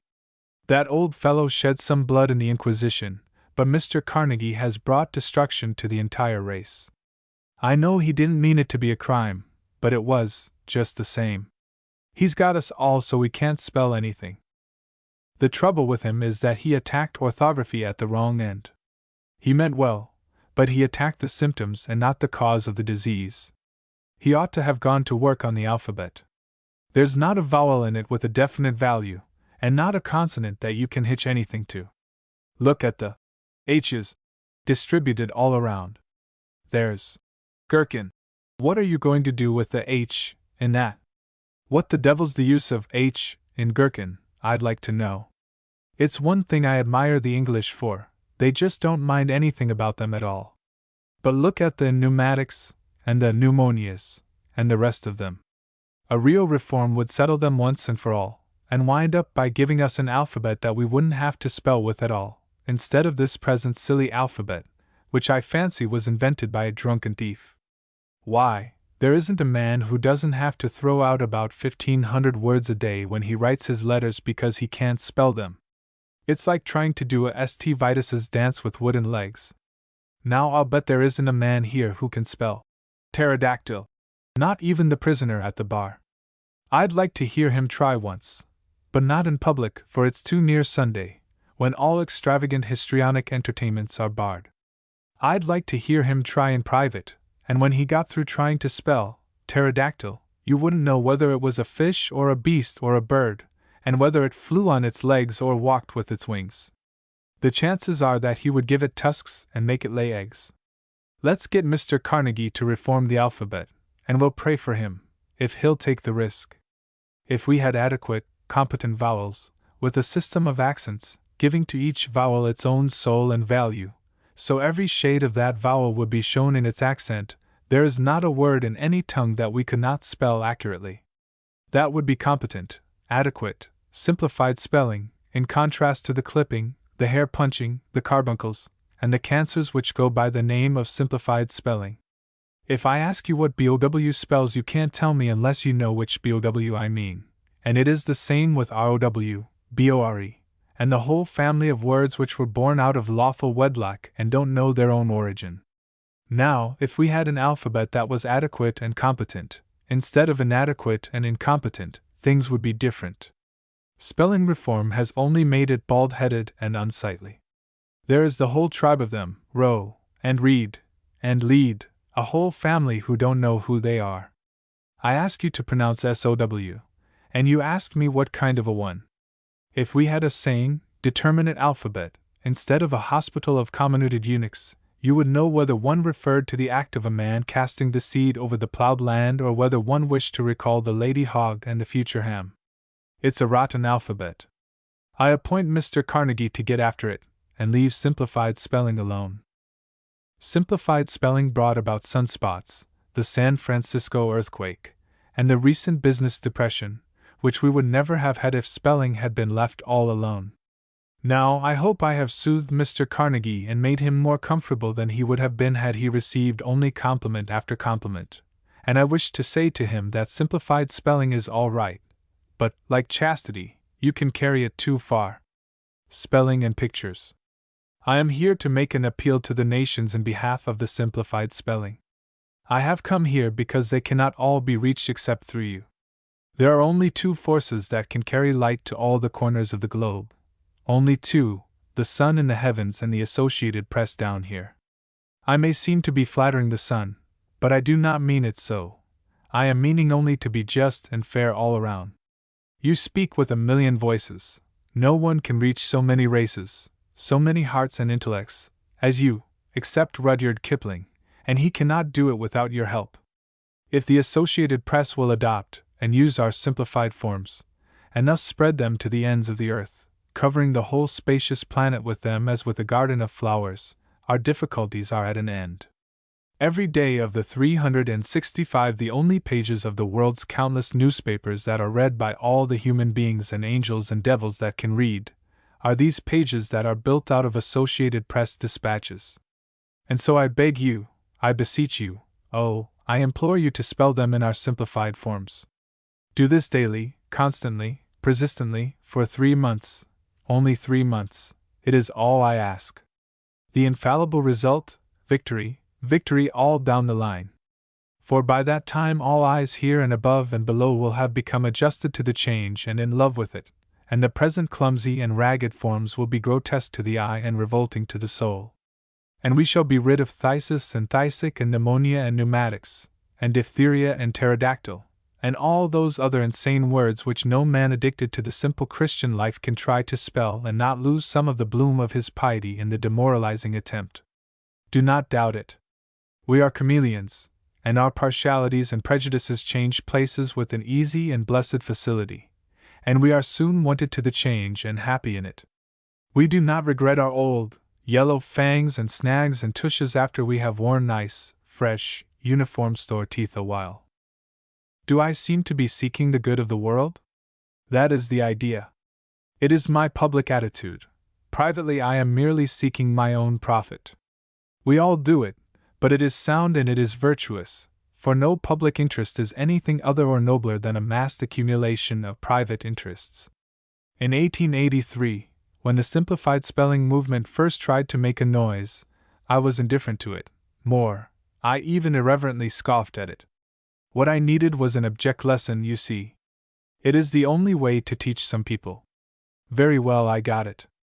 At that time I was scrambling along, earning the family's bread on magazine work at 7 cents a word, compound words at single rates, just as it is in the dark present. I was the property of a magazine, a 7-cent slave under a boiler iron contract. One day there came a note from the editor requiring me to write 10 pages on this revolting text. Considerations concerning the alleged subterranean holophotal extemporaneousness of the conciliaceous superimbrication of the ornithorhynchus, as foreshadowed by the unintelligibility of its plesiosaurian anisodactylous aspects. 10 pages of that. Each and every word a 17-jointed vestibuled railroad train. 7 cents a word. I saw starvation staring the family in the face.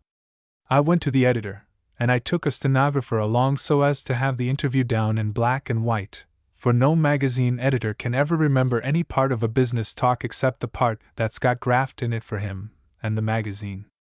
I said, "Read that text, Jackson, and let it go on the record. Read it out loud." He read it. Considerations concerning the alleged subterranean holophotal extemporaneousness of the conciliaceous superimbrication of the ornithorhynchus, as foreshadowed by the unintelligibility of its plesiosaurian anisodactylous aspects. I said, "You want 10 pages of those rumbling, great, long, summer thunderpeals, and you expect to get them at 7 cents a peal?" He said, "A word's a word, And 7 cents is the contract. What are you going to do about it? I said. Jackson, this is cold-blooded oppression. What's an average English word? He said. 6 letters. I said. Nothing of the kind. That's French, and includes the spaces between the words. An average English word is 4 letters and a half. By hard, honest labor I dug all the large words out of my vocabulary, and shaved it down till the average is 3 letters and a half. I can put 1,200 words on your page, and there's not another man alive that can come within 200 of it. My page is worth $84 to me. It takes exactly as long to fill your magazine page with long words as it does with short ones 4 hours. Now then, look at the criminal injustice of this requirement of yours. I am careful, I am economical of my time and labor. For the family's sake I've got to be so. So I never write Metropolis for 7 cents, because I can get the same money for city. I never write policeman, because I can get the same price for cop, and so on and so on. I never write valetudinarian at all, for not even hunger and wretchedness can humble me to the point where I will do a word like that for 7 cents. I wouldn't do it for 15. Examine your obscene text, please count the words. He counted and said it was 24. I asked him to count the letters. He made it 203. I said, Now I hope you see the whole size of your crime. With my vocabulary I would make 60 words out of those 205 letters, and get $4.20 for it, whereas for your inhuman 24 I would get only $1.68. 10 pages of these skyscrapers of yours would pay me only about $300. In my simplified vocabulary the same space and the same labor would pay me $840. I do not wish to work upon this scandalous job by the piece. I want to be hired by the year. He coldly refused. I said, Then for the sake of the family, if you have no feeling for me, you ought at least to allow me overtime on that word extemporaneousness. Again he coldly refused. I seldom say a harsh word to anyone, but I was not master of myself then, and I spoke right out, and called him an Anisodactylus plesiosaurian conciliaceus ornithorhynchus, and rotten to the heart with holophotal subterranean extemporaneousness. God forgive me for that wanton crime. He lived only 2 hours. From that day to this I have been a devoted and hard-working member of the heaven-born institution, the International Association for the Prevention of Cruelty to Authors, and now I am laboring with Carnegie's Simplified Committee, and with my heart in the work. Now then, let us look at this mighty question reasonably, rationally, sanely, yes, and calmly, not excitedly. What is the real function, the essential function, the supreme function, of language? Isn't it merely to convey ideas and emotions? Certainly. Then if we can do it with words of phonetic brevity and compactness, why keep the present cumbersome forms? But can we? Yes. I hold in my hand the proof of it. Here is a letter written by a woman, right out of her heart of hearts. I think she never saw a spelling book in her life. The spelling is her own. There isn't a waste letter in it anywhere. It reduces the phonetics to the last gasp. It squeezes the surplusage out of every word. There's no spelling that can begin with it on this planet outside of the White House. And as for the punctuation, there isn't any. It is all one sentence, eagerly and breathlessly uttered, without break or pause in it anywhere. The letter is absolutely genuine. I have the proofs of that in my possession. I can't stop to spell the words for you, but you can take the letter presently and comfort your eyes with it. I will read the letter. Miss dear friend, I took some close into the armory and give them to you to send to the sufferers out to California, and I hate to trouble you, but I got to have one of them back. It was a black all-wool Cheviot with a jacket to mock trimmed kind of fancy number 38 burst measure and palsy-mentary across the front, and the color I wouldn't trouble you, but it belonged to my brother's wife, and she is mad about it. I thought she was willin', but she says she want done with it, and she was going to wear it a spell longer. She ain't so free heart as what I am, and she has got more to do with than I have, having a husband to work and slave for her. I jells you remember me, I am shot and stout and light complected. I talked with you quite a spell about the suffers and said it was orful about that earthquake. I shouldn't wonder if they had another one right off. Seein' general condition of the country is kind of explosive. I hate to take that black dress away from the sufferers, but I will hunt round and see. If I can get another one, if I can, I will call to the armory for it, if you will just lay it aside, so no more at present from your true friend. I liked your appearance very much. Now you see what simplified spelling can do. It can convey any fact you need to convey, and it can pour out emotions like a sewer. I beg you, I beseech you, to adopt our spelling, and print all your dispatches in it. Now I wish to say just one entirely serious word. I have reached a time of life, 70 years and a half, where none of the concerns of this world have much interest for me personally. I think I can speak dispassionately upon this matter, because in the little while that I have got to remain here I can get along very well with these old-fashioned forms, and I don't propose to make any trouble about it at all. I shall soon be where they won't care how I spell so long as I keep the Sabbath. There are 82 millions of us people that use this orthography, and it ought to be simplified in our behalf, but it is kept in its present condition to satisfy 1 million people who like to have their literature in the old form. That looks to me to be rather selfish, and we keep the forms as they are while we have got 1 million people coming in here from foreign countries every year, and they have got to struggle with this orthography of ours, and it keeps them back and damages their citizenship for years until they learn to spell the language, if they ever do learn. This is merely sentimental argument. People say it is the spelling of Chaucer and Spencer and Shakespeare and a lot of other people who do not know how to spell anyway, and it has been transmitted to us, and we preserved it, and wish to preserve it because of its ancient and hallowed associations. Now, I don't see that there is any real argument about that. If that argument is good, then it would be a good argument not to banish the flies and the cockroaches from hospitals because they have been there so long that the patients have got used to them, and they feel a tenderness for them on account of the associations. Why, it is like preserving a cancer in a family because it is a family cancer, and we are bound to it by the test of affection and reverence and old, moldy antiquity. I think that this declaration to improve this orthography of ours is our family cancer, and I wish we could reconcile ourselves to have it cut out and let the family cancer go. Now you see before you the wreck and ruin of what was once a young person like yourselves. I am exhausted by the heat of the day. I must take what is left of this wreck and run out of your presence, and carry it away to my home and spread it out there, and sleep the sleep of the righteous. There is nothing much left of me but my age and my righteousness, but I leave with you my love and my blessing, and may you always keep your youth. Books and burglars. Suppose this library had been in operation a few weeks ago, and the burglars who happened along and broke into my house, taking a lot of things they didn't need, and for that matter which I didn't need, had first made entry into this institution. Picture them seated here on the floor, poring by the light of their dark lanterns over some of the books they found, and thus absorbing moral truths and getting a moral uplift. The whole course of their lives would have been changed. As it was, they kept straight on in their immoral way and were sent to jail. For all we know, they may next be sent to Congress. And speaking of burglars, let us not speak of them too harshly. Now, I have known so many burglars, not exactly known, but so many of them have come near me in my various dwelling places, that I am disposed to allow them credit for whatever good qualities they possess. Chief among these, and indeed, the only one I just now think of, is their great care while doing business to avoid disturbing people's sleep. Noiseless as they may be while at work, however, the effect of their visitation is to murder sleep later on. Now we are prepared for these visitors. All sorts of alarm devices have been put in the house, and the ground for half a mile around it has been electrified. The burglar who steps within this danger zone will set loose a bedlam of sounds, and spring into readiness for action our elaborate system of defenses.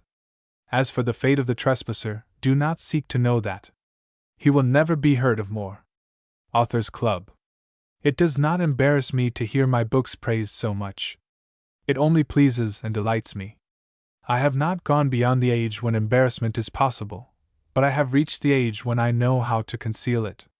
It is such a satisfaction to me to hear Sir Walter Besant, who is much more capable than I to judge of my work, deliver a judgment which is such a contentment to my spirit. Well, I have thought well of the books myself, but I think more of them now.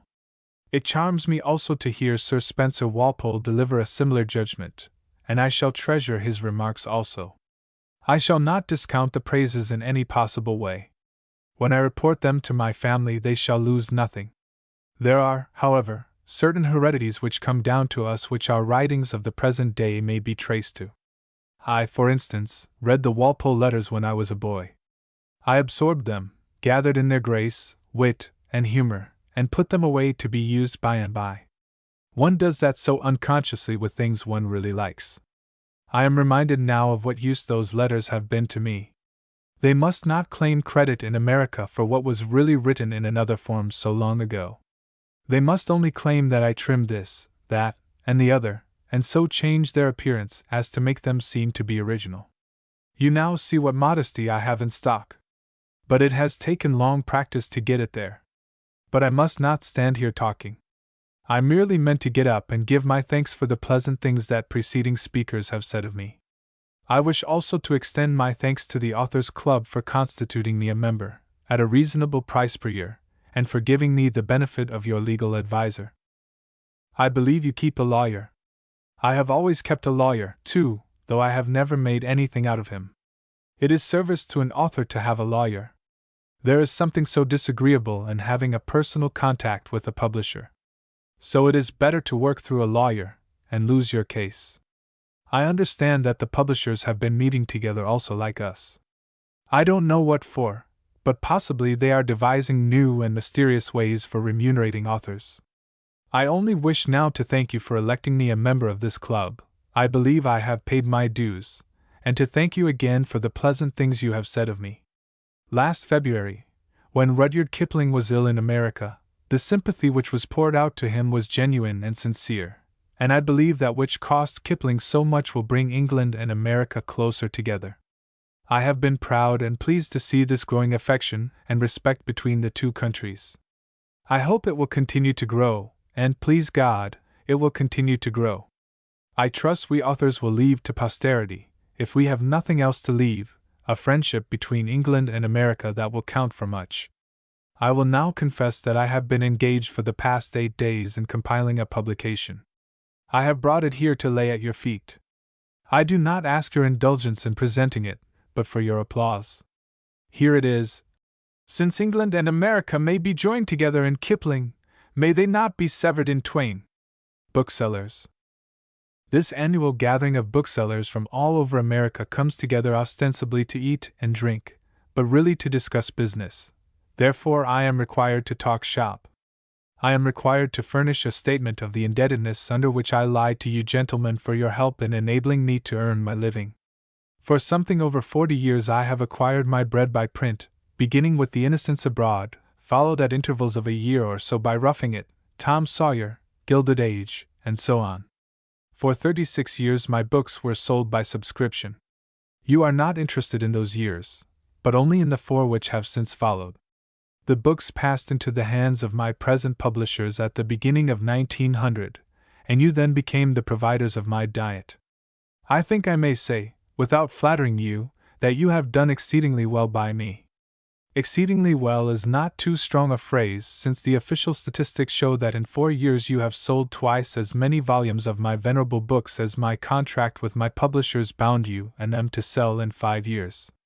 To your sorrow you are aware that frequently, much too frequently, when a book gets to be 5 or 10 years old its annual sale shrinks to 200 or 300 copies, and after an added 10 or 20 years ceases to sell. But you sell thousands of my moss-backed old books every year, the youngest of them being books that range from 15 to 27 years old, and the oldest reaching back to 35 and 40. By the terms of my contract my publishers had to account to me for 50,000 volumes per year for 5 years, and pay me for them whether they sold them or not. It is at this point that you gentlemen come in, for it was your business to unload 250,000 volumes upon the public in 5 years if you possibly could. Have you succeeded? Yes, you have, and more. For in 4 years, with a year still to spare, you have sold the 250,000 volumes, and 240,000 besides. Your sales have increased each year. In the first year you sold 90,328, in the second year, 104,851, in the third, 133,975. In the fourth year, which was last year, you sold 160,000. The aggregate for the 4 years is 500,000 volumes, lacking 11,000.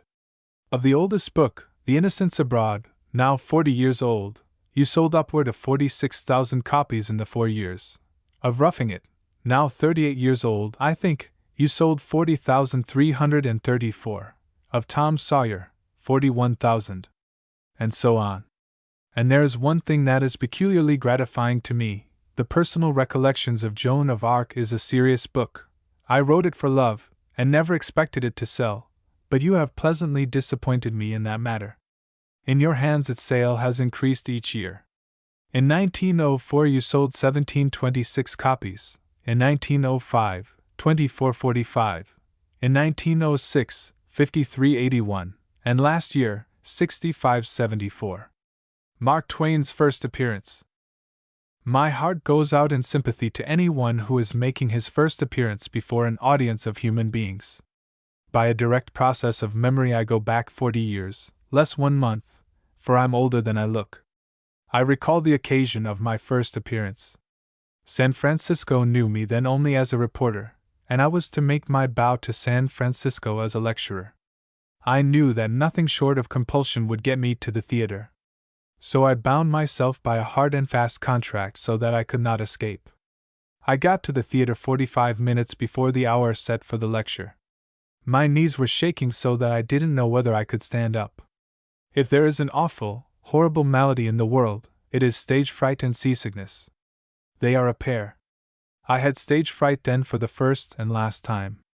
I was only seasick once, too. It was on a little ship on which there were 200 other passengers. I was sick. I was so sick that there wasn't any left for those other 200 passengers. It was dark and lonely behind the scenes in that theater, and I peeked through the little peek holes they have in theater curtains and looked into the big auditorium. That was dark and empty, too. By and by it lighted up, and the audience began to arrive. I had got a number of friends of mine, stalwart men, to sprinkle themselves through the audience armed with big clubs. Every time I said anything they could possibly guess I intended to be funny, they were to pound those clubs on the floor. Then there was a kind lady in a box up there, also a good friend of mine, the wife of the governor. She was to watch me intently, and whenever I glanced toward her she was going to deliver a gubernatorial laugh that would lead the whole audience into applause. At last I began. I had the manuscript tucked under a United States flag in front of me where I could get at it in case of need. But I managed to get started without it. I walked up and down. I was young in those days and needed the exercise, and talked and talked. Right in the middle of the speech I had placed a gem. I had put in a moving, pathetic part which was to get at the hearts and souls of my hearers. When I delivered it they did just what I hoped and expected. They sat silent and awed. I had touched them. Then I happened to glance up at the box where the governor's wife was. You know what happened. Well, after the first agonizing 5 minutes, my stage fright left me, never to return. I know if I was going to be hanged I could get up and make a good showing, and I intend to.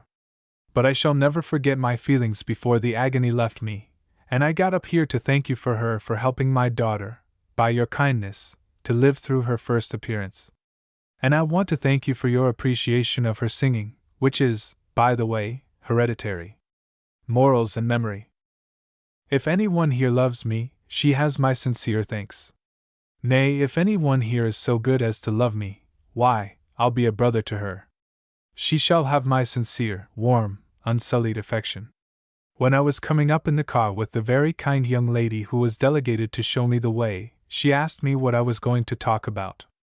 And I said I wasn't sure. I said I had some illustrations, and I was going to bring them in. I said I was certain to give those illustrations, but that I hadn't the faintest notion what they were going to illustrate. Now, I'd been thinking it over in this forest glade, indicating the woods of Arcady on the scene setting, and I've decided to work them in with something about morals and the caprices of memory. That seems to me to be a pretty good subject. You see, everybody has a memory and it's pretty sure to have caprices. And, of course, everybody has morals. It's my opinion that every one I know has morals, though I wouldn't like to ask. I know I have. But I'd rather teach them than practice them any day. Give them to others. That's my motto. Then you never have any use for them when you're left without. Now, speaking of the caprices of memory in general, and of mine in particular, it's strange to think of all the tricks this little mental process plays on us. Here we're endowed with a faculty of mind that ought to be more supremely serviceable to us than them all. And what happens? This memory of ours stores up a perfect record of the most useless facts, and anecdotes, and experiences. And all the things that we ought to know, that we need to know, that we'd profit by knowing, it casts aside with the careless indifference of a girl refusing her true lover. It's terrible to think of this phenomenon. I tremble in all my members when I consider all the really valuable things that I've forgotten in 70 years, when I meditate upon the caprices of my memory. There's a bird out in California that is one perfect symbol of the human memory. I've forgotten the bird's name, just because it would be valuable for me to know it, to recall it to your own minds, perhaps. But this fool of a creature goes around collecting the most ridiculous things you can imagine and storing them up. He never selects a thing that could ever prove of the slightest help to him, but he goes about gathering iron forks, and spoons, and tin cans, and broken mousetraps, all sorts of rubbish that is difficult for him to carry and yet be any use when he gets it. Why, that bird will go buy a gold watch to bring back one of those patent cake pans. Now, my mind is just like that, and my mind isn't very different from yours, and so our minds are just like that bird.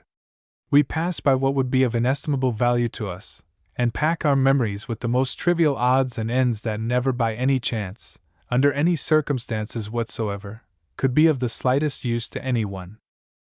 Now, things that I have remembered are constantly popping into my head, and I am repeatedly startled by the vividness with which they recur to me after the lapse of years and their utter uselessness in being remembered at all. I was thinking over some on my way up here. They were the illustrations I spoke about to the young lady on the way up. And I've come to the conclusion, curious though it is, that I can use every one of these freaks of memory to teach you all a lesson. I'm convinced that each one has its moral. And I think it's my duty to hand the moral on to you. Now, I recall that when I was a boy I was a good boy. I was a very good boy. Why, I was the best boy in my school. I was the best boy in that little Mississippi town where I lived. The population was only about 20 million. You may not believe it, but I was the best boy in that state, and in the United States, for that matter. But I don't know why I never heard anyone say that but myself. I always recognized it. But even those nearest and dearest to me couldn't seem to see it. My mother, especially, seemed to think there was something wrong with that estimate. And she never got over that prejudice. Now, when my mother got to be 85 years old, her memory failed her. She forgot little threads that hold life's patches of meaning together. She was living out west then, and I went on to visit her. I hadn't seen my mother in a year or so. And when I got there she knew my face, knew I was married, knew I had a family, and that I was living with them. But she couldn't, for the life of her, tell my name or who I was. So I told her I was her boy. "But you don't live with me," she said. "No," said I. "I'm living in Rochester." "What are you doing there?" "Going to school." "Large school?" "Very large." "All boys?" "All boys." "And how do you stand?" said my mother. "I'm the best boy in that school," I answered. "Well," said my mother with a return of her old fire, "I'd like to know what the other boys are like." Now, one point in this story is the fact that my mother's mind went back to my school days, and remembered my little youthful self-prejudice when she'd forgotten everything else about me. The other point is the moral. There's one there that you will find if you search for it. Now, here's something else I remember. It's about the first time I ever stole a watermelon. Stole is a strong word. Stole? Stole? No, I don't mean that. It was the first time I ever withdrew a watermelon. It was the first time I ever extracted a watermelon. That is exactly the word I want. Extracted. It is definite. It is precise. It perfectly conveys my idea. Its use in dentistry connotes the delicate shade of meaning I am looking for. You know we never extract our own teeth. And it was not my watermelon that I extracted. I extracted that watermelon from a farmer's wagon while he was inside negotiating with another customer. I carried that watermelon to one of the secluded recesses of the lumberyard, and there I broke it open. It was a green watermelon. Well, do you know, when I saw that I began to feel sorry. It seemed to me that I had done wrong. I reflected deeply. I reflected that I was young. I think I was just 11. But I knew that though immature I did not lack moral advancement. I knew what a boy ought to do who had extracted a watermelon like that. I considered George Washington, and what action he would have taken under similar circumstances. Then I knew there was just one thing to make me feel right inside, and that was restitution. So I said to myself, I will do that. I will take that green watermelon back where I got it from. And the minute I had said it I felt that great moral uplift that comes to you when you've made a noble resolution. So I gathered up the biggest fragments, and I carried them back to the farmer's wagon, and I restored the watermelon, what was left of it. And I made him give me a good one in place of it, too. And I told him he ought to be ashamed of himself going around working off his worthless, old, green watermelons on trusting purchasers who had to rely on him. How could they tell from the outside whether the melons were good or not? That was his business. And if he didn't reform, I told him I'd see that he didn't get any more of my trade, nor anybody else's I knew, if I could help it. You know that man was as contrite as a revivalist's last convert. He said he was all broken up to think I'd gotten a green watermelon. He promised that he would never carry another green watermelon if he starved for it. And he drove off, a better man. Now, do you see what I did for that man? He was on a downward path, and I rescued him. But all I got out of it was a watermelon. Yet I'd rather have that memory, just that memory of the good I did for that depraved farmer, than all the material gain you can think of. Look at the lesson he got. I never got anything like that from it. But I ought to be satisfied. I was only 11 years old, but I secured everlasting benefit to other people. The moral in this is perfectly clear, and I think there's one in the next memory I'm going to tell you about. To go back to my childhood, there's another little incident that comes to me from which you can draw even another moral. It's about one of the times I went fishing. You see, in our house there was a sort of family prejudice against going fishing if you hadn't permission. But it would frequently be bad judgment to ask. So I went fishing secretly, as it were, way up the Mississippi. It was an exquisitely happy trip, I recall, with a very pleasant sensation. Well, while I was away there was a tragedy in our town. A stranger, stopping over on his way east from California, was stabbed to death in an unseemly brawl. Now, my father was justice of the peace, and because he was justice of the peace he was coroner, and since he was coroner he was also constable, and being constable he was sheriff. And out of consideration for his holding the office of sheriff he was likewise county clerk and a dozen other officials I don't think of just this minute. I thought he had power of life or death, only he didn't use it over other boys. He was sort of an austere man. Somehow I didn't like being round him when I'd done anything he disapproved of. So that's the reason I wasn't often around. Well, when this gentleman got knifed they communicated with the proper authority, the coroner, and they laid the corpse out in the coroner's office, our front sitting room, in preparation for the inquest the next morning. About 9 or 10 o'clock I got back from fishing. It was a little too late for me to be received by my folks, so I took my shoes off and slipped noiselessly up the back way to the sitting room. I was very tired, and I didn't wish to disturb my people. So I groped my way to the sofa and lay down. Now, I didn't know anything of what had happened during my absence. But I was sort of nervous on my own account, afraid of being caught, and rather dubious about the morning affair. And I had been lying there a few moments when my eyes gradually got used to the darkness, and I became aware of something on the other side of the room. It was something foreign to the apartment. It had an uncanny appearance. And I sat up looking very hard, and wondering what in heaven this long, formless, vicious-looking thing might be. First I thought I'd go and see. Then I thought, never mind that. Mind you, I had no cowardly sensations whatever, but it didn't seem exactly prudent to investigate. But I somehow couldn't keep my eyes off the thing. And the more I looked at it, the more disagreeably it grew on me. But I was resolved to play the man. So I decided to turn over and count 100, and let the patch of moonlight creep up and show me what the dickens it was.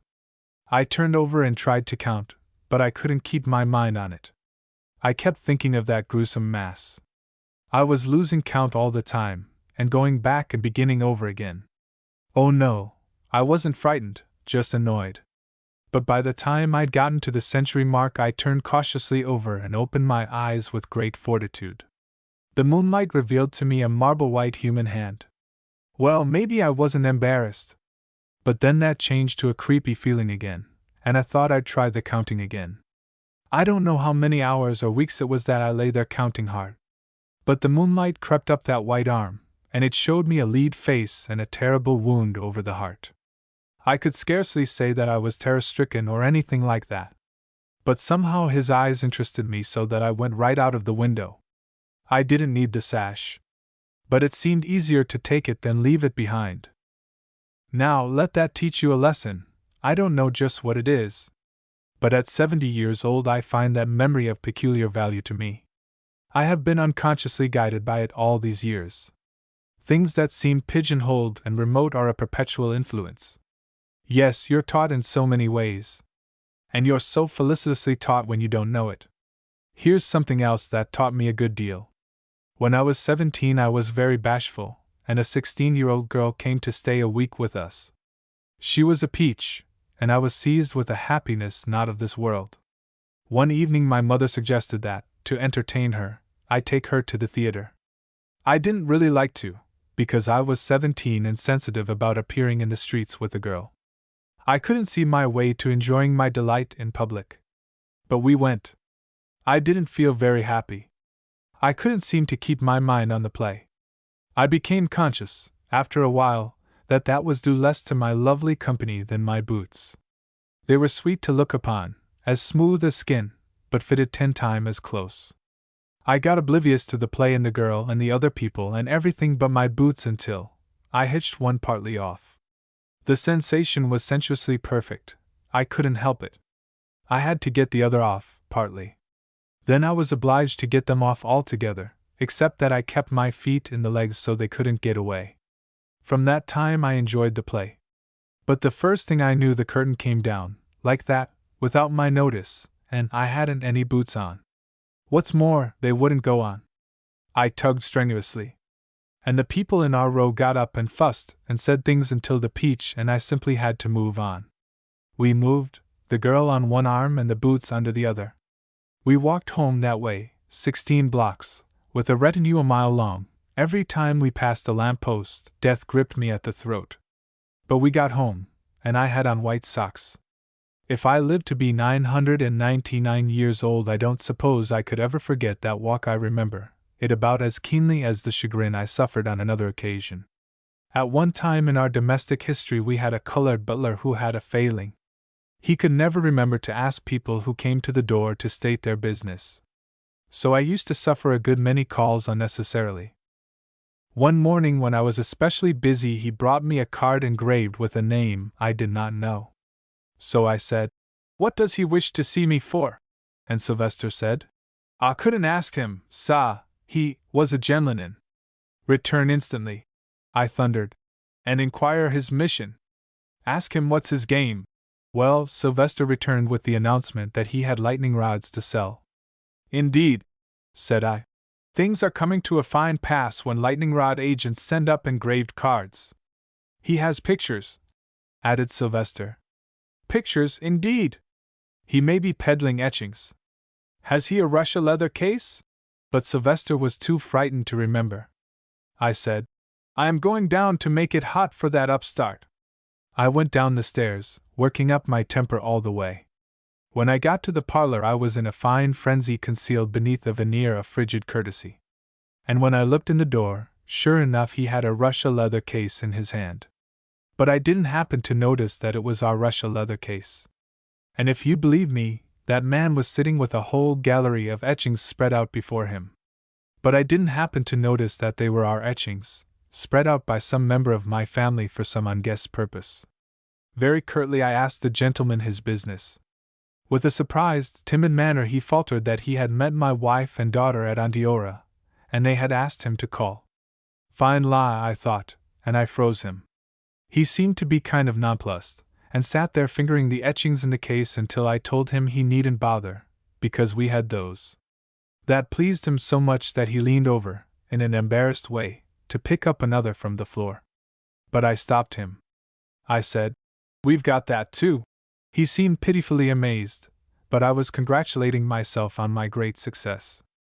Finally the gentleman asked where Mr. Winton lived. He'd met him in the mountains, too. So I said I'd show him gladly. And I did on the spot. And when he was gone I felt queer, because there were all his etchings spread out on the floor. Well, my wife came in and asked me who had been in. I showed her the card, and told her all exultantly. To my dismay she nearly fainted. She told me he had been a most kind friend to them in the country, and had forgotten to tell me that he was expected our way. And she pushed me out of the door, and commanded me to get over to the Wintons in a hurry and get him back. I came into the drawing-room, where Mrs. Winton was sitting up very stiff in a chair, beating me at my own game. Well, I began to put another light on things. Before many seconds Mrs. Winton saw it was time to change her temperature. In 5 minutes I had asked the man to luncheon, and she to dinner, and so on. We made that fellow change his trip and stay a week, and we gave him the time of his life. Why, I don't believe we let him get sober the whole time. I trust that you will carry away some good thought from these lessons I have given you, and that the memory of them will inspire you to higher things, and elevate you to plans far above the old. And I tell you one thing, young ladies, I've had a better time with you today than with that peach 53 years ago. Queen Victoria? It also happened that I was the means of stopping dueling in Nevada, for a law was passed sending all duelists to jail for 2 years, and the governor, hearing of my marksmanship, said that if he got me I should go to prison for the full term. That's why I left Nevada, and I have not been there since.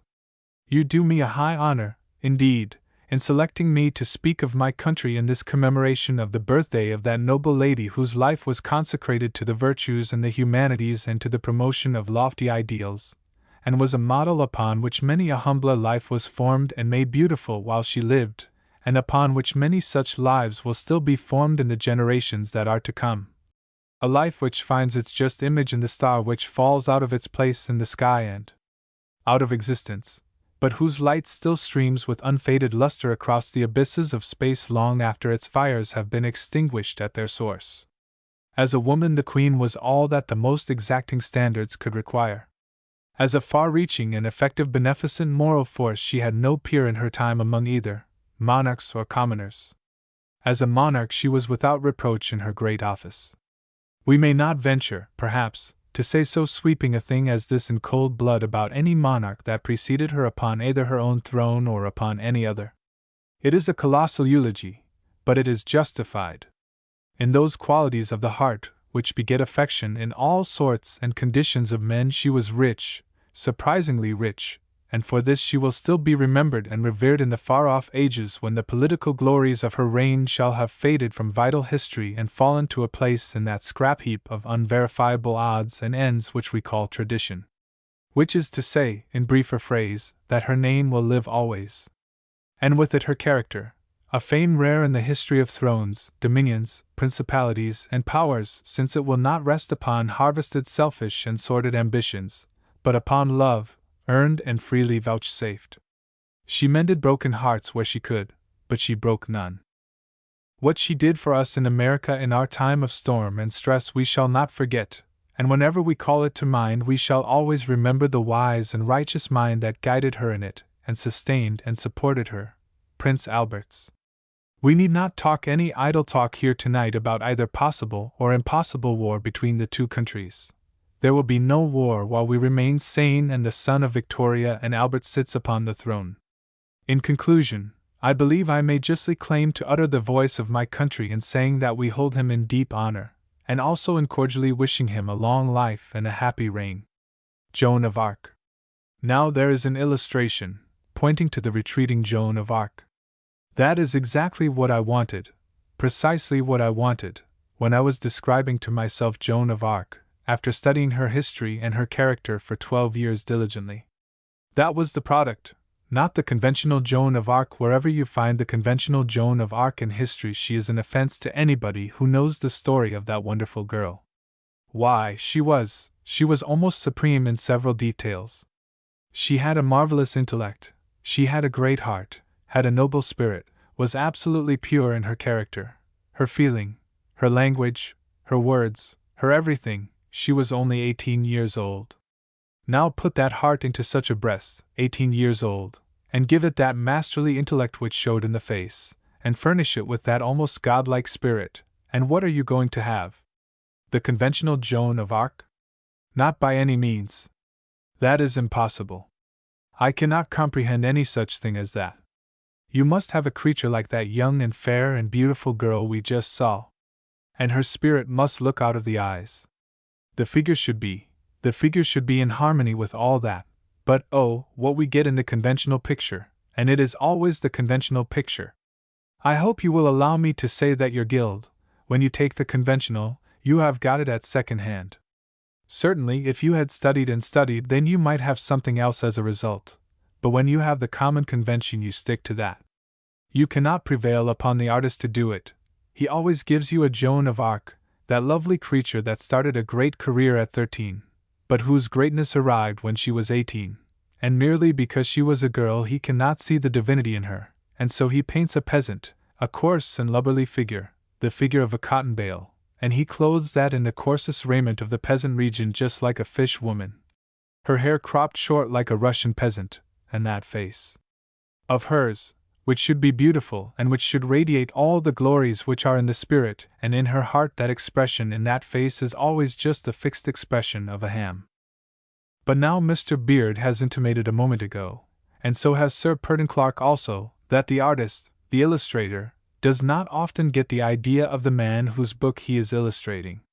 Here is a very remarkable instance of the other thing in Mr. Beard, who illustrated a book of mine. You may never have heard of it.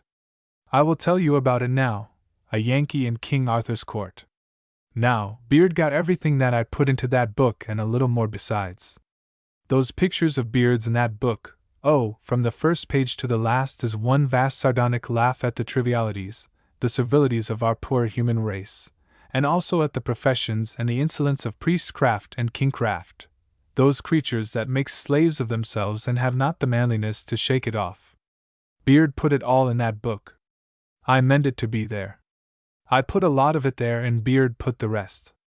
That publisher of mine in Hartford had an eye for the pennies, and he saved them. He did not waste any on the illustrations. He had a very good artist, Williams, who had never taken a lesson in drawing. Everything he did was original. The publisher hired the cheapest wood engraver he could find, and in my early books you can see a trace of that. You can see that if Williams had had a chance he would have made some very good pictures. He had a good heart and good intentions. I had a character in the first book he illustrated, The Innocents Abroad. That was a boy 17 or 18 years old, Jack Van Nostrand, a New York boy, who, to my mind, was a very remarkable creature. He and I tried to get Williams to understand that boy, and make a picture of Jack that would be worthy of Jack. Jack was a most singular combination. He was born and reared in New York here. He was as delicate in his feelings, as clean and pure and refined in his feelings as any lovely girl that ever was, but whenever he expressed a feeling he did it in Bowery slang, and it was a most curious combination, that delicacy of his and that apparent coarseness. There was no coarseness inside of Jack at all, and Jack, in the course of 17 or 18 years, had acquired a capital of ignorance that was marvelous, ignorance of various things, not of all things. For instance, he did not know anything about the Bible. He had never been in Sunday school. Jack got more out of the Holy Land than anybody else, because the others knew what they were expecting, but it was a land of surprises to him. I said in the book that we found him watching a turtle on a log, stoning that turtle, and he was stoning that turtle because he had read that the song of the turtle was heard in the land, and this turtle wouldn't sing. It sounded absurd, But it was charged on Jack as a fact, and as he went along through that country he had a proper foil in an old rebel colonel, who was superintendent and head engineer in a large Sunday school in Wheeling, West Virginia. That man was full of enthusiasm wherever he went, and would stand and deliver himself of speeches, and Jack would listen to those speeches of the colonel and wonder. Jack had made a trip as a child almost across this continent in the first overland stagecoach. That man's name who ran that line of stages, well, I declare that name is gone. Well, names will go. Halliday, that's the name, Ben Halliday, your uncle, turning to Mr. Carnegie. That was the fellow, Ben Halliday, and Jack was full of admiration at the prodigious speed that line of stages made, and it was good speed, 125 miles a day, going day and night, and it was the event of Jack's life, and there at the fords of the Jordan the colonel was inspired to a speech. He was always making a speech, so he called us up to him. He called up 5 sinners and 3 saints. It has been only lately that Mr. Carnegie beatified me. And he said, "Here are the fords of the Jordan, a monumental place. At this very point, when Moses brought the children of Israel through, he brought the children of Israel from Egypt through the desert you see there. He guarded them through that desert patiently during 40 years, and brought them to this spot safe and sound. There you see, there is the scene of what Moses did." And Jack said, "Moses who?" "Oh," he says, "Jack, you ought not to ask that. Moses, the great lawgiver. Moses, the great patriot. Moses, the great warrior. Moses, the great guide, who, as I tell you, brought these people through these 300 miles of sand in 40 years, and landed them safe and sound." Jack said, "There's nothing in that 300 miles in 40 years. Ben Halliday would have snaked 'em through in 36 hours. Well, I was speaking of Jack's innocence, and it was beautiful. Jack was not ignorant on all subjects. That boy was a deep student in the history of Anglo-Saxon liberty, and he was a patriot all the way through to the marrow. There was a subject that interested him all the time.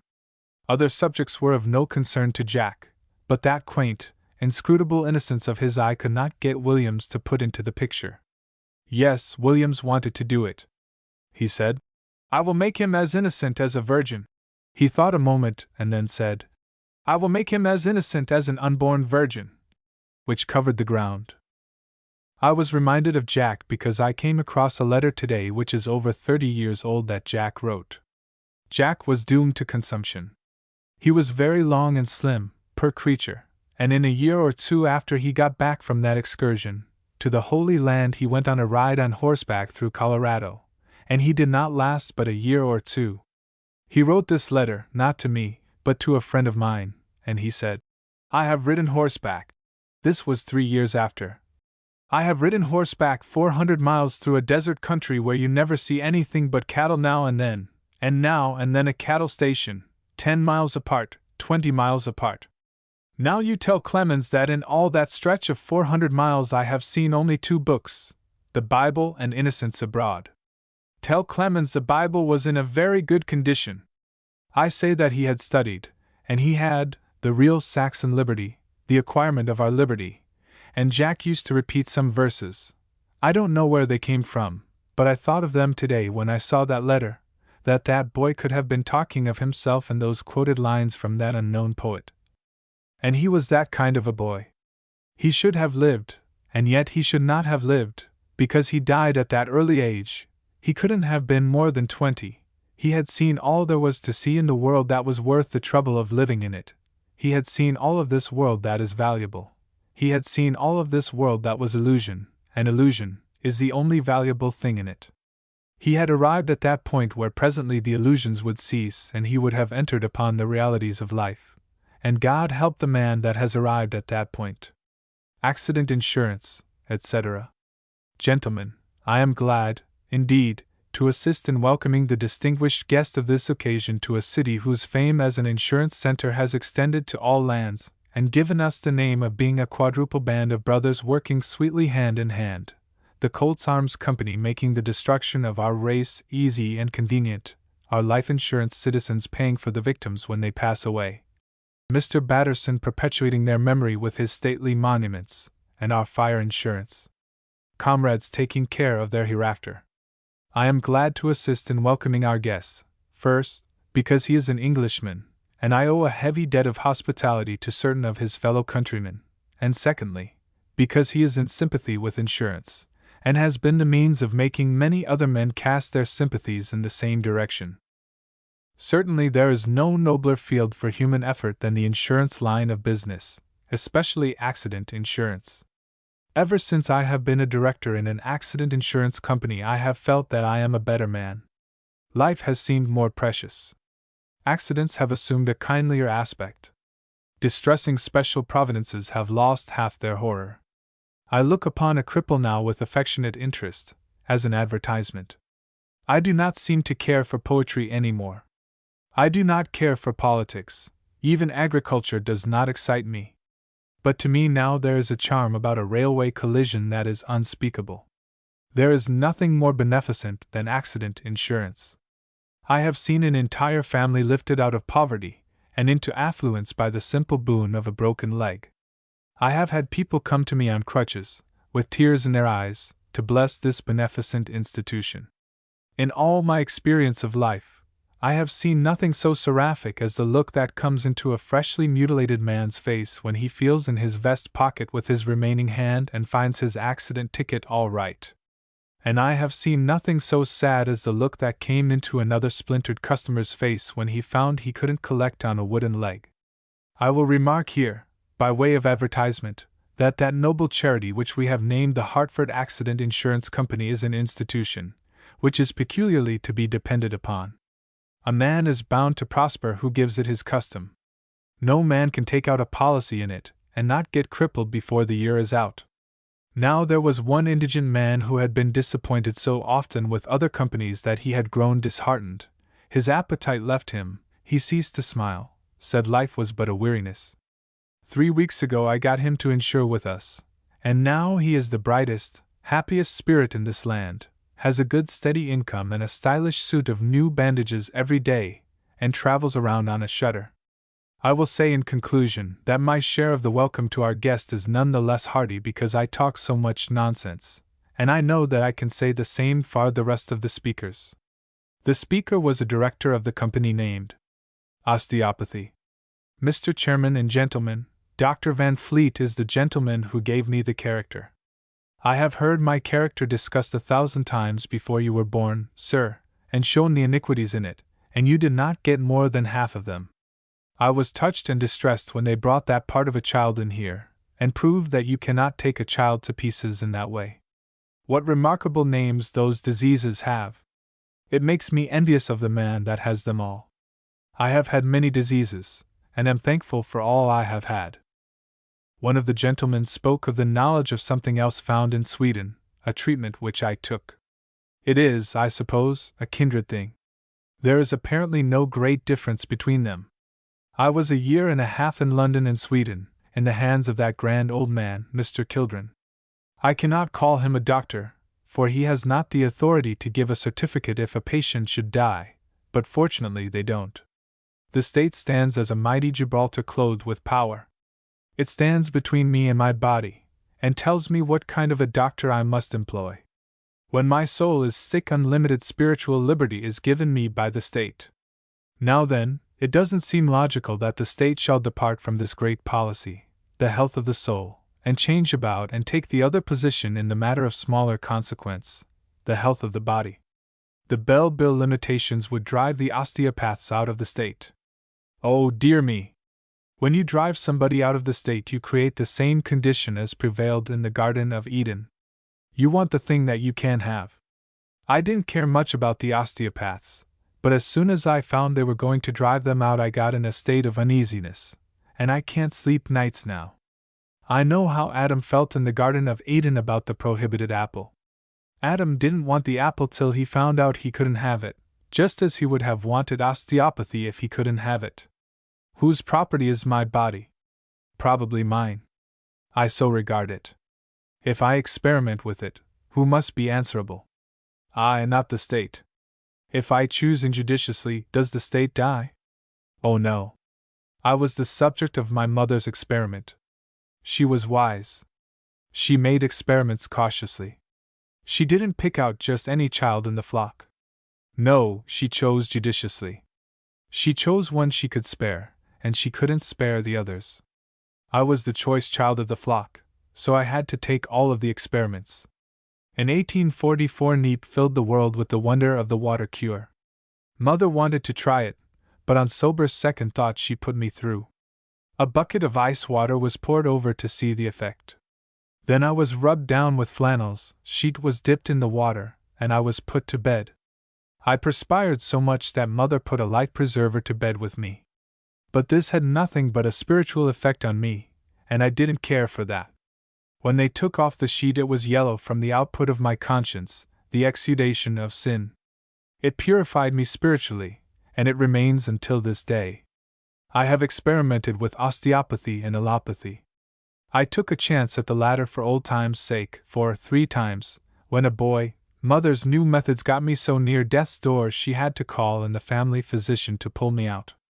The physicians think they are moved by regard for the best interests of the public. Isn't there a little touch of self-interest back of it all?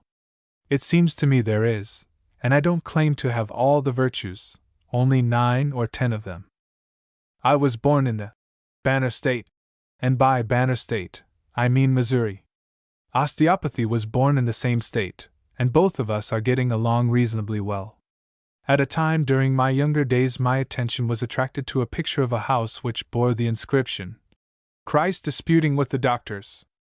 I could attach no other meaning to it than that Christ was actually quarreling with the doctors. So I asked an old slave, who was a sort of a herb doctor in a small way, unlicensed of course, what the meaning of the picture was. "What had he done?" I asked. And the colored man replied, "Humph, he ain't got no license. Water supply." Mr. President and gentlemen, I do not know how to thank you sufficiently for this high honor which you are conferring upon me. I have for the second time now enjoyed this kind of prodigal hospitality, in the other house yesterday, today in this one. I am a modest man, and diffident about appearing before legislative bodies, and yet utterly and entirely appreciative of a courtesy like this when it is extended to me, and I thank you very much for it. If I had the privilege, which unfortunately I have not got, of suggesting things to the legislators in my individual capacity, I would so enjoy the opportunity that I would not charge anything for it at all. I would do that without a salary. I would give them the benefit of my wisdom and experience in legislative bodies, and if I could have had the privilege for a few minutes of giving advice to the other house I should have liked to, but of course I could not undertake it, as they did not ask me to do it, but if they had only asked me. Now that the House is considering a measure which is to furnish a water supply to the city of New York, why, permit me to say I live in New York myself. I know all about its ways, its desires, and its residents, and if I had the privilege, I should have urged them not to weary themselves over a measure like that to furnish water to the city of New York, for we never drink it. But I will not venture to advise this body, as I only venture to advise bodies who are not present. Mistaken identity. Address at the annual Ladies' Day, Papyrus Club, Boston. Ladies and gentlemen, I am perfectly astonished, astoniched, ladies and gentlemen, astonished at the way history repeats itself. I find myself situated at this moment exactly and precisely as I was once before, years ago, to a jot, to a tittle, to a very hair. There isn't a shade of difference. It is the most astonishing coincidence that ever. But wait. I will tell you the former instance, and then you will see it for yourself. Years ago I arrived one day at Salamanca, New York, eastward bound, must change cars there and take the sleeper train. There were crowds of people there, and they were swarming into the long sleeper train and packing it full, and it was a perfect purgatory of dust and confusion and gritting of teeth and soft, sweet, and low profanity. I asked the young man in the ticket office if I could have a sleeping section, and he answered, "No," with a snarl that shriveled me up like burned leather. I went off, smarting under this insult to my dignity, and asked another local official, supplicatingly, if I couldn't have some poor little corner somewhere in a sleeping car, but he cut me short with a venomous, "No, you can't, every corner is full. Now, don't bother me any more," and he turned his back and walked off. My dignity was in a state now which cannot be described. I was so ruffled that. Well, I said to my companion, if these people knew who I am, they. But my companion cut me short there. Don't talk such folly, he said. If they did know who you are, do you suppose it would help your high mightiness to a vacancy in a train which has no vacancies in it? This did not improve my condition any to speak of, but just then I observed that the colored porter of a sleeping car had his eye on me. I saw his dark countenance light up. He whispered to the uniformed conductor, punctuating with nods and jerks toward me, and straightway this conductor came forward, oozing politeness from every pore. Can I be of any service to you? He asked. Will you have a place in the sleeper? Yes, I said. And much oblige me, too. Give me anything will answer. We have nothing left but the big family stateroom, he continued, with 2 berths and a couple of armchairs in it, but it is entirely at your disposal. Here, Tom, take these satchels aboard. Then he touched his hat, and we and the colored Tom moved along. I was bursting to drop just one little remark to my companion, but I held in and waited. Tom made us comfortable in that sumptuous great apartment, and then said, with many bows and a perfect affluence of smiles, Now, is they anything you want, sah? Case you kin have just anything you wants. It don't make no difference what it is. Can I have some hot water and a tumbler at 9 tonight blazing hot? I asked. You know about the right temperature for a hot Scotch punch? Yes, sah, dat you kin pen on it, I'll get it myself. Good. Now, that lamp is hung too high. Can I have a big coach candle fixed up just at the head of my bed, so that I can read comfortably? Yes, sah, you kin, I'll fix her up myself, and I'll fix her so she'll burn all night. Yes, sah, and you can just call for anything you want, and dish your whole railroad'll be turned wrong end up and inside out for to get it for you. Dat's so. And he disappeared. Well, I tilted my head back, hooked my thumbs in my armholes, smiled a smile on my companion, and said gently, Well, what do you say now? My companion was not in the humor to respond, and didn't. The next moment, that smiling black face was thrust in at the crack of the door, and this speech followed. Laws bless you, sah, I knowed you in a minute. I told the conductor so. Laws! I knowed you de minute I sot eyes on you. Is that so, my boy? Handing him a quadruple fee. Who am I? Genuine McClellan. And he disappeared again. My companion said vinegorously, Well, well. What do you say now? Right there comes in the marvelous coincidence I mentioned a while ago, viz. I was speechless, and that is my condition now. Perceive it? Cats and candy? When I was 14 I was living with my parents, who were very poor, and correspondently honest. We had a youth living with us by the name of Jim Wolfe. He was an excellent fellow, 17 years old, and very diffident. He and I slept together, virtuously, and one bitter winter's night a cousin Mary, she's married now and gone, gave what they call a candy pulling in those days in the West, and they took the saucers of hot candy outside of the house into the snow, under a sort of old bower that came from the eaves. It was a sort of an L then, all covered with vines, to cool this hot candy in the snow, and they were all sitting there. In the meantime we were gone to bed. We were not invited to attend this party. We were too young. The young ladies and gentlemen were assembled there, and Jim and I were in bed. There was about 4 inches of snow on the roof of this L, and our windows looked out on it, and it was frozen hard. A couple of tomcats, it is possible one might have been of the opposite sex, were assembled on the chimney in the middle of this L, and they were growling at a fearful rate, and switching their tails about and going on, and we couldn't sleep at all. Finally Jim said, For 2 cents I'd go out and snake them cats off that chimney. So I said, Of course you would. He said, Well, I would. I have a mighty good notion to do it. Says I. Of course you have. Certainly you have a great notion to do it. I hoped he might try it, but I was afraid he wouldn't.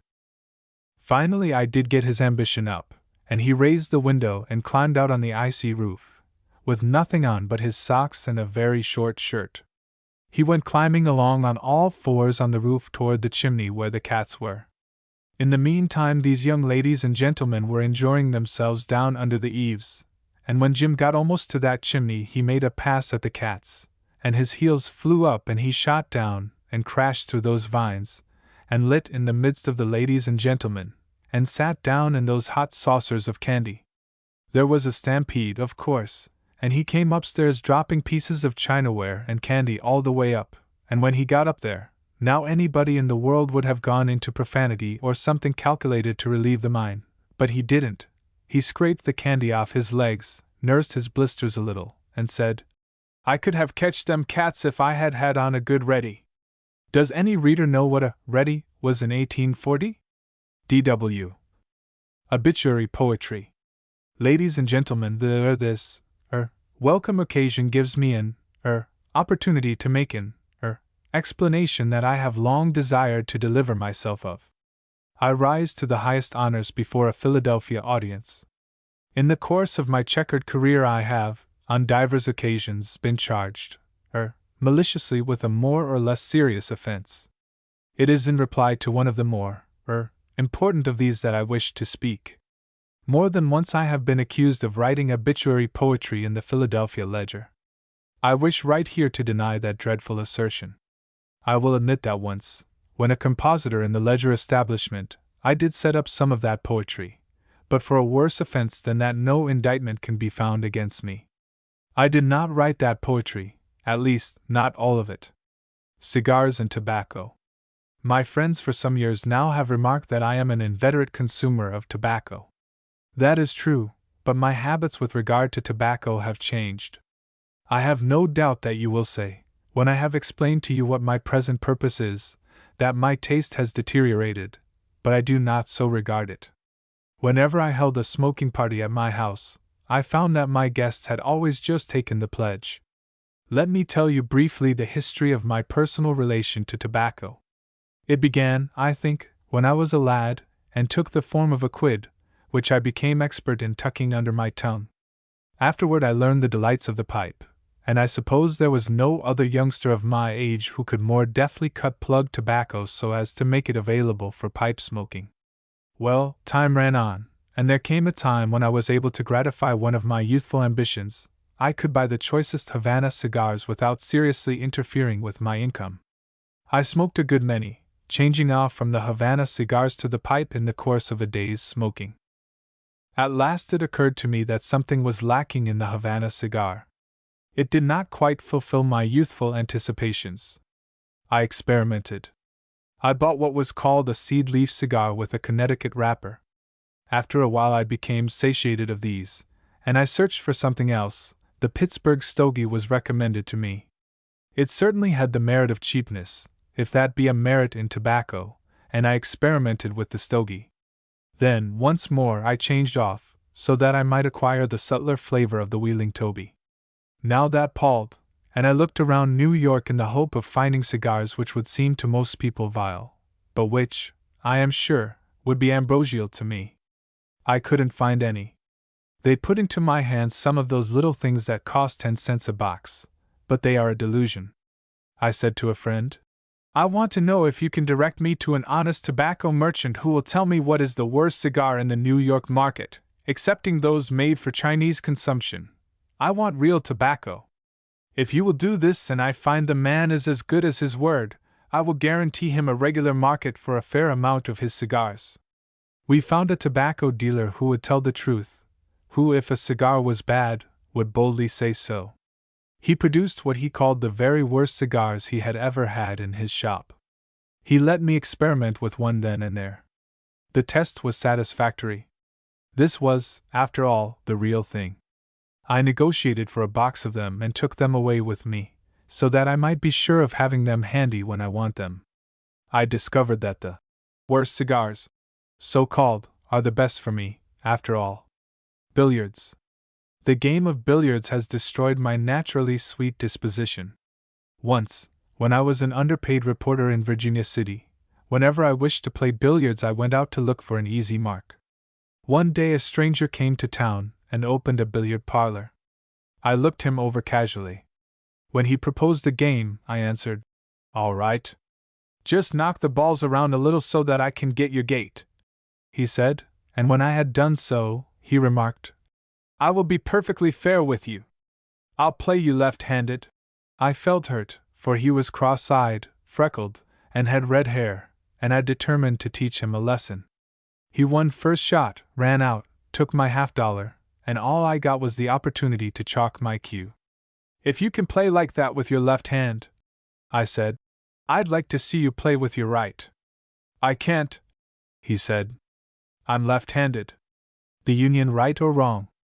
I can assure you, ladies and gentlemen, that Nevada had lively newspapers in those days. My great competitor among the reporters was Boggs, of the Union, an excellent reporter. Once in 3 or 4 months he would get a little intoxicated, but, as a general thing, he was a wary and cautious drinker, although always ready to damp himself a little with the enemy.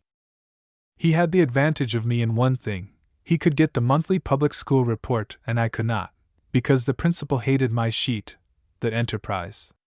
One snowy night, when the report was due, I started out, sadly wondering how I was to get it.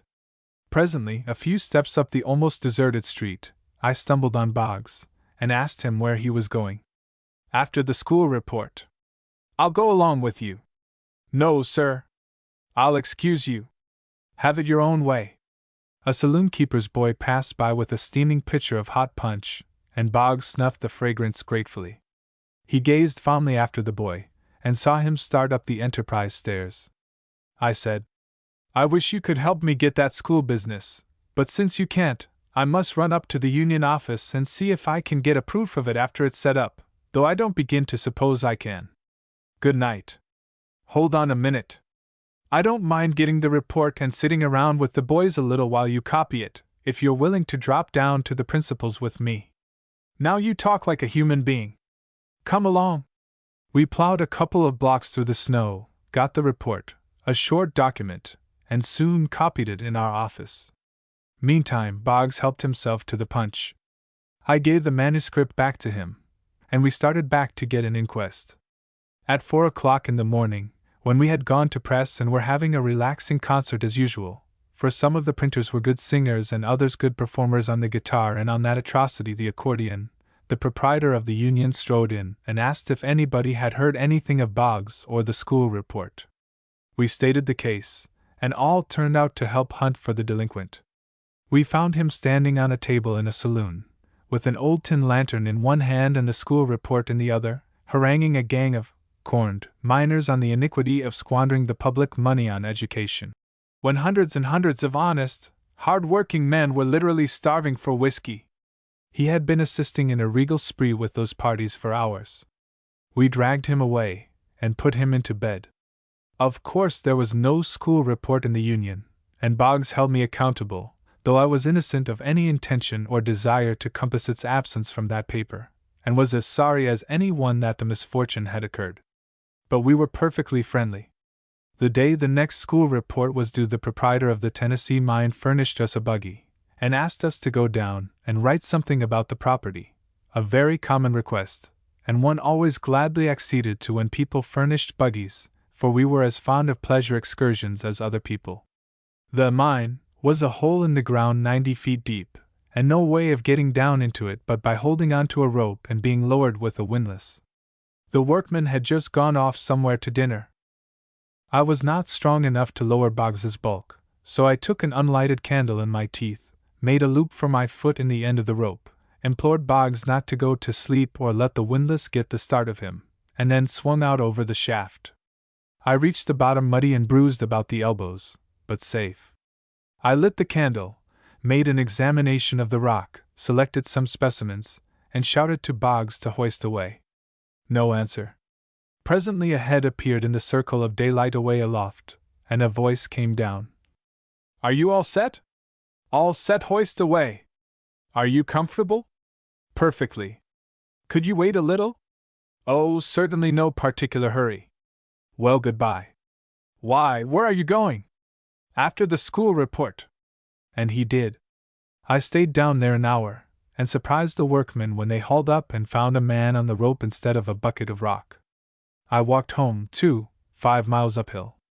We had no school report next morning, but the Union had. An ideal French address. I am told that a French sermon is like a French speech. It never names an historical event, but only the date of it. If you are not up in dates, you get left. A French speech is something like this: Comrades, citizens, brothers, noble parts of the only sublime and perfect nation, let us not forget that the January 21st cast off our chains, that the August 10th relieved us of the shameful presence of foreign spies, that the September 5th was its own justification before heaven and humanity, that the 18th Brumaire contained the seeds of its own punishment, that the July 14th was the mighty voice of liberty proclaiming the resurrection, the new day, and inviting the oppressed peoples of the earth to look upon the divine face of France and live. And let us here record our everlasting curse against the man of the 2d December, and declare in thunder tones, the native tones of France, that but for him there had been no March 17th in history, no October 12th, nor January 9th, no 22d April, no November 16th, no September 30th, no 2d July, no February 14th, no June 29th, no August 15th, no May 31st, that but for him, France, the pure, the grand, the peerless, had had a serene and vacant almanac today. I have heard of one French sermon which closed in this odd yet eloquent way: My hearers, we have sad cause to remember the man of the January 13th. The results of the vast crime of the January 13th have been in just proportion to the magnitude of the act itself. But for it there had been no November 30th, sorrowful spectacle. The grisly deed of the June 16th had not been done but for it, nor had the man of the June 16th known existence. To it alone the 3d September was due, also the fatal October 12th. Shall we, then, be grateful for the January 13th, with its freight of death for you and me and all that breathe? Yes, my friends, for it gave us also that which had never come but for it, and it alone, the blessed December 25th. It may be well enough to explain. The man of the January 13th is Adam. The crime of that date was the eating of the apple. The sorrowful spectacle of the November 30th was the expulsion from Eden. The grisly deed of the June 16th was the murder of Abel. The act of the 3d September was the beginning of the journey to the land of Nod. The 12th day of October, the last mountaintops disappeared under the flood. When you go to church in France, you want to take your almanac with you. Annotated statistics. Perhaps I am not a humorist, but I am a first-class fool, a simpleton, for up to this moment I have believed Chairman McAllister to be a decent person whom I could allow to mix up with my friends and relatives. The exhibition he has just made of himself reveals him to be a scoundrel and a knave of the deepest dye. I have been cruelly deceived, and it serves me right for trusting a Scotchman. Yes, I do understand figures, and I can count. I have counted the words in McAllister's drivel.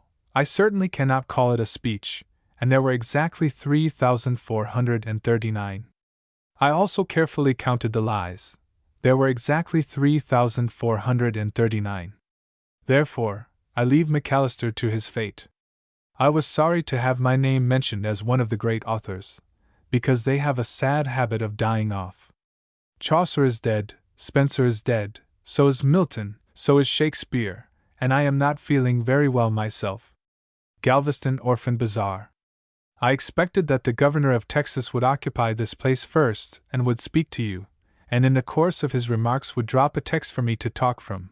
But with the proverbial obstinacy that is proverbial with governors, they go back on their duties, and he has not come here, and has not furnished me with a text, and I am here without a text.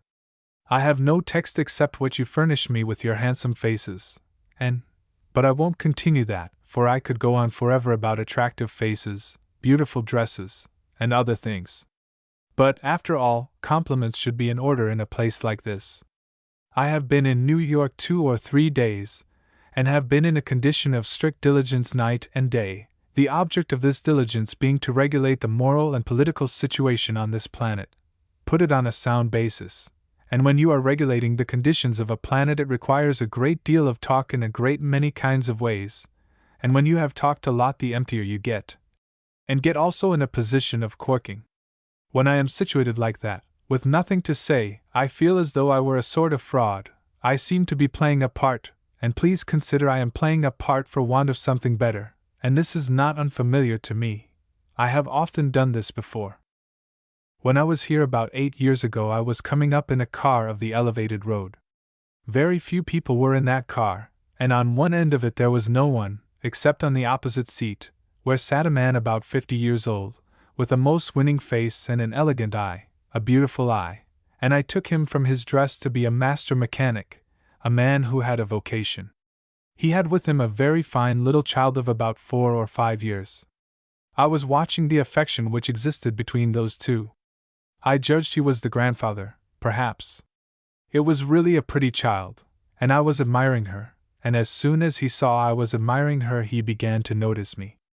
I could see his admiration of me in his eye, and I did what everybody else would do, admired the child 4 times as much, knowing I would get 4 times as much of his admiration. Things went on very pleasantly. I was making my way into his heart. By and by, when he almost reached the station where he was to get off, he got up, crossed over, and he said, "Now I am going to say something to you which I hope you will regard as a compliment."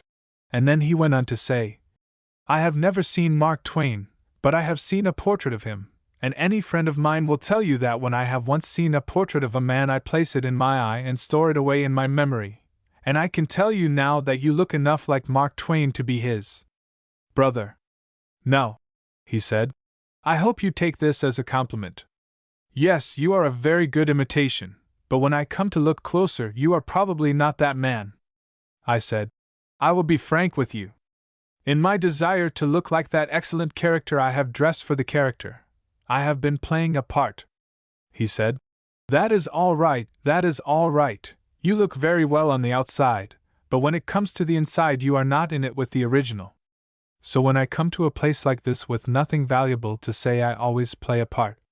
But I will say before I sit down that when it comes to saying anything here, I will express myself in this way. I am heartily in sympathy with you in your efforts to help those who were sufferers in this calamity, and in your desire to help those who were rendered homeless. And in saying this, I wish to impress on you the fact that I am not playing a part. San Francisco earthquake. I haven't been there since 1868, and that great city of San Francisco has grown up since my day. When I was there, she had 118,000 people, and of this number 18,000 were Chinese. I was a reporter on the Virginia City Enterprise in Nevada in 1862, and stayed there, I think, about 2 years, when I went to San Francisco and got a job as a reporter on the Call. I was there 3 or 4 years. I remember one day I was walking down 3rd Street in San Francisco. It was a sleepy, dull Sunday afternoon, and no one was stirring. Suddenly, as I looked up the street about 300 yards, the whole side of a house fell out. The street was full of bricks and mortar. At the same time, I was knocked against the side of a house, and stood there stunned for a moment. I thought it was an earthquake. Nobody else had heard anything about it, and no one said earthquake to me afterward, but I saw it and I wrote it. Nobody else wrote it, and the house I saw go into the street was the only house in the city that felt it. I've always wondered if it wasn't a little performance gotten up for my especial entertainment by the nether regions. Charity and actors. As Mr. Froman has said, charity reveals a multitude of virtues. This is true, and it is to be proved here before the week is over. Mr. Froman has told you something of the object, and something of the character of the work.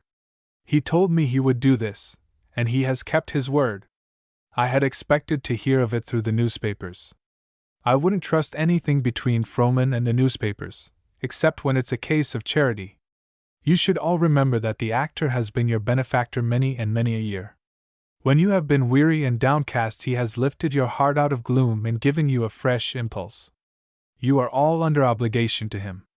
This is your opportunity to be his benefactor, to help provide for him in his old age and when he suffers from infirmities. At this fair no one is to be persecuted to buy. If you offer a $20 bill in payment for a purchase of $1, you will receive $19 in change. There is to be no robbery here. There is to be no creed here, no religion except charity. We want to raise $250,000, and that is a great task to attempt. The President has set the fair in motion by pressing the button in Washington. Now your good wishes are to be transmuted into cash. By virtue of the authority in me vested, I declare the fair open. I call the ball game. Let the transmuting begin. Russian Republic. If we can build a Russian Republic to give to the persecuted people of the Tsar's domain the same measure of freedom that we enjoy, let us go ahead and do it. We need not discuss the methods by which that purpose is to be attained. Let us hope that fighting will be postponed or averted for a while, but if it must come. I am most emphatically in sympathy with the movement, now on foot in Russia, to make that country free. I am certain that it will be successful, as it deserves to be. Any such movement should have and deserves our earnest and unanimous cooperation, and such a petition for funds as has been explained by Mr. Hunter, with its just and powerful meaning, should have the utmost support of each and every one of us. Anybody whose ancestors were in this country when we were trying to free ourselves from oppression, must sympathize with those who now are trying to do the same thing in Russia. The parallel I have just drawn only goes to show that it makes no difference whether the oppression is bitter or not. Men with red, warm blood in their veins will not endure it, but will seek to cast it off. If we keep our hearts in this matter, Russia will be free. Russian suffers. Ladies and gentlemen, it seems a sort of cruelty to inflict upon an audience like this our rude English tongue, after we have heard that divine speech flowing in that lucid Gallic tongue. It has always been a marvel to me, that French language. It has always been a puzzle to me. How beautiful that language is! How expressive it seems to be! How full of grace it is! And when it comes from lips like those, how eloquent and how liquid it is! And oh, I am always deceived, I always think I am going to understand it. Oh, it is such a delight to me, such a delight to me, to meet Madame Bernhardt, and laugh hand to hand and heart to heart with her. I have seen her play, as we all have, and oh, that is divine, but I have always wanted to know Madame Bernhardt herself, her fiery self. I have wanted to know that beautiful character. Why, she is the youngest person I ever saw, except myself, for I always feel young when I come in the presence of young people. I have a pleasant recollection of an incident so many years ago, when Madame Bernhardt came to Hartford, where I lived, and she was going to play and the tickets were $3, and there were two lovely women, a widow and her daughter, neighbors of ours, highly cultivated ladies they were. Their tastes were fine and elevated, but they were very poor, and they said, "Well, we must not spend $6 on a pleasure of the mind, a pleasure of the intellect. We must spend it, if it must go at all, to furnish to somebody bread to eat."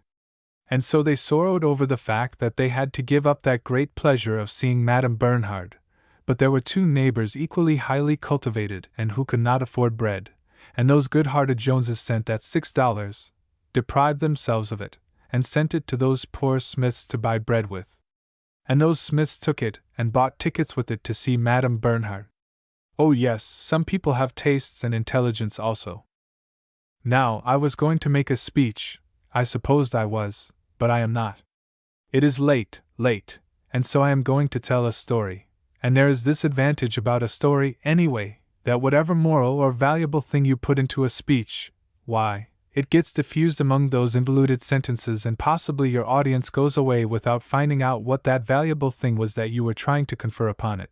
But dear me, you put the same jewel into a story and it becomes the keystone of that story, and you are bound to get it. It flashes, it flames, it is the jewel in the toad's head. You don't overlook that. Now, if I am going to talk on such a subject as, for instance, the lost opportunity, oh, the lost opportunity. Anybody in this house who has reached the turn of life, 60, or 70, or even 50, or along there, when he goes back along his history, there he finds a milestone all the way with the lost opportunity, and you know how pathetic that is. You younger ones cannot know the full pathos that lies in those words, the lost opportunity. But anybody who is old, who has really lived and felt this life, he knows the pathos of the lost opportunity. Now, I will tell you a story whose moral is that, whose lesson is that, whose lament is that. I was in a village which is a suburb of New Bedford several years ago. Well, New Bedford is a suburb of Fairhaven, or perhaps it is the other way. In any case, it took both of those towns to make a great center of the great whaling industry of the first half of the 19th century, and I was up there at Fairhaven some years ago with a friend of mine. There was a dedication of a great town hall, a public building, and we were there in the afternoon. This great building was filled, like this great theater, with rejoicing villagers, and my friend and I started down the center aisle. He saw a man standing in that aisle, and he said, "Now, look at that bronze veteran, at that mahogany-faced man. Now, tell me, do you see anything about that man's face that is emotional? Do you see anything about it that suggests that inside that man anywhere there are fires that can be started? Would you ever imagine that that is a human volcano?" "Why, no," I said. "I would not. He looks like a wooden Indian in front of a cigar store." "Very well," said my friend. "I will show you that there is emotion even in that unpromising place. I will just go to that man and I will just mention in the most casual way an incident in his life. That man is getting along toward 90 years old. He is past 80. I will mention an incident of 50 or 60 years ago. Now, just watch the effect, and it will be so casual that if you don't watch you won't know when I do say that thing, but you just watch the effect." He went on down there and accosted this antiquity, and made a remark or two. I could not catch up. They were so casual I could not recognize which one it was that touched that bottom, for in an instant that old man was literally in eruption and was filling the whole place with profanity of the most exquisite kind. You never heard such accomplished profanity. I never heard it also delivered with such eloquence. I never enjoyed profanity as I enjoyed it then, more than if I had been uttering it myself. There is nothing like listening to an artist, all his passions passing away in lava, smoke, thunder, lightning, and earthquake. Then this friend said to me, "Now, I will tell you about that. About 60 years ago that man was a young fellow of 23, and had just come home from a 3 years whaling voyage. He came into that village of his, happy and proud because now, instead of being chief mate, he was going to be master of a whale ship, and he was proud and happy about it. Then he found that there had been a kind of a cold frost come upon that town and the whole region round about, for while he had been away the Father Matthew temperance excitement had come upon the whole region. Therefore, everybody had taken the pledge. There wasn't anybody for miles and miles around that had not taken the pledge. So you can see what a solitude it was to this young man, who was fond of his grog. And he was just an outcast, because when they found he would not join Father Matthew's society they ostracized him, and he went about that town 3 weeks, day and night, in utter loneliness, the only human being in the whole place who ever took grog, and he had to take it privately. If you don't know what it is to be ostracized, to be shunned by your fellow man, may you never know it." Then he recognized that there was something more valuable in this life than grog, and that is the fellowship of your fellow man. And at last he gave it up, and at 9 o'clock one night he went down to the Father Matthew Temperance Society, and with a broken heart he said, "Put my name down for membership in this society." And then he went away crying, and at earliest dawn the next morning they came for him and routed him out, and they said that new ship of his was ready to sail on a 3 years' voyage. In a minute he was on board that ship and gone. And he said, well, he was not out of sight of that town till he began to repent, but he had made up his mind that he would not take a drink, and so that whole voyage of 3 years was a 3 years' agony to that man because he saw all the time the mistake he had made. He felt it all through, he had constant reminders of it, because the crew would pass him with their grog, come out on the deck and take it, and there was the torturous smell of it. He went through the whole 3 years of suffering, and at last coming into port it was snowy, it was cold, he was stamping through the snow 2 feet deep on the deck and longing to get home, and there was his crew torturing him to the last minute with hot grog, but at last he had his reward. He really did get to shore at last, and jumped and ran and bought a jug and rushed to the society's office, and said to the secretary, "Take my name off your membership books, and do it right away. I have got a 3 years' thirst on." And the secretary said, "It is not necessary. You were blackballed." Watterson and Twain as rebels. Ladies and gentlemen, the remainder of my duties as presiding chairman here this evening are but two, only two. One of them is easy, and the other difficult. That is to say, I must introduce the orator, and then keep still and give him a chance. The name of Henry Watterson carries with it its own explanation. It is like an electric light on top of Madison Square Garden. you touch the button and the light flashes up out of the darkness. You mention the name of Henry Watterson, and your minds are at once illuminated with the splendid radiance of his fame and achievements. A journalist, a soldier, an orator, a statesman, a rebel. Yes, he was a rebel, and better still, now he is a reconstructed rebel. It is a curious circumstance, a circumstance brought about without any collusion or prearrangement, that he and I, both of whom were rebels related by blood to each other, should be brought here together this evening bearing a tribute in our hands and bowing our heads in reverence to that noble soul who for 3 years we tried to destroy. I don't know as the fact has ever been mentioned before, but it is a fact nevertheless. Colonel Watterson and I were both rebels, and we are blood relations. I was a second lieutenant in a Confederate company for a while. Oh, I could have stayed on if I had wanted to. I made myself felt. I left tracks all around the country. I could have stayed on, but it was such weather. I never saw such weather to be out of doors in all my life. The colonel commanded a regiment, and did his part, I suppose, to destroy the Union. He did not succeed, yet if he had obeyed me he would have done so. I had a plan, and I fully intended to drive General Grant into the Pacific Ocean, if I could get transportation. I told Colonel Watterson about it. I told him what he had to do. What I wanted him to do was to surround the Eastern Army, and wait until I came up. But he was insubordinate. He stuck on some quibble of military etiquette about a second lieutenant giving orders to a colonel, or something like that. And what was the consequence? The Union was preserved. This is the first time I believe that secret has ever been revealed. No one outside of the family circle, I think, knew it before, but there the facts are. Watterson saved the Union. Yes, he saved the Union. And yet there he sits, and not a step has been taken or a movement made toward granting him a pension. That is the way things are done. It is a case where some blushing ought to be done. You ought to blush, and I ought to blush, and he's a little out of practice now.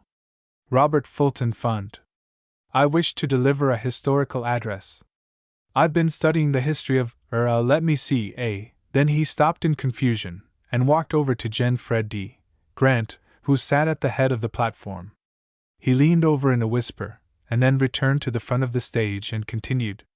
Oh yes. I've been studying Robert Fulton. I've been studying a biographical sketch of Robert Fulton, the inventor of, the inventor of the electric telegraph and the Morse sewing machine. Also, I understand he invented the Shaw. I have it at last, the dirigible balloon. Yes, the dirigible, but it is a difficult word, and I don't see why anybody should marry a couple of words like that when they don't want to be married at all and are likely to quarrel with each other all the time. I should put that couple of words under the ban of the United States Supreme Court, under its decision of a few days ago, and take 'em out and drown 'em. I used to know Fulton. It used to do me good to see him dashing through the town on a wild bronco. And Fulton was born in, it doesn't make much difference where he was born, does it?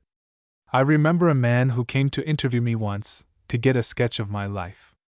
I consulted with a friend, a practical man, before he came, to know how I should treat him. Whenever you give the interviewer a fact, he said, give him another fact that will contradict it. Then he'll go away with a jumble that he can't use at all. Be gentle, be sweet, smile like an idiot, just be natural. That's what my friend told me to do, and I did it. Where were you born? Asked the interviewer.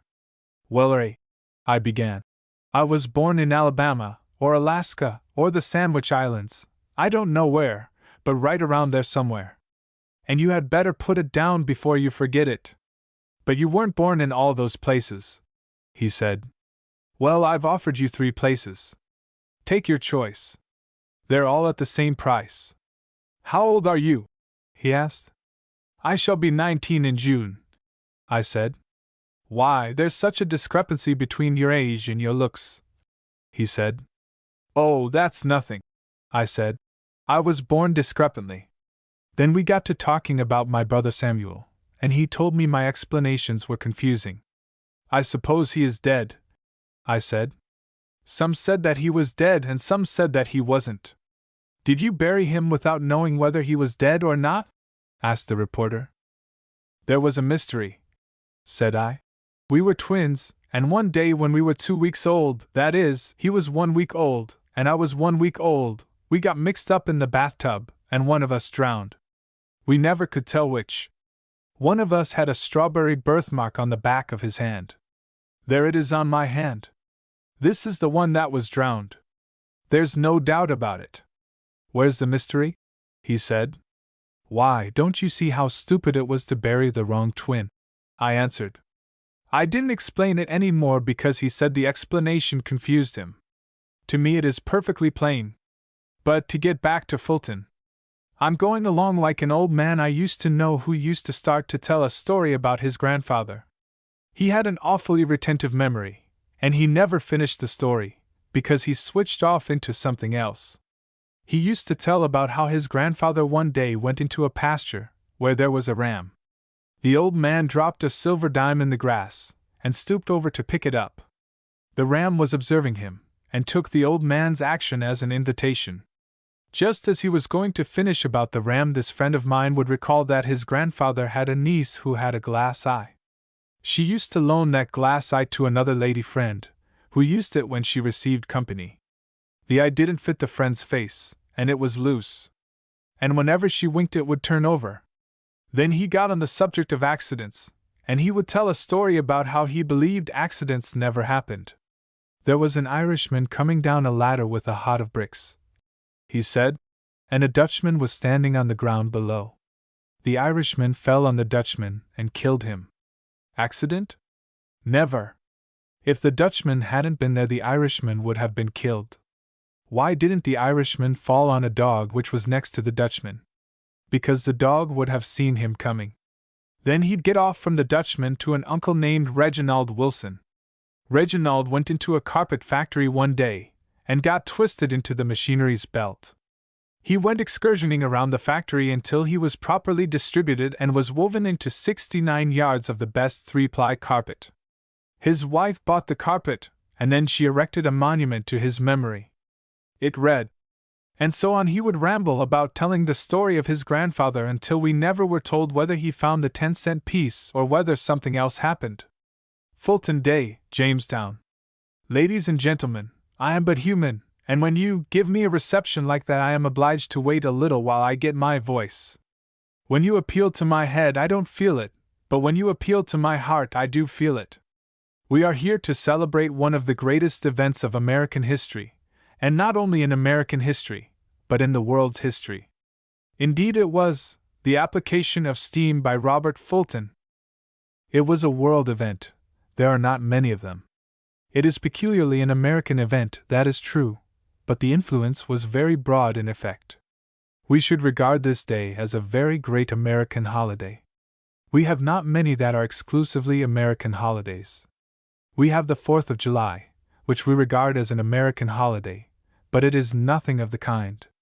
I am waiting for a dissenting voice. All great efforts that led up to the 4th of July were made, not by Americans, but by English residents of America, subjects of the King of England. They fought all the fighting that was done, they shed and spilt all the blood that was spilt, in securing to us the invaluable liberties which are incorporated in the Declaration of Independence. But they were not Americans. They signed the Declaration of Independence. No American's name is signed to that document at all. There never was an American such as you and I are until after the Revolution, when it had all been fought out and liberty secured, after the adoption of the Constitution, and the recognition of the independence of America by all powers. While we revere the 4th of July, and let us always revere it, and the liberties it conferred upon us, yet it was not an American event, a great American day. It was an American who applied that steam successfully. There are not a great many world events, and we have our full share. The telegraph, telephone, and the application of steam to navigation, these are great American events. Today I have been requested, or I have requested myself, not to confine myself to furnishing you with information, but to remind you of things, and to introduce one of the nation's celebrants. Admiral Harrington here is going to tell you all that I have left untold. I am going to tell you all that I know, and then he will follow up with such rags and remnants as he can find, and tell you what he knows. No doubt you have heard a great deal about Robert Fulton and the influences that have grown from his invention, but the little steamboat is suffering neglect. You probably do not know a great deal about that boat. It was the most important steamboat in the world. I was there and saw it. Admiral Harrington was there at the time. It need not surprise you, for he is not as old as he looks. That little boat was interesting in every way. The size of it. The boat was consults Admiral, he said, 10 feet long. The breadth of that boat, consults Admiral, 200 feet. You see, the first and most important detail is the length, then the breadth, and then the depth. The depth of that boat was, consults again, the Admiral says it was a flat boat. Then her tonnage. You know nothing about a boat until you know two more things, her speed and her tonnage. We know the speed she made. She made 4 miles, and sometimes 5 miles. It was on her initial trip, on August 11, 1807, that she made her initial trip, when she went from, consults Admiral, Jersey City, to Chicago. That's right. She went by way of Albany. Now comes the tonnage of that boat. Tonnage of a boat means the amount of displacement. Displacement means the amount of water a vessel can shove in a day. The tonnage of man is estimated by the amount of whiskey he can displace in a day.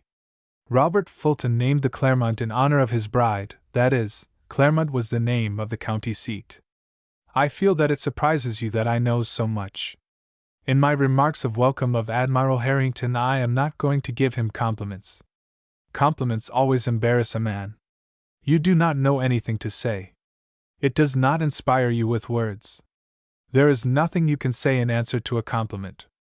I have been complimented myself a great many times, and they always embarrass me. I always feel that they have not said enough. The Admiral and myself have held public office, and were associated together a great deal in a friendly way in the time of Pocahontas.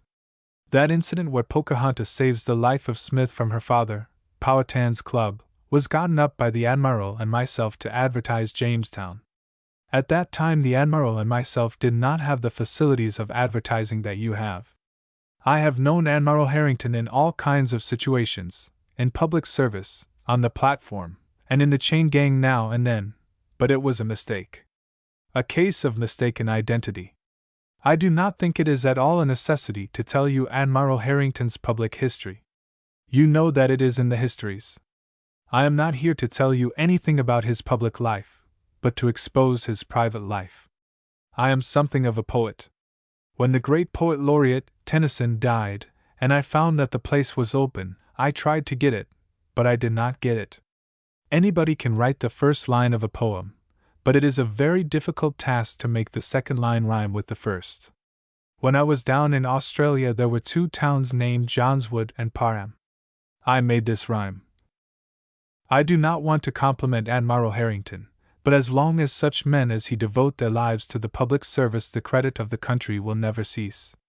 I will say that the same high qualities, the same moral and intellectual attainments, the same graciousness of manner, of conduct, of observation, and expression have caused Admiral Harrington to be mistaken for me, and I have been mistaken for him. A mutual compliment can go no further, and I now have the honor and privilege of introducing to you Admiral Harrington. Lotus Club dinner in honor of Mark Twain. Mr. President, gentlemen, and fellow members of the Lotus Club, I have seldom in my lifetime listened to compliments so felicitously phrased or so well deserved. I return thanks for them from a full heart and an appreciative spirit, and I will say this in self-defense. While I am charged with having no reverence for anything, I wish to say that I have reverence for the man who can utter such truths, and I also have a deep reverence, and a sincere one for a club that can do such justice to me. To be the chief guest of such a club is something to be envied, and if I read your countenances rightly I am envied. I am glad to see this club in such palatial quarters. I remember it 20 years ago when it was housed in a stable. Now when I was studying for the ministry there were 2 or 3 things that struck my attention particularly. At the first banquet mentioned in history that other prodigal son who came back from his travels was invited to stand up and have his say. They were all there, his brethren, David and Goliath, and if he had had such experience as I have had, he would have waited until those other people got through talking. He got up and testified to all his failings. Now, if he had waited before telling all about his riotous living until the others had spoken, he might not have given himself away as he did, and I think that I would give myself away if I should go on. I think I'd better wait until the others hand in their testimony.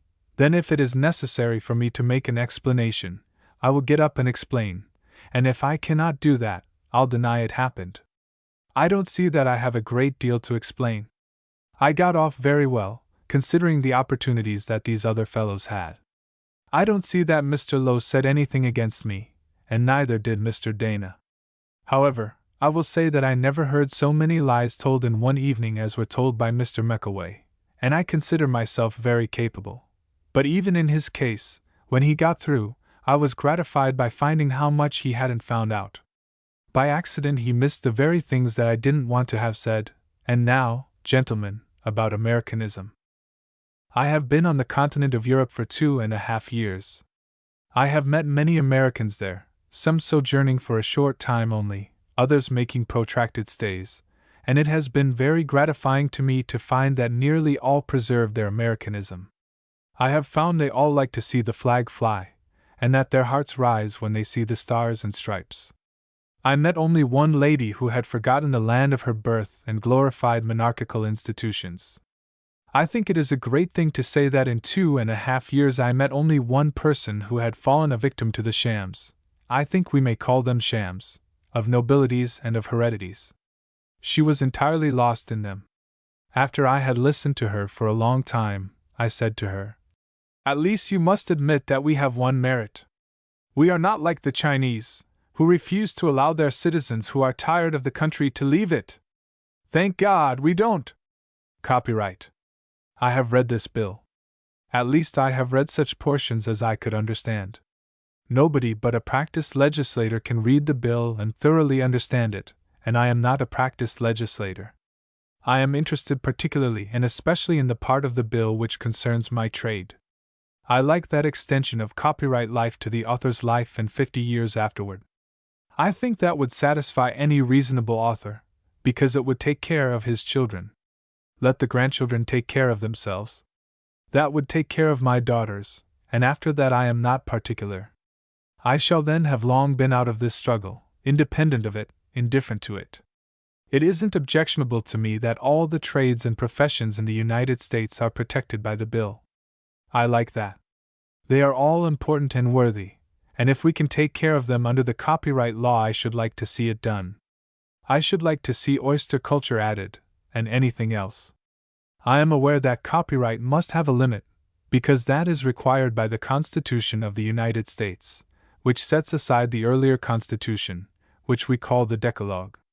The Decalogue says you shall not take away from any man his profit. I don't like to be obliged to use the harsh term. What the Decalogue really says is, "Thou shalt not steal." But I am trying to use more polite language. The laws of England and America do take it away, do select but one class, the people who create the literature of the land. They always talk handsomely about the literature of the land, always what a fine, great, monumental thing a great literature is, and in the midst of their enthusiasm they turn around and do what they can to discourage it. I know we must have a limit, but 42 years is too much of a limit. I am quite unable to guess why there should be a limit at all to the possession of the product of a man's labor. There is no limit to real estate. Dr. Hale has suggested that a man might just as well, after discovering a coal mine and working it 42 years, have the government step in and take it away. What is the excuse? It is that the author who produced that book has had the profit of it long enough, and therefore the government takes a profit which does not belong to it, and generously gives it to the 88 million of people. But it doesn't do anything of the kind. It merely takes the author's property, takes his children's bread, and gives the publisher double profit. He goes on publishing the book, and as many of his confederates as choose to go into the conspiracy do so, and they rear families in affluence. And they continue the enjoyment of those ill-gotten gains generation after generation forever, for they never die. In a few weeks or months or years I shall be out of it, I hope under a monument. I hope I shall not be entirely forgotten, and I shall subscribe to the monument myself. But I shall not be caring what happens if there are 50 years left of my copyright. My copyright produces annually a good deal more than I can use, but my children can use it. I can get along, I know a lot of trades. But that goes to my daughters, who can't get along as well as I can because I have carefully raised them as young ladies, who don't know anything and can't do anything. I hope Congress will extend to them the charity which they have failed to get from me. Why, if a man who is not even mad, but only strenuous about race suicide, should come to me and try to get me to use my large political and ecclesiastical influence to get a bill passed by this Congress limiting families to 22 children by one mother, I should try to calm him down. I should reason with him. I should say to him, "Leave it alone. Leave it alone and it will take care of itself. Only one couple a year in the United States can reach that limit. If they have reached that limit, let them go right on. Let them have all the liberty they want. In restricting that family to 22 children, you are merely conferring discomfort and unhappiness on one family per year in a nation of 88 million, which is not worthwhile." It is the very same with copyright. One author per year produces a book which can outlive the 42-year limit, that's all. This nation can't produce 2 authors a year that can do it. The thing is demonstrably impossible. All that the limited copyright can do is to take the bread out of the mouths of the children of that one author per year. I made an estimate some years ago, when I appeared before a committee of the House of Lords, that we had published in this country since the Declaration of Independence 220,000 books. They have all gone. They had all perished before they were 10 years old. It is only one book in 1,000 that can outlive the 42-year limit. Therefore, why put a limit at all? You might as well limit the family to 22 children. If you recall the Americans in the 19th century who wrote books that lived 42 years, you will have to begin with Cooper. You can follow with Washington Irving, Harriet Beecher Stowe, Edgar Allan Poe, and there you have to wait a long time. You come to Emerson, and you have to stand still and look further. You find Howells and T.B. Aldrich, and then your numbers begin to run pretty thin, and you question if you can name 20 persons in the United States who, in a whole century, have written books that would live 42 years. Why, you could take them all and put them on one bench there, pointing at the wives and children, and you could put the result on 2 or 3 more benches. 100 persons, that is the little, insignificant crowd whose bread and butter is to be taken away for what purpose, for what profit to anybody. You turn these few books into the hands of the pirate, and of the legitimate publisher, too, and they get the profit that should have gone to the wife and children. When I appeared before that committee of the House of Lords, the chairman asked me what limit I would propose. I said, perpetuity. I could see some resentment in his manner, and he said the idea was illogical, for the reason that it has long ago been decided that there can be no such thing as property in ideas. I said there was property in ideas before Queen Anne's time. They had perpetual copyright. He said, "What is a book? A book is just built from base to roof on ideas, and there can be no property in it."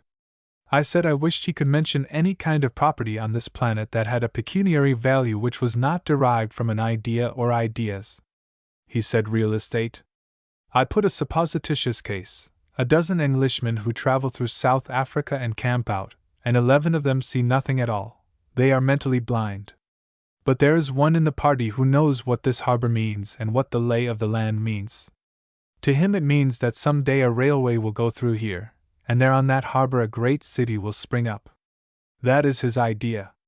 And he has another idea, which is to go and trade his last bottle of Scotch whiskey and his last horse blanket to the principal chief of that region and buy a piece of land the size of Pennsylvania. That was the value of an idea, that the day would come when the Cape to Cairo Railway would be built. Every improvement that is put upon the real estate is the result of an idea in somebody's head. The skyscraper is another idea, the railroad is another, the telephone and all those things are merely symbols which represent ideas. An andiron, a washtub, is the result of an idea that did not exist before.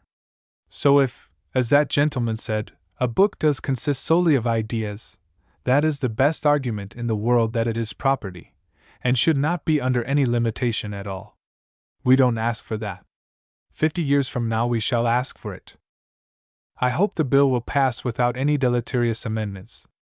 I do seem to be extraordinarily interested in a whole lot of arts and things that I have got nothing to do with. It is a part of my generous, liberal nature.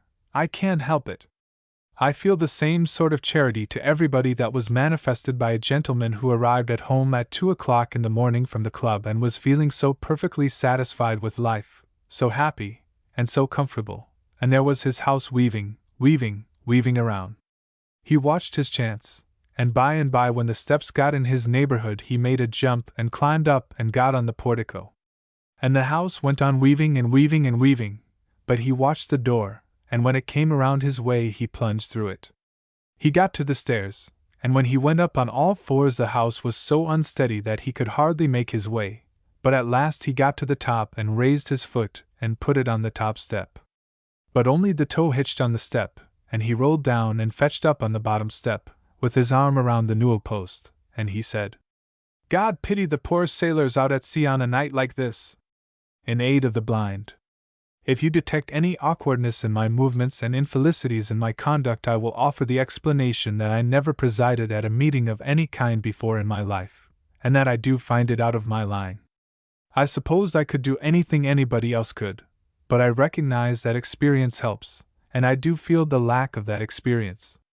I don't feel as graceful and easy as I ought to be in order to impress an audience. I shall not pretend that I know how to umpire a meeting like this, and I shall just take the humble place of the Essex Band. There was a great gathering in a small New England town, about 25 years ago. I remember that circumstance because there was something that happened at that time. It was a great occasion.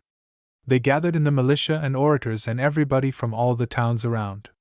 It was an extraordinary occasion. The little local paper threw itself into ecstasies of admiration and tried to do itself proud from beginning to end.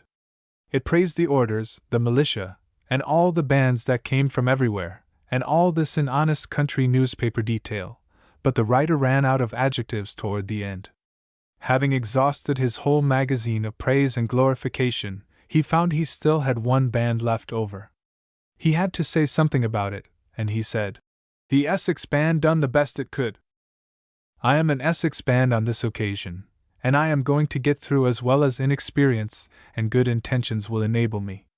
I have got all the documents here necessary to instruct you in the objects and intentions of this meeting and also of the association which has called the meeting. But they are too voluminous. I could not pack those statistics into my head, and I had to give it up.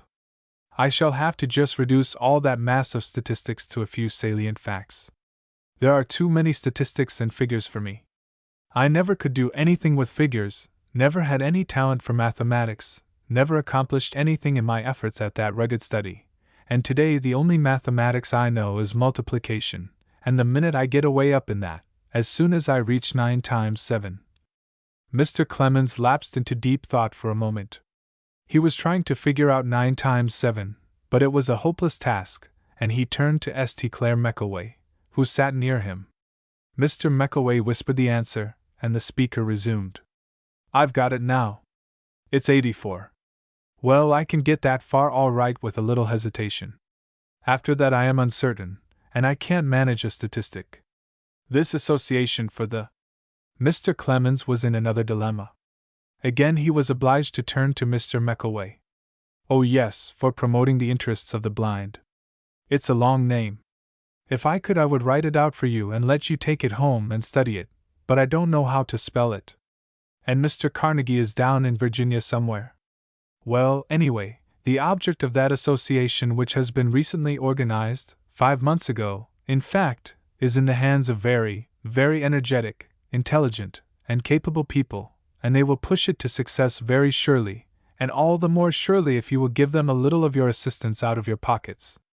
The intention, the purpose, is to search out all the blind and find work for them to do so that they may earn their own bread. Now it is dismal enough to be blind, it is dreary life at best, but it can be largely ameliorated by finding something for these poor blind people to do with their hands. The time passes so heavily that it is never day or night with them, it is always night, and when they have to sit with folded hands and with nothing to do to amuse or entertain or employ their minds, it is drearier and drearier. And then the knowledge they have that they must subsist on charity, and so often reluctant charity, it would renew their lives if they could have something to do with their hands and pass their time and at the same time earn their bread, and know the sweetness of the bread which is the result of the labor of one's own hands. They need that cheer and pleasure. It is the only way you can turn their night into day, to give them happy hearts, the only thing you can put in the place of the blessed Sunday that you can do in the way I speak of. Blind people generally who have seen the light know what it is to miss the light. Those who have gone blind since they were 20 years old, their lives are unendingly dreary. But they can be taught to use their hands and to employ themselves at a great many industries.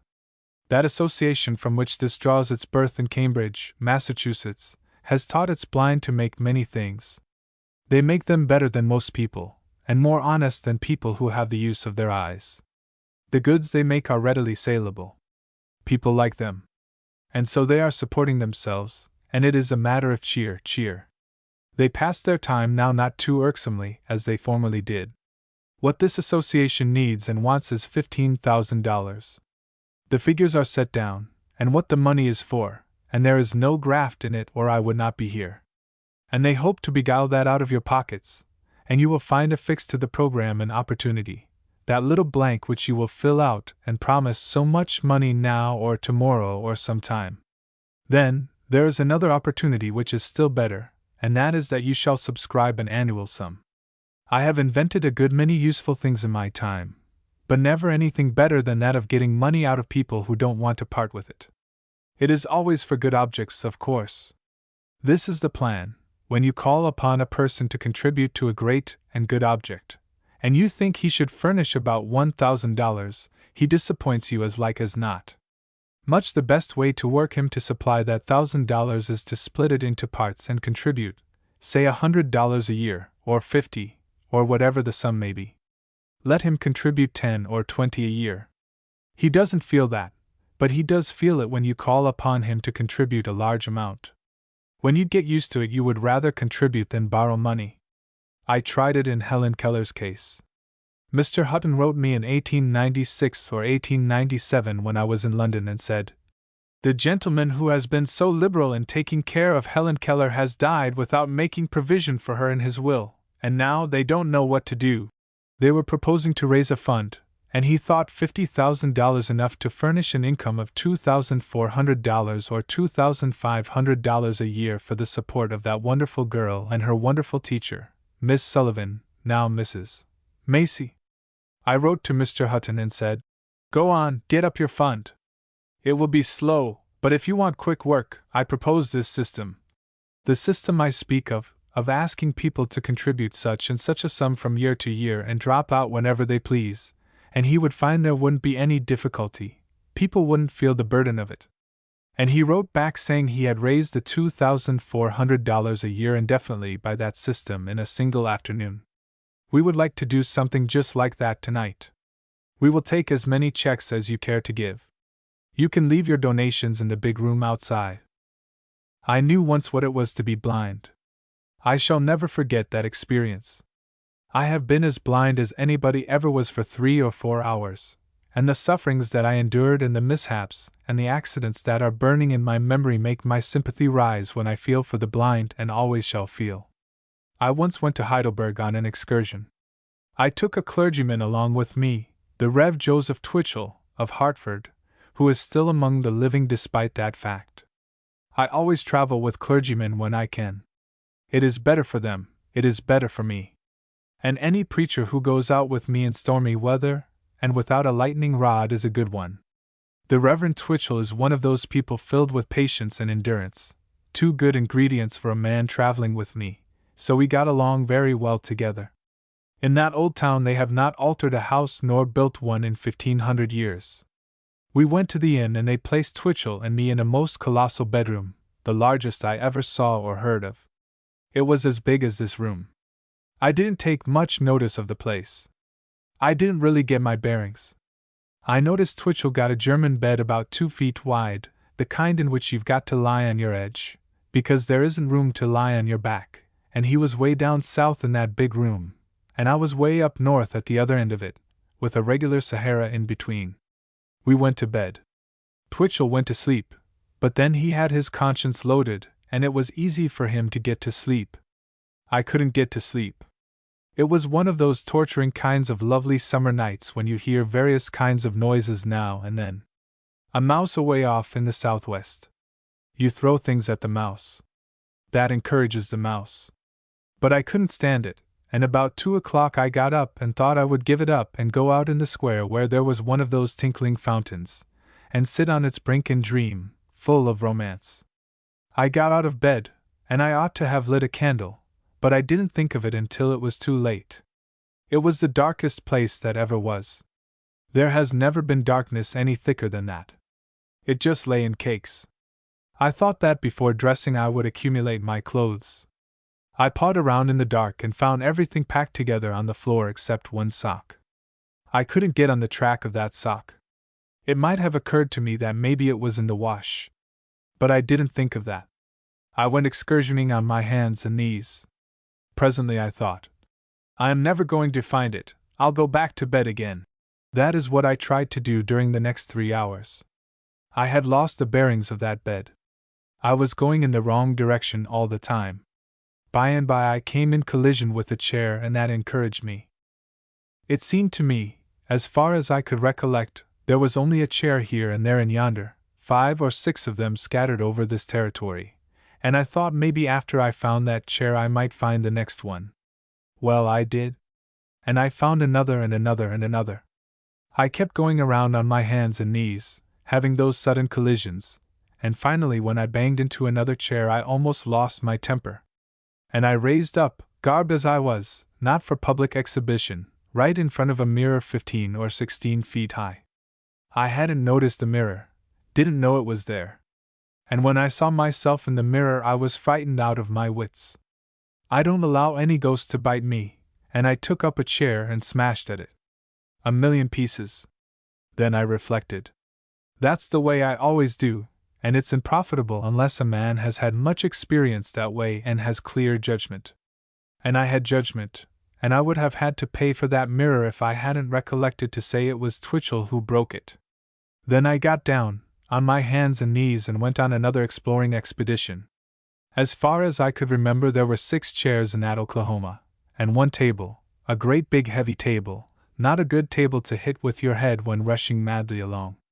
In the course of time I collided with 35 chairs and tables, enough to stock that dining room out there.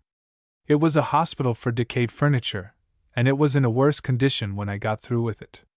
I went on, and at last got to a place where I could feel my way up, and there was a shelf. I knew that wasn't in the middle of the room. Up to that time I was afraid I had gotten out of the city. I was very careful and pawed along that shelf, and there was a pitcher of water about a foot high, and it was at the head of Twitchell's bed, but I didn't know it. I felt that pitcher going and I grabbed at it, but it didn't help any and came right down in Twitchell's face and nearly drowned him. But it woke him up. I was grateful to have company on any terms. He lit a match, and there I was, way down south when I ought to have been back up yonder. My bed was out of sight, it was so far away. You needed a telescope to find it. Twitchell comforted me and I scrubbed him off and we got sociable. But that night wasn't wasted. I had my pedometer on my leg. Twitchell and I were in a pedometer match. Twitchell had longer legs than I. The only way I could keep up was to wear my pedometer to bed. I always walk in my sleep, and on this occasion I gained 16 miles on him. After all, I never found that sock. I never have seen it from that day to this. But that adventure taught me what it is to be blind. That was one of the most serious occasions of my whole life, yet I never can speak of it without somebody thinking it isn't serious. You try it and see how serious it is to be as the blind are, and I was that night. Mr. Clemens read several letters of regret. He then introduced Joseph H. Choate, saying, "It is now my privilege to present to you Mr. Choate. I don't have to really introduce him. I don't have to praise him, or to flatter him. I could say truly that in the 47 years I have been familiarly acquainted with him, he has always been the handsomest man America has ever produced. And I hope and believe he will hold the belt 45 years more. He has served his country ably, faithfully, and brilliantly.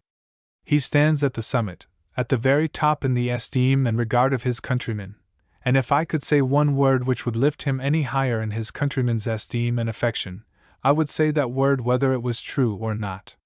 Dr. Mark Twain, Pharmaeopath. Gentlemen and doctors, I am glad to be among my own kind tonight. I was once a sharpshooter, but now I practice a much higher and equally as deadly a profession. It wasn't so very long ago that I became a member of your cult, and for the time I've been in the business my record is one that can't be scoffed at. As to the burglars, I am perfectly familiar with these people. I have always had a good deal to do with burglars, not officially, but through their attentions to me. I never suffered anything at the hands of a burglar. They have invaded my house time and time again. They never got anything. Then those people who burglarized our house in September, we got back the plated where they took off, we jailed them, and I have been sorry ever since. They did us a great service, they scared off all the servants in the place.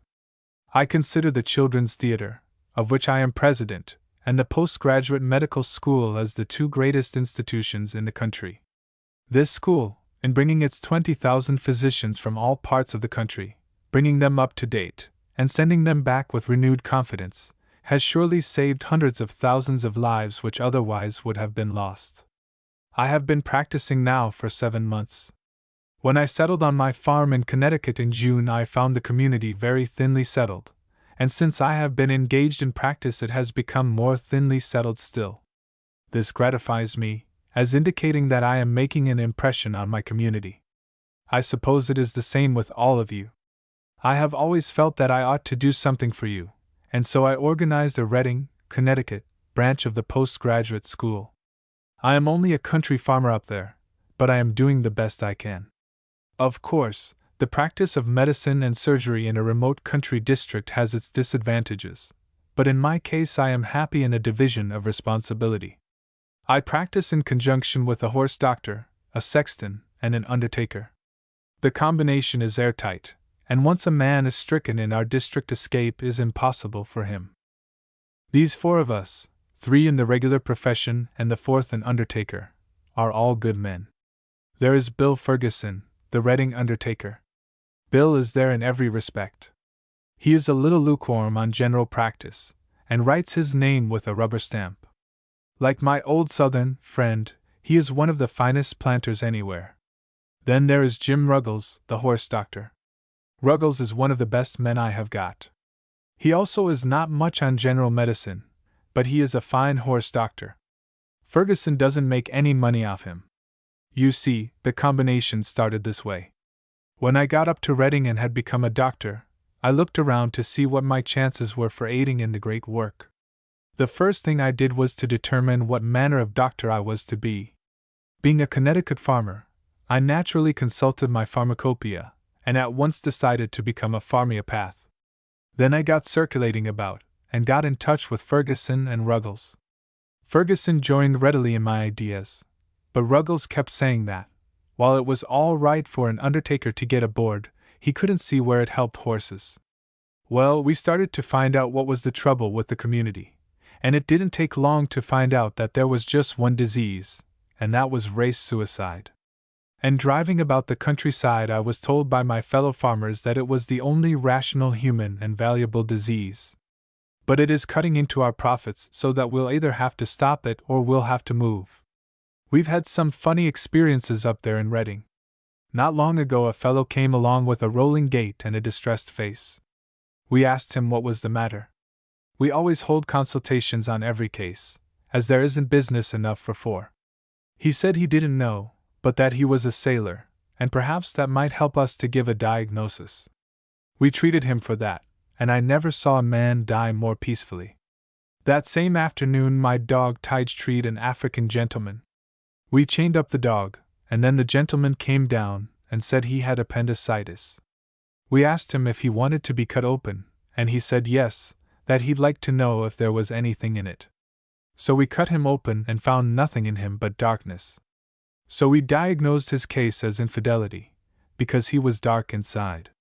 Tige is a very clever dog, and aids us greatly.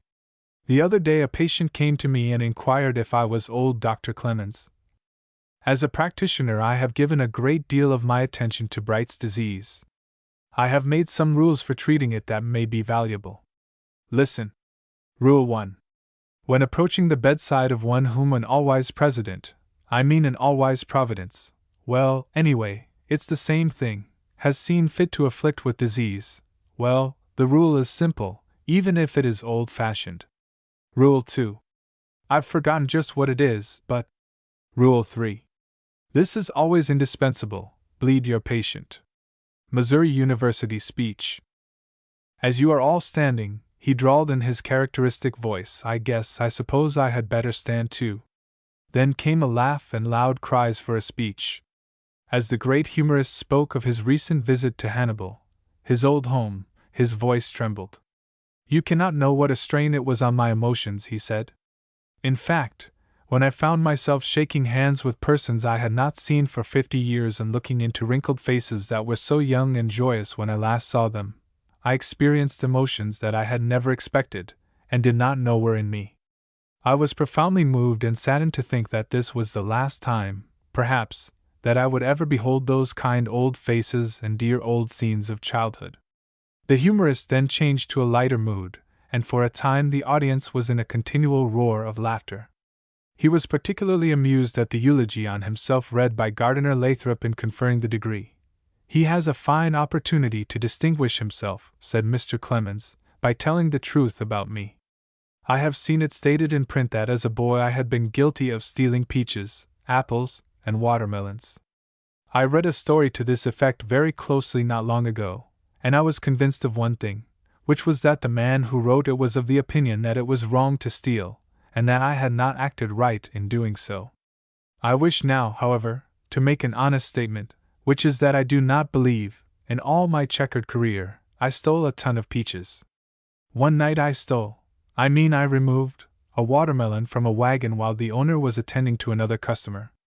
I crawled off to a secluded spot, where I found that it was green. It was the greenest melon in the Mississippi Valley. Then I began to reflect. I began to be sorry. I wondered what George Washington would have done had he been in my place. I thought a long time, and then suddenly felt that strange feeling which comes to a man with a good resolution, and I took up that watermelon and took it back to its owner. I handed him the watermelon and told him to reform. He took my lecture much to heart, and, when he gave me a good one in place of the green melon, I forgave him. I told him that I would still be a customer of his, and that I cherished no ill feeling because of the incident, that would remain green in my memory. Business. Mr. Cannon has furnished me with text enough to last as slow a speaker as myself all the rest of the night. I took exception to the introducing of Mr. Cannon as a great financier, as if he were the only great financier present. I am a financier. But my methods are not the same as Mr. Cannon's. I cannot say that I have turned out the great businessman that I thought I was when I began life. But I am comparatively young yet, and may learn. I am rather inclined to believe that what troubled me was that I got the big head early in the game. I want to explain to you a few points of difference between the principles of business as I see them, and those that Mr. Cannon believes in. He says that the primary rule of business success is loyalty to your employer. That's all right, as a theory. What is the matter with loyalty to yourself? As nearly as I can understand Mr. Cannon's methods, there is one great drawback to them. He wants you to work a great deal. Diligence is a good thing, but taking things easy is much more restful. My idea is that the employer should be the busy man, and the employee the idle one. The employer should be the worried man, and the employee the happy one. And why not? He gets the salary. My plan is to get another man to do the work for me. In that there's more repose. What I want is repose first, last, and all the time. Mr. Cannon says that there are 3 cardinal rules of business success. They are diligence, honesty, and truthfulness. Well, diligence is all right. Let it go as a theory. Honesty is the best policy, when there is money in it. But truthfulness is one of the most dangerous. Why, this man is misleading you. I had an experience today with my wife which illustrates this. I was acknowledging a belated invitation to another dinner for this evening, which seemed to have been sent about 10 days ago. It only reached me this morning.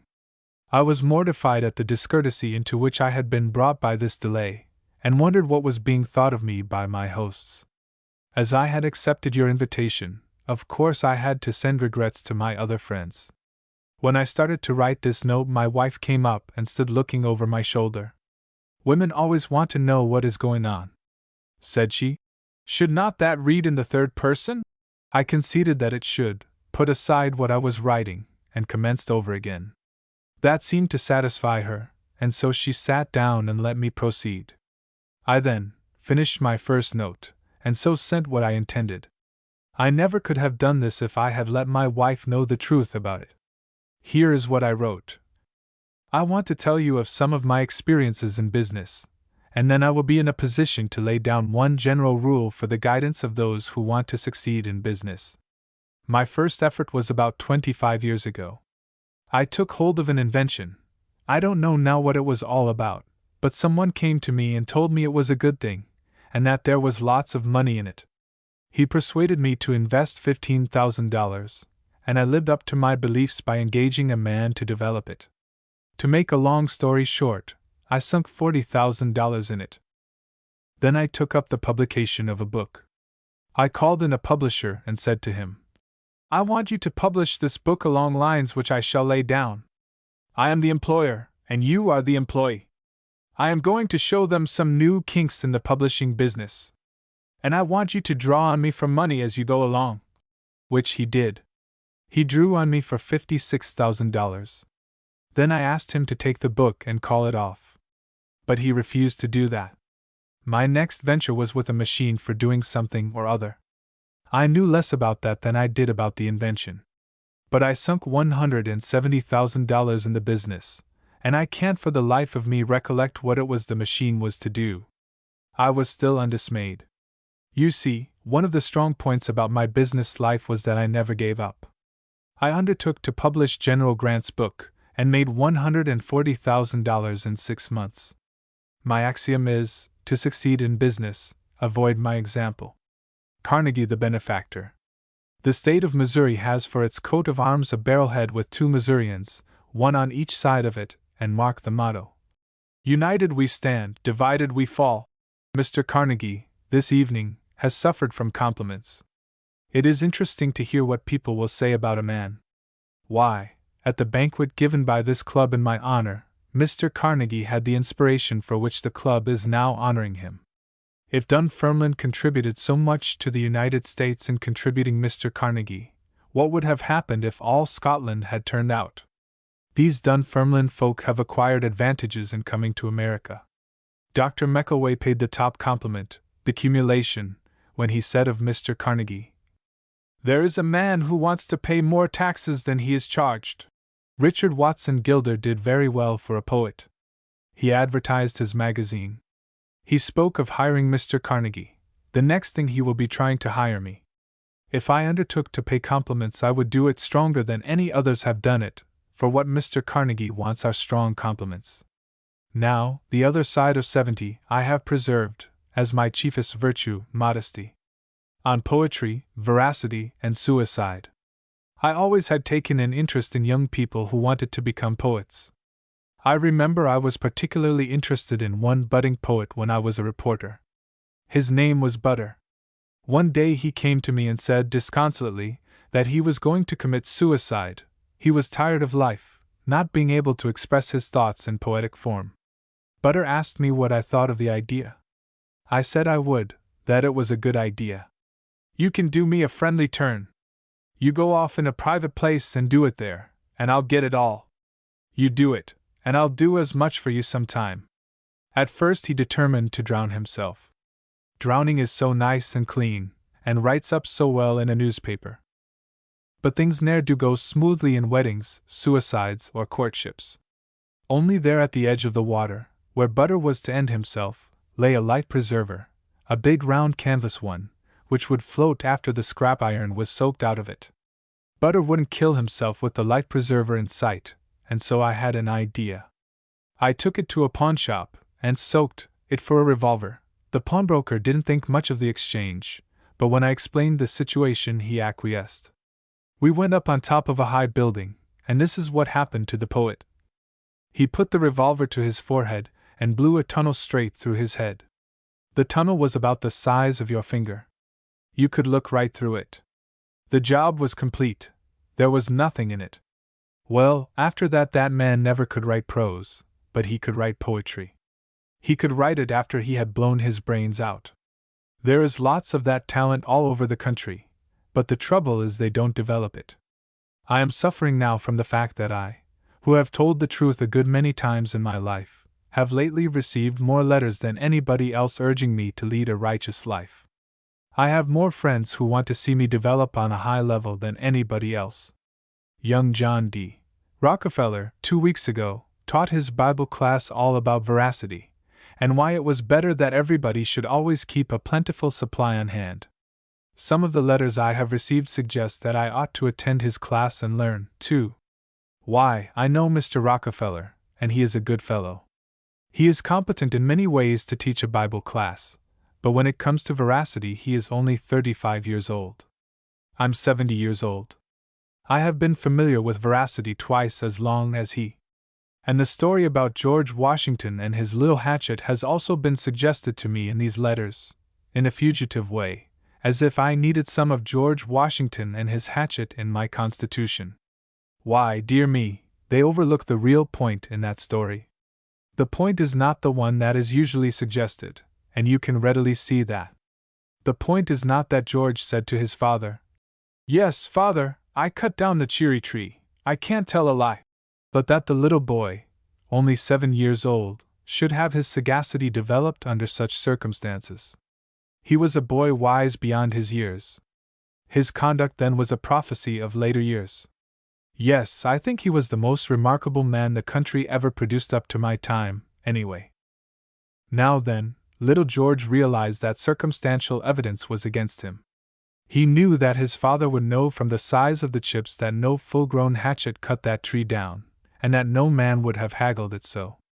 He knew that his father would send around the plantation and inquire for a small boy with a hatchet, and he had the wisdom to come out and confess it. Now, the idea that his father was overjoyed when he told little George that he would rather have him cut down 1,000 cherry trees than tell a lie is all nonsense. What did he really mean? Why, that he was absolutely astonished that he had a son who had the chance to tell a lie and didn't. I admire old George, if that was his name, for his discernment. He knew when he said that his son couldn't tell a lie that he was stretching it a good deal. He wouldn't have to go to John D. Rockefeller's Bible class to find that out. The way the old George Washington story goes down, it doesn't do anybody any good. It only discourages people who can tell a lie. Welcome home. It has been reported that I sacrificed, for the benefit of the creditors, the property of the publishing firm whose financial backer I was, and that I am now lecturing for my own benefit. This is an error. I intend the lectures, as well as the property, for the creditors. The law recognizes no mortgage on a man's brains, and a merchant who has given up all he has may take advantage of the laws of insolvency, and may start free again for himself. But I am not a businessman, and honor is a harder master than the law. It cannot compromise for less than 100 cents on a dollar, and its debts are never outlawed. I had a 2/3 interest in the publishing firm whose capital I furnished. If the firm had prospered, I would have expected to collect 2/3 of the profits. As it is, I expect to pay all the debts. My partner has no resources, and I do not look for assistance to my wife, whose contributions in cash from her own means have nearly equaled the claims of all the creditors combined. She has taken nothing. On the contrary, she has helped and intends to help me to satisfy the obligations due to the rest of the creditors. It is my intention to ask my creditors to accept that as a legal discharge, and trust to my honor to pay the other 50% as fast as I can earn it. From my reception thus far on my lecturing tour, I am confident that if I live I can pay off the last debt within 4 years. After which, at the age of 64, I can make a fresh and unencumbered start in life. I am going to Australia, India, and South Africa, And next year I hope to make a tour of the great cities of the United States. I thank you all out of my heart for this fraternal welcome, and it seems almost too fine, almost too magnificent, for a humble Missourian such as I am, far from his native haunts on the banks of the Mississippi. Yet my modesty is in a degree fortified by observing that I am not the only Missourian who has been honored here tonight, for I see at this very table here is a Missourian, indicating Mr. McElway. And there is a Missourian, indicating Mr. Depew, and there is another Missourian, and Hendricks and Clemens, and last but not least, the greatest Missourian of them all, here he sits, Tom Reed, who has always concealed his birth till now. And since I have been away I know what has been happening in his case. He has deserted politics, and now is leading a creditable life. He has reformed, and God prosper him, and I judge, by a remark which he made upstairs a while ago, that he had found a new business that is utterly suited to his make and constitution, and all he is doing now is that he is around raising the average of personal beauty. But I am grateful to the President for the kind words which he has said of me, and it is not for me to say whether these praises were deserved or not. I prefer to accept them just as they stand, without concerning myself with the statistics upon which they have been built, but only with that large matter, that essential matter, the good fellowship, the kindliness, the magnanimity, and generosity that prompted their utterance. Well, many things have happened since I sat here before, and now that I think of it, the President's reference to the debts which were left by the bankrupt firm of Charles L. Webster and Company gives me an opportunity to say a word which I very much wish to say, not for myself, but for 95 men and women whom I shall always hold in high esteem and in pleasant remembrance, the creditors of that firm. They treated me well, they treated me handsomely. There were 96 of them, and by not a finger's weight did 95 of them add to the burden of that time for me. 95 out of the 96. They didn't indicate by any word or sign that they were anxious about their money. They treated me well, and I shall not forget it. I could not forget it if I wanted to. Many of them said, "Don't you worry, don't you hurry." That's what they said. Why, if I could have that kind of creditors always, and that experience, I would recognize it as a personal loss to be out of debt. I owe those 95 creditors a debt of homage, and I pay it now in such measure as one may pay so fine a debt in mere words. Yes, they said that very thing. I was not personally acquainted with 10 of them, and yet they said, "Don't you worry, and don't you hurry." I know that phrase by heart, and if all the other music should perish out of the world it would still sing to me. I appreciate that. I am glad to say this word. People say so much about me, and they forget those creditors. They were handsomer than I was, or Tom Reed. Oh, you have been doing many things in this time that I have been absent. You have done lots of things, some that are well worth remembering, too. Now, we have fought a righteous war since I have gone, and that is rare in history. A righteous war is so rare that it is almost unknown in history. But by the grace of that war we set Cuba free, and we joined her to those 3 or 4 nations that exist on this earth, and we started out to set those poor Filipinos free, too, and why that most righteous purpose of ours has apparently miscarried I suppose I never shall know. But we have made a most creditable record in China in these days. Our sound and level-headed administration has made a most creditable record over there, and there are some of the powers that cannot say that by any means. The Yellow Terror is threatening this world today. It is looming vast and ominous on that distant horizon. I do not know what is going to be the result of that Yellow Terror, but our government has had no hand in evoking it, and let's be happy in that and proud of it. We have nursed free silver, we watched by its cradle, we have done the best we could to raise that child, but those pestiferous Republicans have, well, they keep giving it the measles every chance they get, and we never shall raise that child. Well, that's no matter, there's plenty of other things to do, and we must think of something else. Well, we have tried a president 4 years, criticized him and found fault with him the whole time, and turned around a day or 2 ago with votes enough to spare to elect another. Oh, consistency! Consistency! Thy name, I don't know what thy name is, Thompson will do, any name will do, but you see there is the fact, there is the consistency. Then we have tried for governor an illustrious Rough Rider, and we liked him so much in that great office that now we have made him vice president, not in order that that office shall give him distinction, but that he may confer distinction upon that office. And it's needed, too, it's needed. And now, for a while anyway, we shall not be stammering and embarrassed when a stranger asks us, "What is the name of the vice president?" This one is known, this one is pretty well known, pretty widely known, and in some quarters favorably. I am not accustomed to dealing in these fulsome compliments, and I am probably overdoing it a little. But well, my old affectionate admiration for Governor Roosevelt has probably betrayed me into the complimentary excess. But I know him, and you know him, and if you give him rope enough, I mean if, oh yes, he will justify that compliment, leave it just as it is. And now we have put in his place Mr. Odell, another Rough Rider, I suppose. All the fat things go to that profession now. Why, I could have been a Rough Rider myself if I had known that this political Klondike was going to open up, and I would have been a Rough Rider if I could have gone to war on an automobile but not on a horse. No, I know the horse too well. I have known the horse in war and in peace, and there is no place where a horse is comfortable. The horse has too many caprices, and he is too much given to initiative. He invents too many new ideas. No, I don't want anything to do with a horse. And then we have taken Chauncey Depew out of a useful and active life and made him a senator, embalmed him, corked him up. And I am not grieving. That man has said many a true thing about me in his time, and I always said something would happen to him. Look at that, pointing to Mr. Depew, gilded mummy. He has made my life a sorrow to me at many a banquet on both sides of the ocean, and now he has got it. Perish the hand that pulls that cork. All these things have happened, all these things have come to pass, while I have been away, and it just shows how little a mugwump can be missed in a cold, unfeeling world, even when he is the last one that is left, a grand old party all by himself.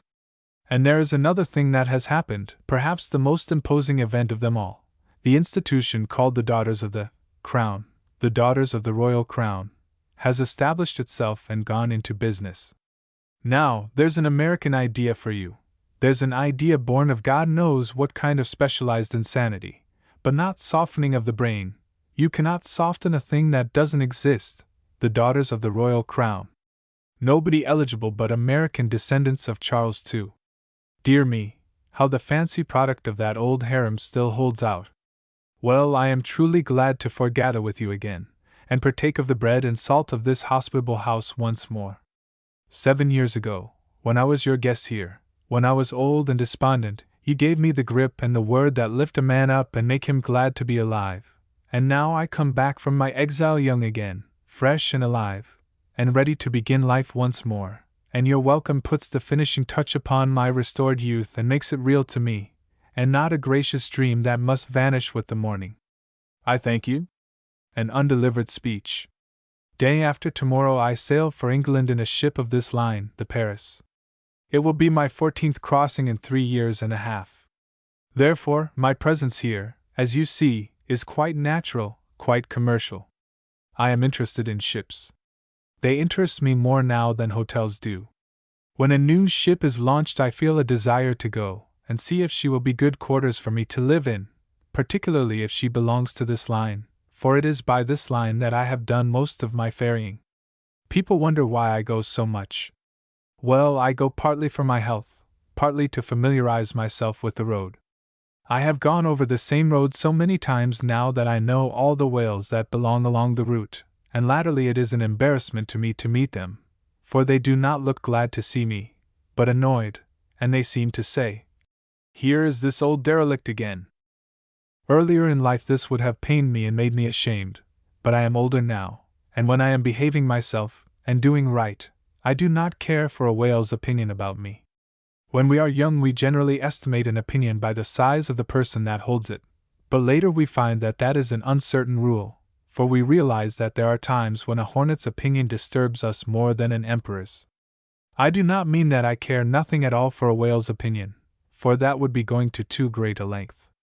Of course, it is better to have the good opinion of a whale than his disapproval, but my position is that if you cannot have a whale's good opinion, except at some sacrifice of principle or personal dignity, it is better to try to live without it.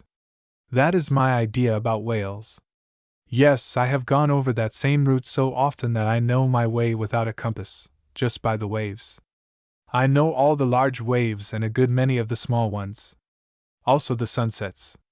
I know every sunset, and where it belongs just by its color. Necessarily, then, I do not make the passage now for scenery. That is all gone by. What I prize most is safety, and in the second place swift transit and handiness. These are best furnished by the American line, whose watertight compartments have no passage through them, no doors to be left open, and consequently no way for water to get from one of them to another in time of collision. If you nullify the peril which collisions threaten you with, you nullify the only very serious peril which attends voyages in the great liners of our day, and makes voyaging safer than staying at home. When the Paris was half torn to pieces some years ago, enough of the Atlantic ebbed and flowed through one end of her, during her long agony, to sink the fleets of the world if distributed among them, but she floated in perfect safety, and no life was lost. In time of collision the Rock of Gibraltar is not safer than the Paris and other great ships of this line. This seems to be the only great line in the world that takes a passenger from metropolis to metropolis without the intervention of tugs and barges or bridges, takes him through without breaking bulk, so to speak. On the English side he lands at a dock. On the dock a special train is waiting. In an hour and 3/4 he is in London. Nothing could be handier. If your journey were from a sandpit on our side to a lighthouse on the other, you could make it quicker by other lines, but that is not the case. The journey is from the city of New York to the city of London, and no line can do that journey quicker than this one, nor anywhere near as conveniently and handily. And when the passenger lands on our side he lands on the American side of the river, not in the provinces. As a very learned man said on the last voyage, he is head quartermaster of the New York Land Garboard Streak of the Middle Watch. When we land a passenger on the American side there's nothing betwixt him and his hotel but hell and the hackman. I am glad, with you and the nation, to welcome the new ship. She is another pride, another consolation, for a great country whose mighty fleets have all vanished, and which has almost forgotten what it is to fly its flag to sea. I am not sure as to which St. Paul she is named for. Some think it is the one that is on the upper Mississippi, but the head quartermaster told me it was the one that killed Goliath. But it is not important. No matter which it is, let us give her hearty welcome and Godspeed. 67th birthday. I think I ought to be allowed to talk as long as I want to, for the reason that I have cancelled all my winter's engagements of every kind, for good and sufficient reasons, and am making no new engagements for this winter, and therefore, this is the only chance I shall have to disembowel my skull for a year, close the mouth in that portrait for a year. I want to offer thanks and homage to the chairman for this innovation which he has introduced here, which is an improvement, as I consider it, on the old-fashioned style of conducting occasions like this. That was a bad arrangement. Under that old custom the chairman got up and made a speech. He introduced the prisoner at the bar, and covered him all over with compliments, nothing but compliments, not a thing but compliments, never a slur, and sat down and left that man to get up and talk without a text. You cannot talk on compliments, that is not a text. No modest person, and I was born one, can talk on compliments. A man gets up and is filled to the eyes with happy emotions, but his tongue is tied, he has nothing to say. He is in the condition of Dr. Rice's friend who came home drunk and explained it to his wife, and his wife said to him, "John, when you have drunk all the whiskey you want, you ought to ask for sarsaparilla." He said, "Yes, but when I have drunk all the whiskey I want I can't say sarsaparilla." And so I think it is much better to leave a man unmolested until the testimony and pleadings are all in. Otherwise he is dumb, he is at the sarsaparilla stage. Before I get to the higgledy-piggledy point, as Mr. Howells suggested I do, I want to thank you, gentlemen, for this very high honor you are doing me, and I am quite competent to estimate it at its value. I see around me captains of all the illustrious industries, most distinguished men. There are more than 50 here, and I believe I know 39 of them well. I could probably borrow money from the others anyway. It is a proud thing to me, indeed, to see such a distinguished company gather here on such an occasion as this, when there is no foreign prince to be feted, when you have come here not to do honor to hereditary privilege and ancient lineage, but to do reverence to mere moral excellence and elemental veracity, and, dear me, how old it seems to make me! I look around me and I see 3 or 4 persons I have known so many, many years. I have known Mr. Secretary Hay, John Hay, as the nation and the rest of his friends love to call him. I have known John Hay and Tom Reed and the Reverend Twitchell close upon 36 years. Close upon 36 years I have known those venerable men. I have known Mr. Howells nearly 34 years, and I knew Chauncey Depew before he could walk straight, and before he learned to tell the truth. 27 years ago, I heard him make the most noble and eloquent and beautiful speech that has ever fallen from even his capable lips. Tom Reed said that my principal defect was inaccuracy of statement. Well, suppose that is true. What's the use of telling the truth all the time? I never tell the truth about Tom Reed, but that is his defect, truth. He speaks the truth always. Tom Reed has a good heart, and he has a good intellect, but he hasn't any judgment. Why, when Tom Reed was invited to lecture to the Ladies' Society for the Procreation or Procrastination, or something, of morals, I don't know what it was, advancement, I suppose, of pure morals, he had the immortal indiscretion to begin by saying that some of us can't be optimists, but by judiciously utilizing the opportunities that Providence puts in our way we can all be bigamists. You perceive his limitations. Anything he has in his mind he states, if he thinks it is true. Well, that was true, but that was no place to say it, so they fired him out. A lot of accounts have been settled here tonight for me. I have held grudges against some of these people, but they have all been wiped out by the very handsome compliments that have been paid me. Even Wayne MacVie, I have had a grudge against him many years. The first time I saw Wayne MacVie was at a private dinner party at Charles A.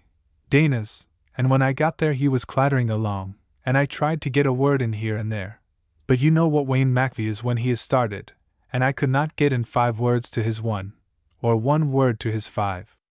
I struggled along, and well, I wanted to tell, and I was trying to tell a dream I had had the night before, and it was a remarkable dream, a dream worth people's while to listen to, a dream recounting Sam Jones the revivalist's reception in heaven.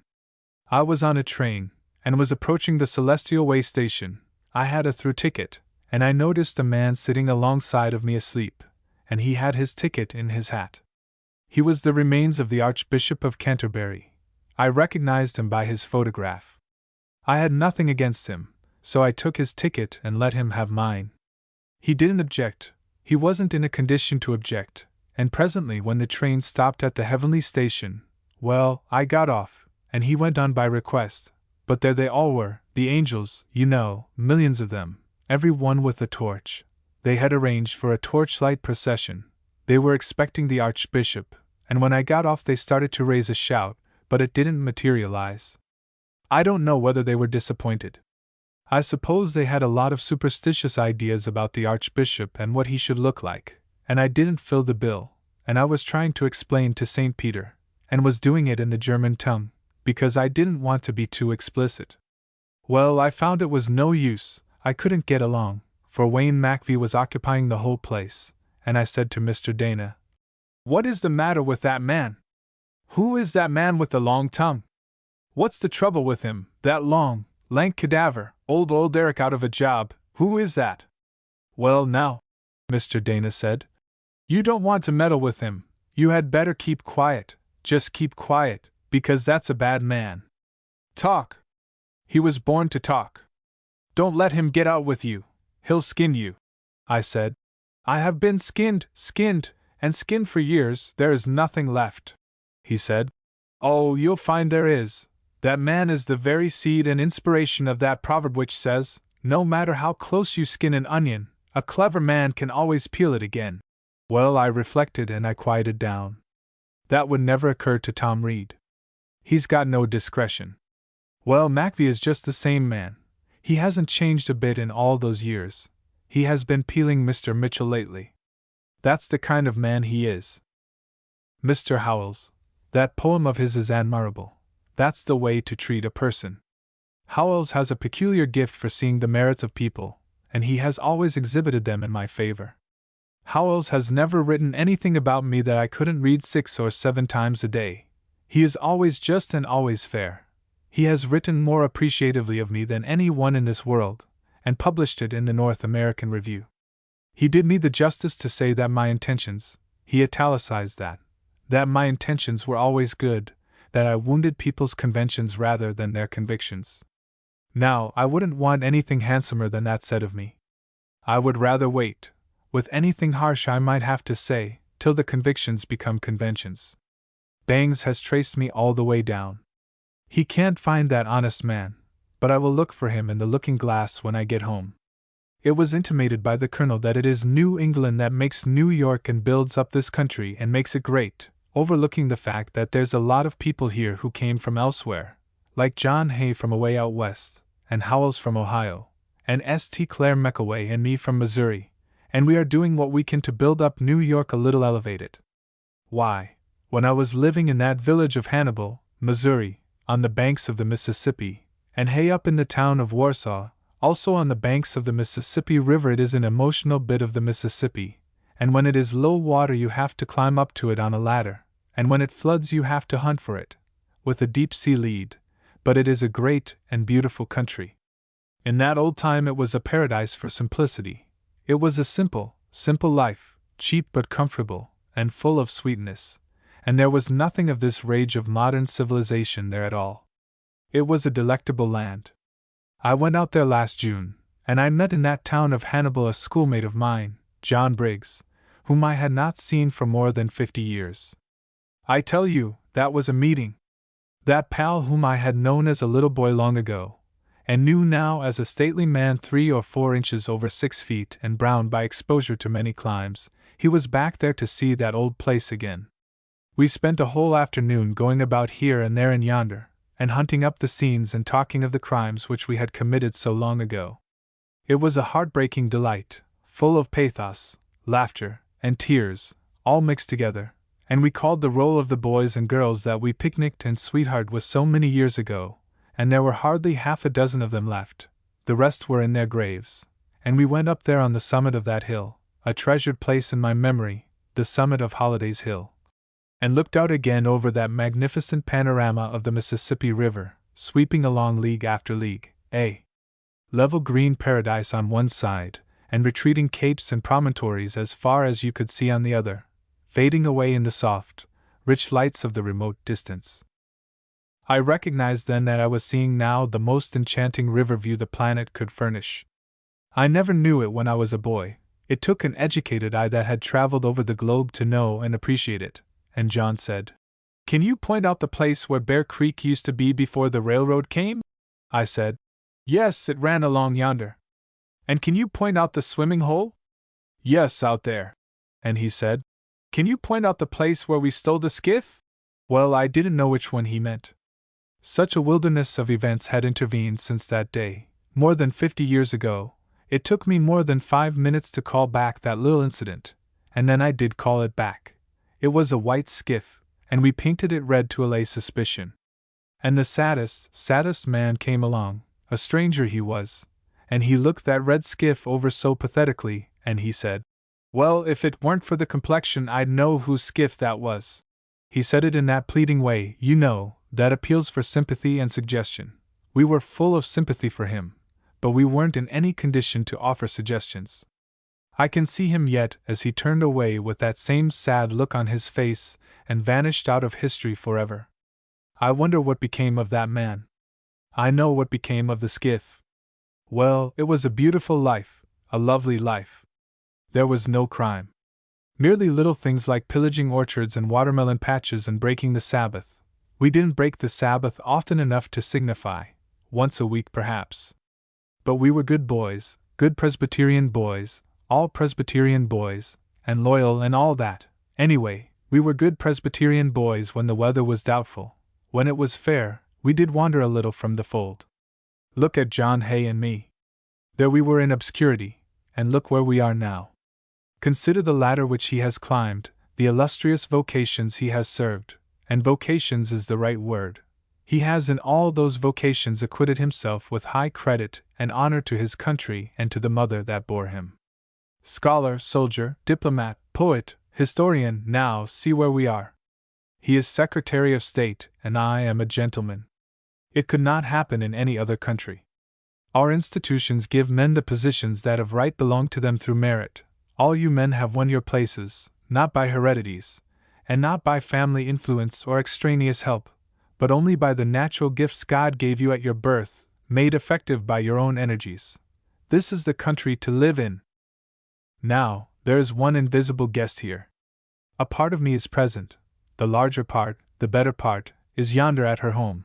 That is my wife, and she has a good many personal friends here, and I think it won't distress any one of them to know that, although she is going to be confined to that bed for many months to come from that nervous prostration, there is not any danger, and she is coming along very well, and I think it quite appropriate that I should speak of her.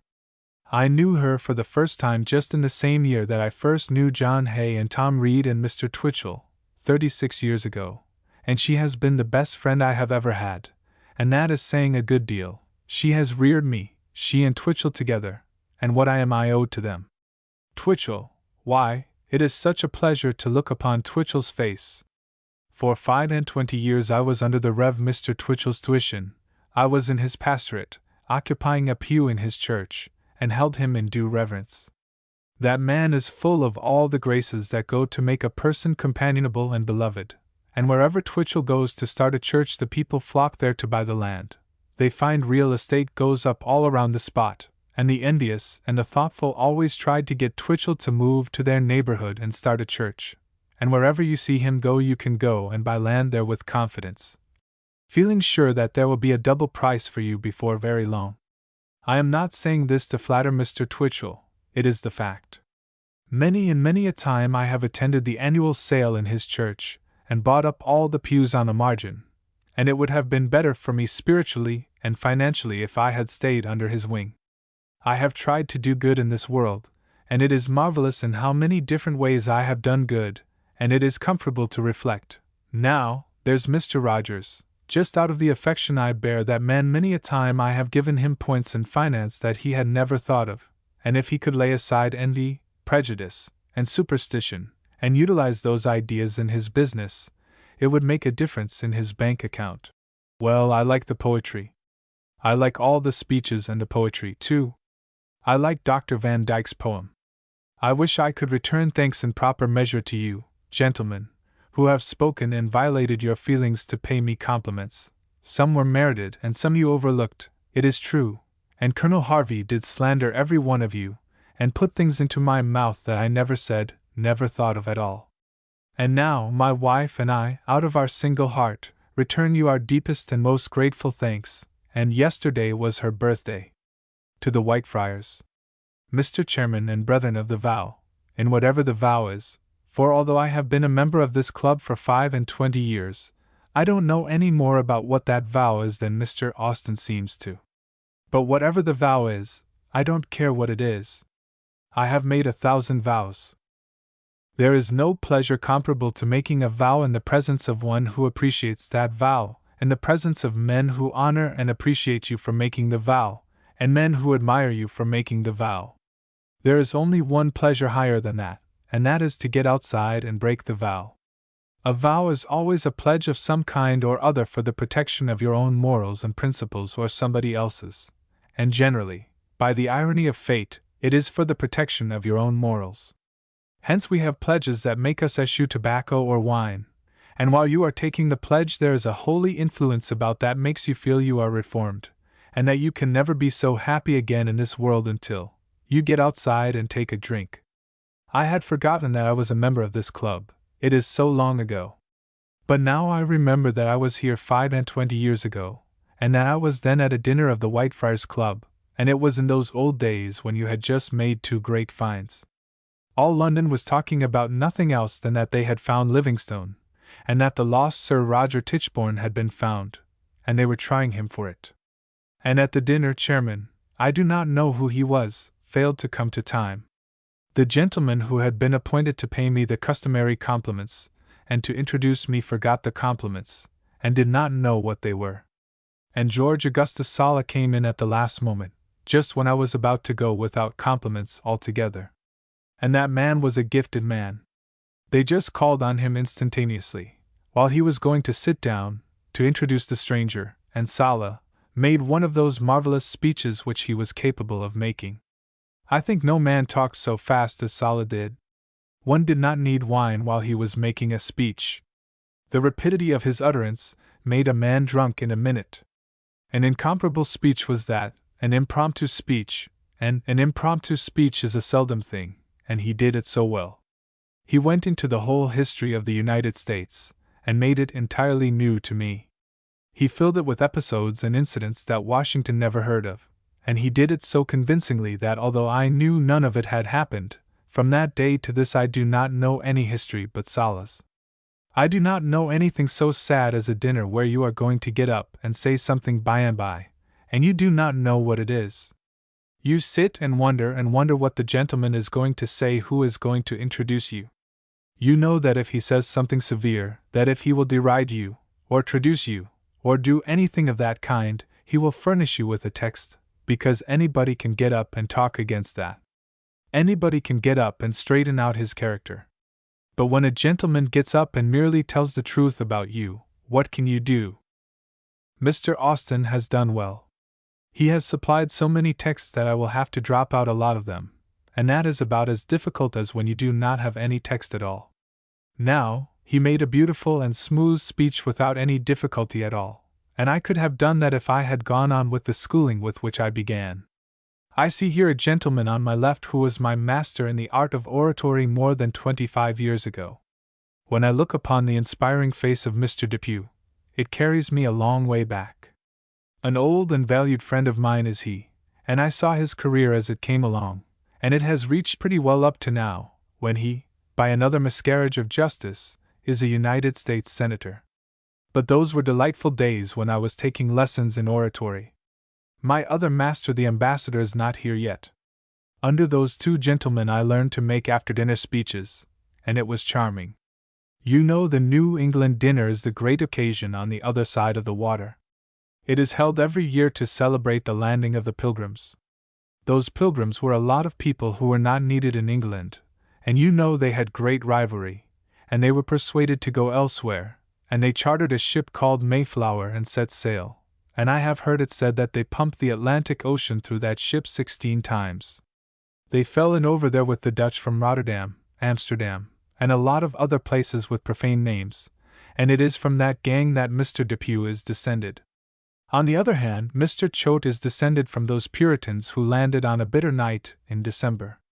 Every year those people used to meet at a great banquet in New York, and those masters of mind in oratory had to make speeches. It was Dr. Depew's business to get up there and apologize for the Dutch, and Mr. Choate had to get up later and explain the crimes of the Puritans, and grand, beautiful times we used to have. It is curious that after that long lapse of time I meet the Whitefriars again, some looking as young and fresh as in the old days, others showing a certain amount of wear and tear, and here, after all this time, I find one of the masters of oratory, and the others named in the list. And here we three meet again as exiles on one pretext or another, and you will notice that while we are absent there is a pleasing tranquility in America, a building up of public confidence. We are doing the best we can for our country.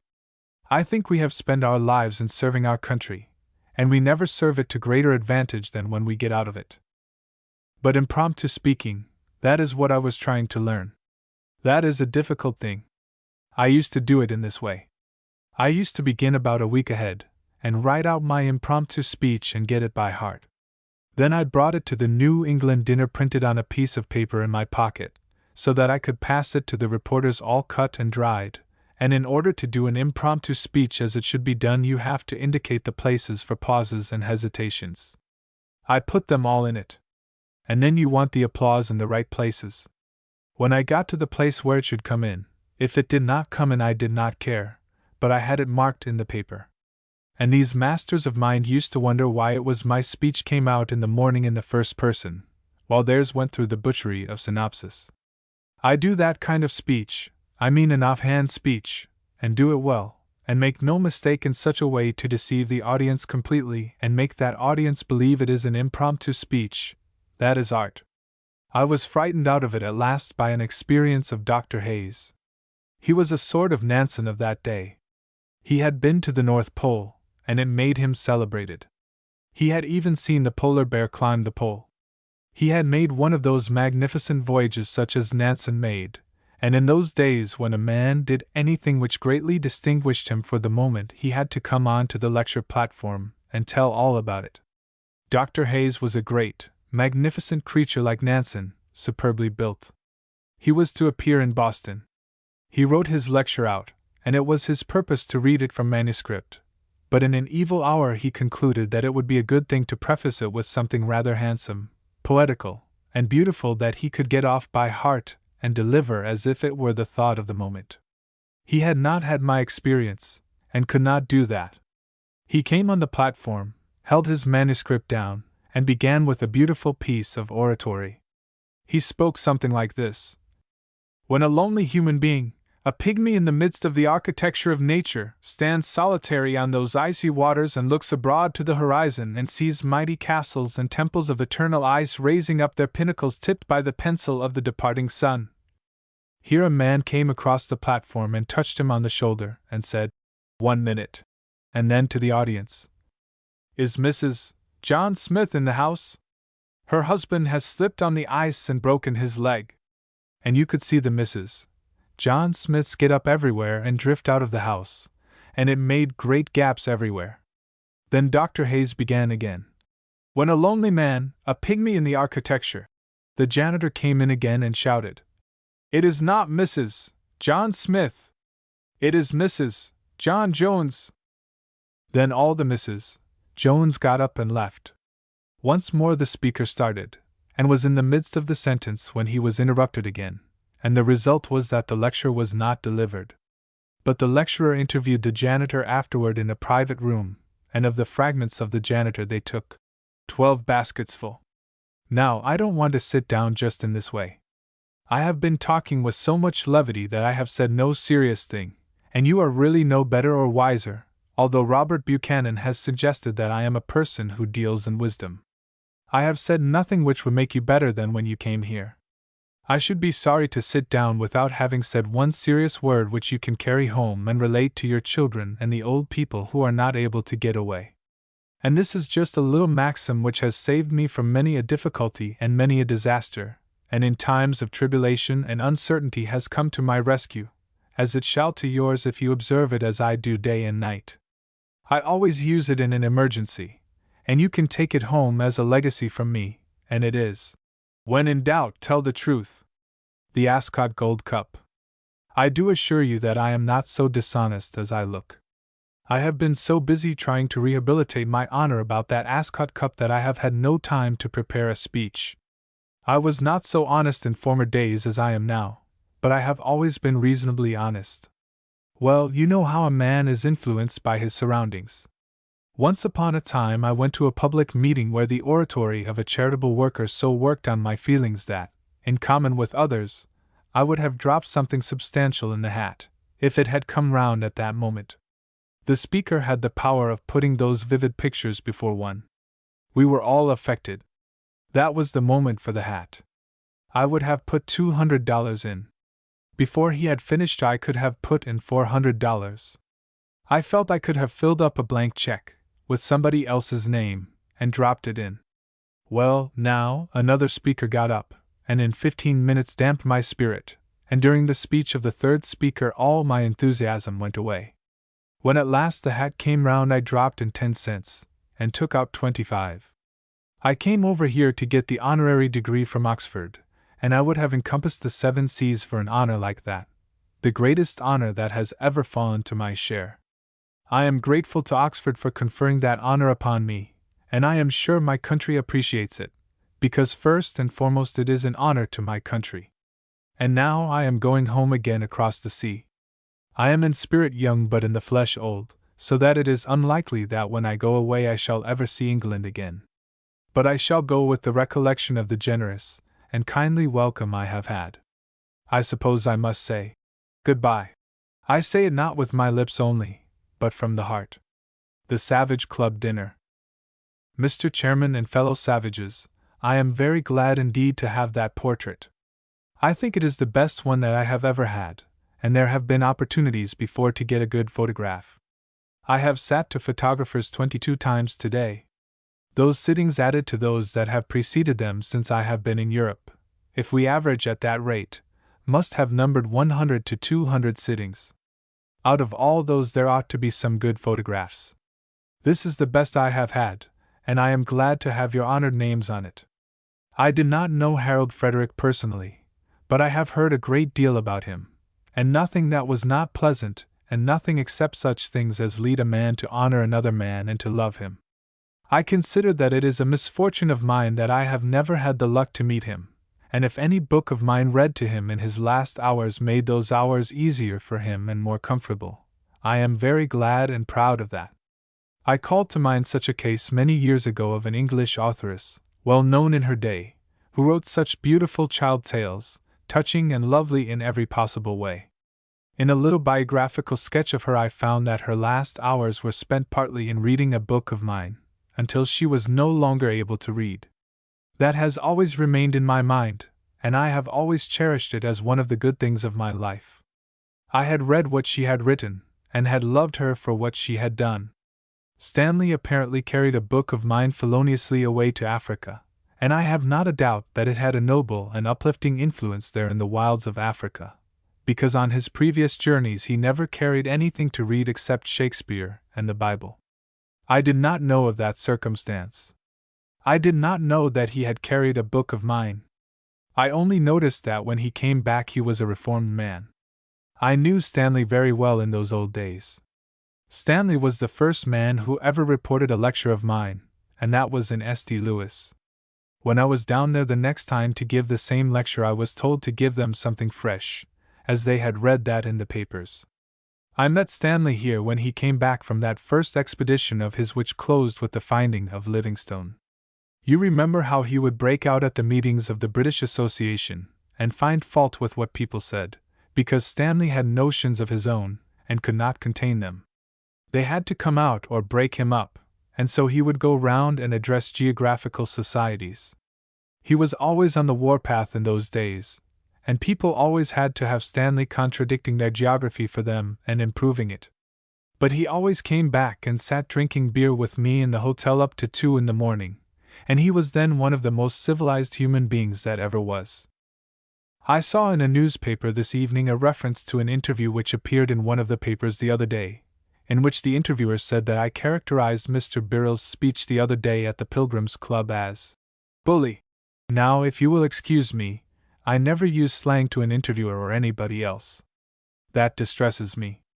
Whatever I said about Mr. Birrell's speech was said in English, as good English as anybody uses. If I could not describe Mr. Birrell's delightful speech without using slang, I would not describe it at all. I would close my mouth and keep it closed, much as it would discomfort me. Now that comes of interviewing a man in the first person, which is an altogether wrong way to interview him. It is entirely wrong because none of you, I, or anybody else, could interview a man, could listen to a man talking any length of time and then go off and reproduce that talk in the first person. It can't be done. What results is merely that the interviewer gives the substance of what is said and puts it in his own language and puts it in your mouth. It will always be either better language than you use or worse, and in my case it is always worse. I have a great respect for the English language. I am one of its supporters, its promoters, its elevators. I don't degrade it. A slip of the tongue would be the most that you would get from me. I have always tried hard and faithfully to improve my English and never to degrade it. I always try to use the best English to describe what I think and what I feel, or what I don't feel and what I don't think. I am not one of those who in expressing opinions confine themselves to facts. I don't know anything that mars good literature so completely as too much truth. Facts contain a deal of poetry, but you can't use too many of them without damaging your literature. I love all literature, and as long as I am a doctor of literature, I have suggested to you for 20 years I have been diligently trying to improve my own literature, and now, by virtue of the University of Oxford, I mean to doctor everybody else's. Now I think I ought to apologize for my clothes. At home I venture things that I am not permitted by my family to venture in foreign parts. I was instructed before I left home and ordered to refrain from white clothes in England. I meant to keep that command fair and clean, and I would have done it if I had been in the habit of obeying instructions, but I can't invent a new process in life right away. I have not had white clothes on since I crossed the ocean until now. In these 3 or 4 weeks I have grown so tired of gray and black that you have earned my gratitude in permitting me to come as I have. I wear white clothes in the depth of winter in my home, but I don't go out in the streets in them. I don't go out to attract too much attention. I like to attract some, and always I would like to be dressed so that I may be more conspicuous than anybody else. If I had been in ancient Britain, I would not have contented myself with blue paint, but I would have bankrupted the rainbow.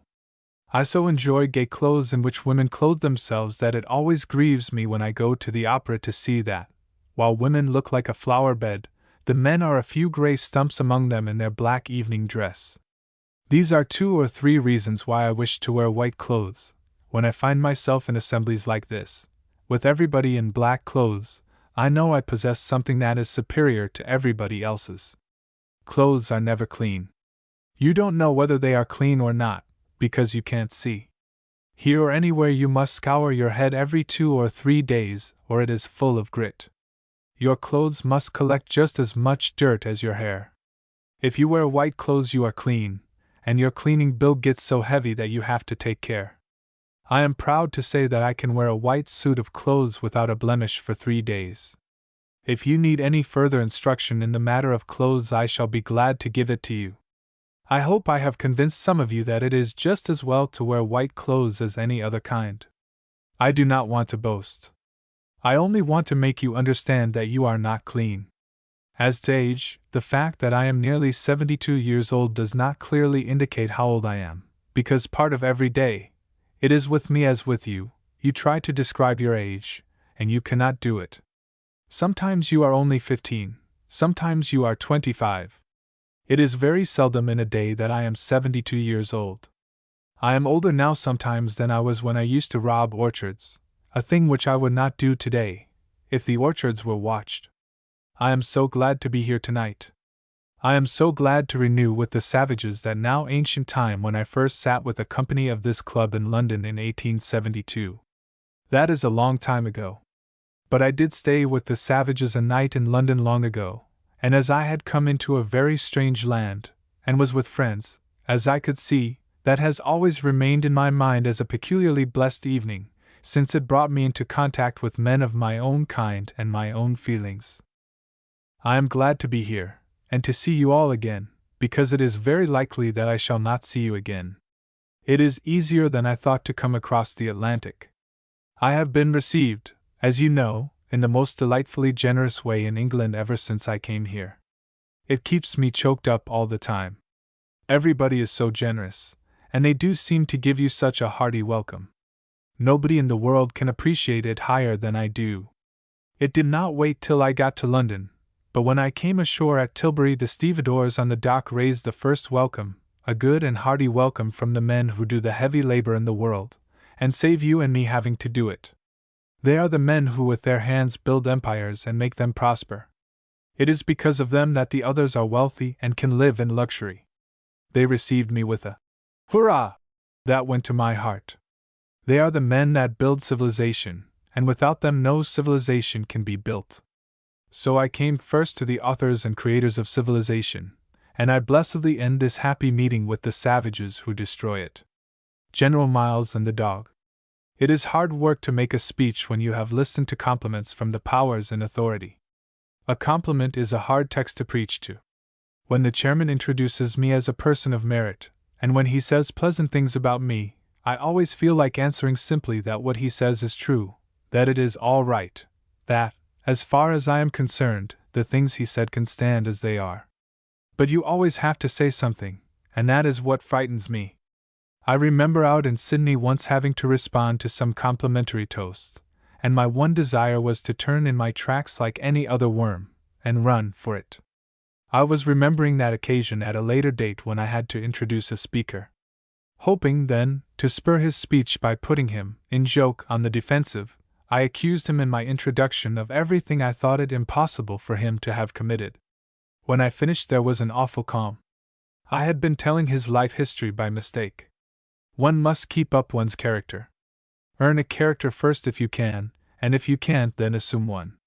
From the code of morals I have been following and revising for 72 years, I remember one detail.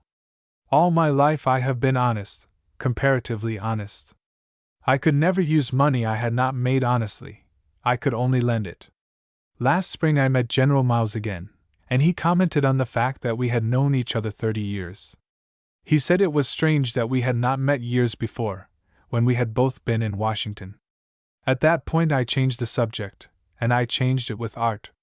But the facts are these. I was then under contract for my Innocents Abroad, but did not have a cent to live on while I wrote it. So I went to Washington to do a little journalism. There I met an equally poor friend, William Davidson, who had not a single vice, unless you call it a vice in a Scot to love Scotch. Together we devised the first and original newspaper syndicate, selling 2 letters a week to 12 newspapers and getting $1 a letter. That $24 a week would have been enough for us, if we had not had to support the jug. But there was a day when we felt that we must have $3 right away, $3 at once. That was how I met the General. It doesn't matter now what we wanted so much money at one time for, but that Scot and I did occasionally want it. The Scot sent me out one day to get it. He had a great belief in Providence, that Scottish friend of mine. He said, "The Lord will provide." I had given up trying to find the money lying about, and was in a hotel lobby in despair, when I saw a beautiful, unfriended dog.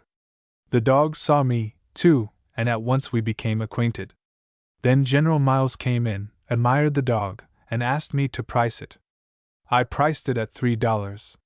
He offered me an opportunity to reconsider the value of the beautiful animal, but I refused to take more than Providence knew I needed.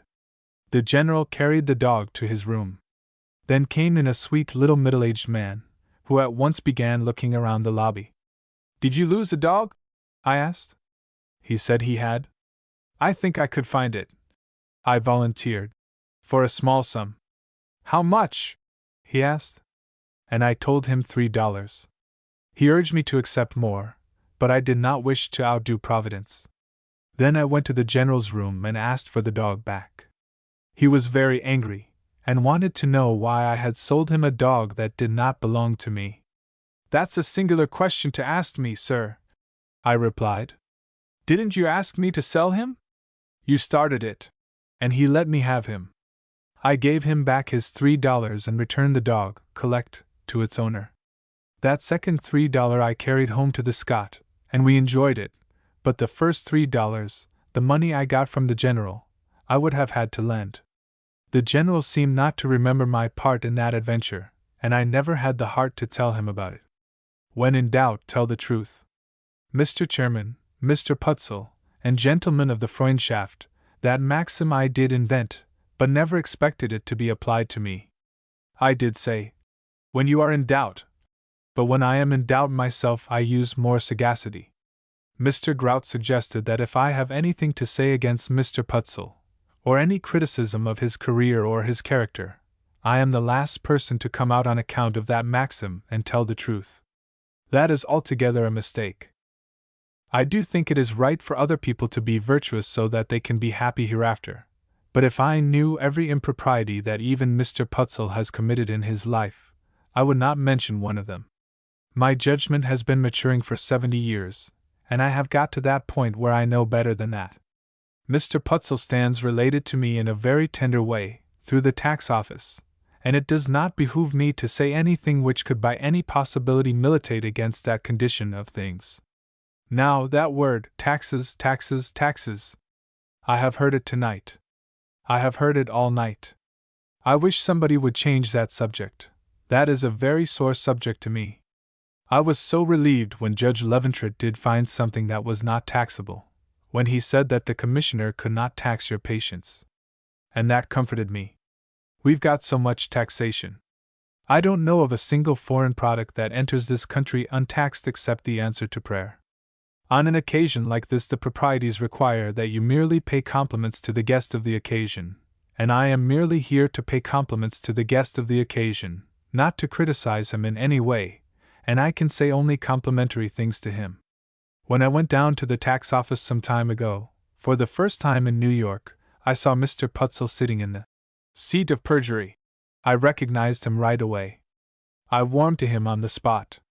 I didn't know that I had ever seen him before, but just as soon as I saw him I recognized him. I had met him 25 years before, and at that time had achieved a knowledge of his abilities and something more than that. I thought, now this is the man whom I saw 25 years ago. On that occasion I not only went free at his hands, but carried off something more than that. I hoped it would happen again. It was 25 years ago when I saw a young clerk in Putnam's bookstore. I went in there and asked for George Haven Putnam, and handed him my card, and then the young man said Mr. Putnam was busy and I couldn't see him. Well, I had merely called in a social way, and so it didn't matter. I was going out when I saw a great big, fat, interesting-looking book lying there, and I took it up. It was an account of the invasion of England in the 14th century by the preaching friar, and it interested me. I asked him the price of it, and he said $4. Well, I said, what discount do you allow to publishers? He said, 40% off. I said, all right, I am a publisher. He put down the figure, 40% off, on a card. Then I said, what discount do you allow to authors? He said, 40% off.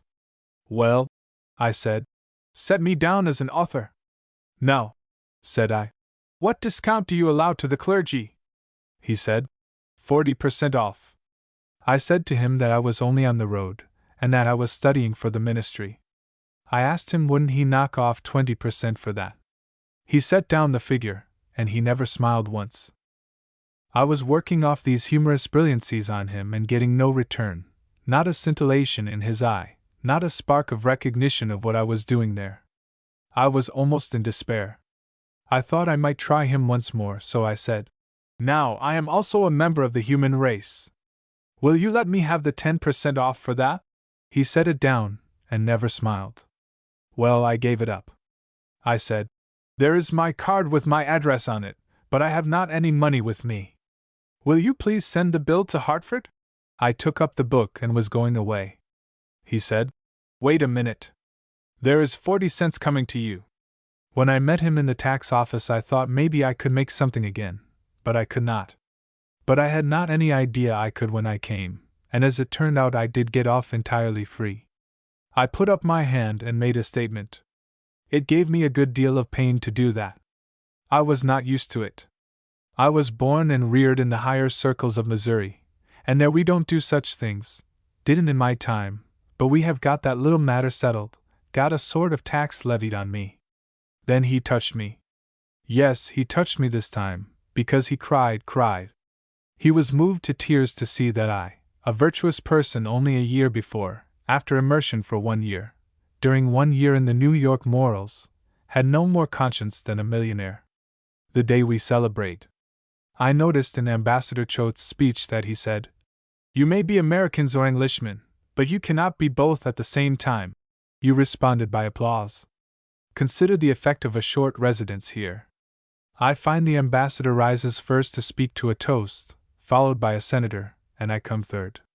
What a subtle tribute that to monarchical influence of the country when you place rank above respectability.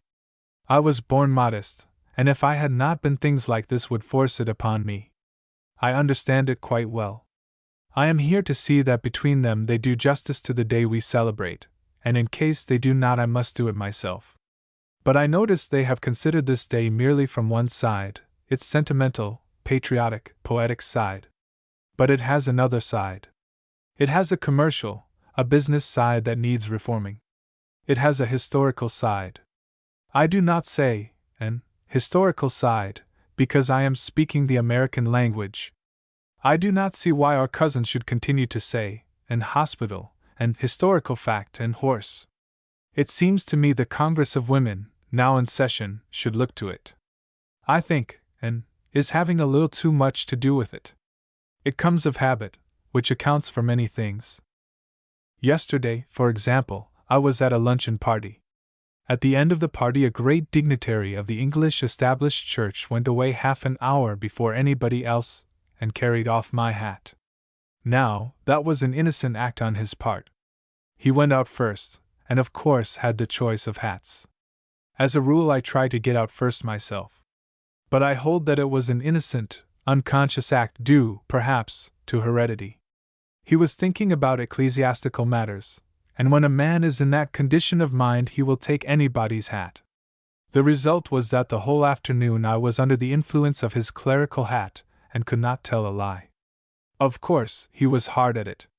It is a compliment to both of us. His hat fitted me exactly. My hat fitted him exactly. So I judge I was born to rise to high dignity in the church somehow or other, but I do not know what he was born for. That is an illustration of the influence of habit, and it is perceptible here when they say, an hospital, an European, an historical. The business aspects of the 4th of July is not perfect as it stands. See what it costs us every year with loss of life, the crippling of thousands with its fireworks, and the burning down of property. It is not only sacred to patriotism and universal freedom, but to the surgeon, the undertaker, the insurance offices, and they are working it for all it is worth. I am pleased to see that we have a cessation of war for the time. This coming from me, a soldier, you will appreciate.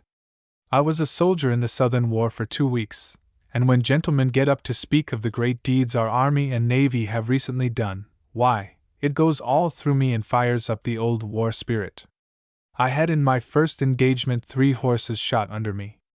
The next ones went over my head, the next hit me in the back. Then I retired to meet an engagement. I thank you, gentlemen, for making even a slight reference to the war profession, in which I distinguished myself, short as my career was. Independence Day. Mr. Chairman, my lord, and gentlemen, once more it happens, as it has happened so often since I arrived in England a week or 2 ago, that instead of celebrating the 4th of July properly as has been indicated, I have to first take care of my personal character. Sir Mortimer Durand still remains unconvinced. Well, I tried to convince these people from the beginning that I did not take the Ascot Cup, and as I have failed to convince anybody that I did not take the cup, I might as well confess I did take it and be done with it. I don't see why this uncharitable feeling should follow me everywhere, and why I should have that crime thrown up to me on all occasions. The tears that I have wept over it ought to have created a different feeling than this. And besides, I don't think it is very right or fair that, considering England has been trying to take a cup of ours for 40 years, I don't see why they should take so much trouble when I tried to go into the business myself. Sir Mortimer Durand, too, has had trouble from going to a dinner here, and he has told you what he suffered in consequence. But what did he suffer? He only missed his train, and 1 night of discomfort, and he remembers it to this day. Oh! If you could only think what I have suffered from a similar circumstance. 2 or 3 years ago, in New York, with that society there which is made up of people from all British colonies, and from Great Britain generally, who were educated in British colleges and British schools, I was there to respond to a toast of some kind or other, and I did then what I have been in the habit of doing, from a selfish motive, for a long time, and that is, I got myself placed No. 3 in the list of speakers. Then you get home early. I had to go 5 miles upriver, and had to catch a particular train or not get there. But see the magnanimity which is born in me, which I have cultivated all my life. A very famous and very great British clergyman came to me presently, and he said, I am away down in the list. I have got to catch a certain train this Saturday night. If I don't catch that train I shall be carried beyond midnight and break the Sabbath. Won't you change places with me? I said, certainly I will. I did it at once. Now see what happened. Talk about Sir Mortimer Durand's sufferings for a single night. I have suffered ever since because I saved that gentleman from breaking the Sabbath. Yes, saved him. I took his place, but I lost my train, and it was I who broke the Sabbath.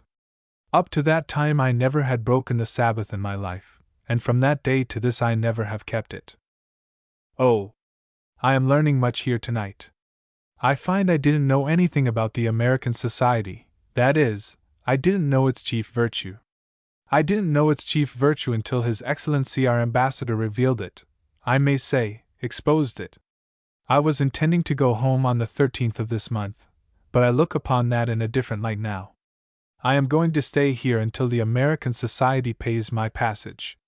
Our ambassador has spoken of our 4th of July and the noise it makes. We have got a double 4th of July, a daylight 4th and a midnight 4th. During the day in America, as our ambassador has indicated, we keep the 4th of July properly in a reverent spirit. We devote it to teaching our children patriotic things, reverence for the Declaration of Independence. We honor the day all through the daylight hours, and when night comes we dishonor it. Presently, before long, they are getting nearly ready to begin now, on the Atlantic coast, when night shuts down, that pandemonium will begin, and there will be noise, and noise, and noise, all night long, and there will be more than noise, there will be people crippled, there will be people killed, there will be people who will lose their eyes, and all through that permission which we give to irresponsible boys to play with firearms and firecrackers, and all sorts of dangerous things, we turn that 4th of July, alas! Over to rowdies to drink and get drunk and make the night hideous, and we cripple and kill more people than you would imagine. We probably began to celebrate our 4th of July night in that way 125 years ago, and on every 4th of July night since these horrors have grown and grown, until now, in our 5,000 towns of America, somebody gets killed or crippled on every 4th of July night, besides those cases of sick persons whom we never hear of, who die as the result of the noise or the shock. They cripple and kill more people on the 4th of July in America than they kill and cripple in our wars nowadays, and there are no pensions for these folk. And too, we burn houses. Really, we destroy more property on every 4th of July night than the whole of the United States was worth 125 years ago. Really, our 4th of July is our day of mourning, our day of sorrow. 50,000 people who have lost friends, or who have had friends crippled, receive that 4th of July, when it comes, as a day of mourning for the losses they have sustained in their families. I have suffered in that way myself. I have had relatives killed in that way. One was in Chicago years ago, an uncle of mine, just as good an uncle as I have ever had, and I had lots of them, yes, uncles to burn, uncles to spare. This poor uncle, full of patriotism, opened his mouth to hurrah, and a rocket went down his throat. Before that man could ask for a drink of water to quench that thing, it blew up and scattered him all over the 45 states, and really, now, this is true. I know about it myself. 24 hours after that it was raining buttons, recognizable as his, on the Atlantic seaboard. A person cannot have a disaster like that and be entirely cheerful the rest of his life. I had another uncle, on an entirely different 4th of July, who was blown up that way, and really it trimmed him as it would a tree. He had hardly a limb left on him anywhere.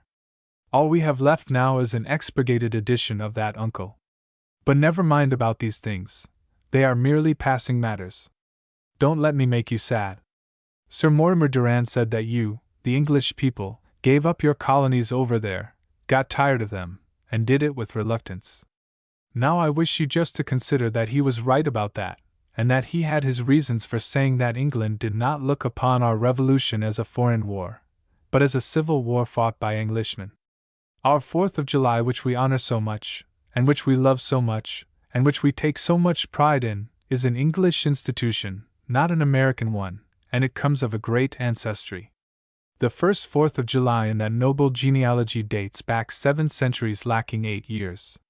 That is the day of the Great Charter, the Magna Carta, which was born at Runnymede in the next to the last year of King John, and portions of the liberties secured thus by those hardy barons from that reluctant King John are a part of our Declaration of Independence, of our 4th of July, of our American liberties.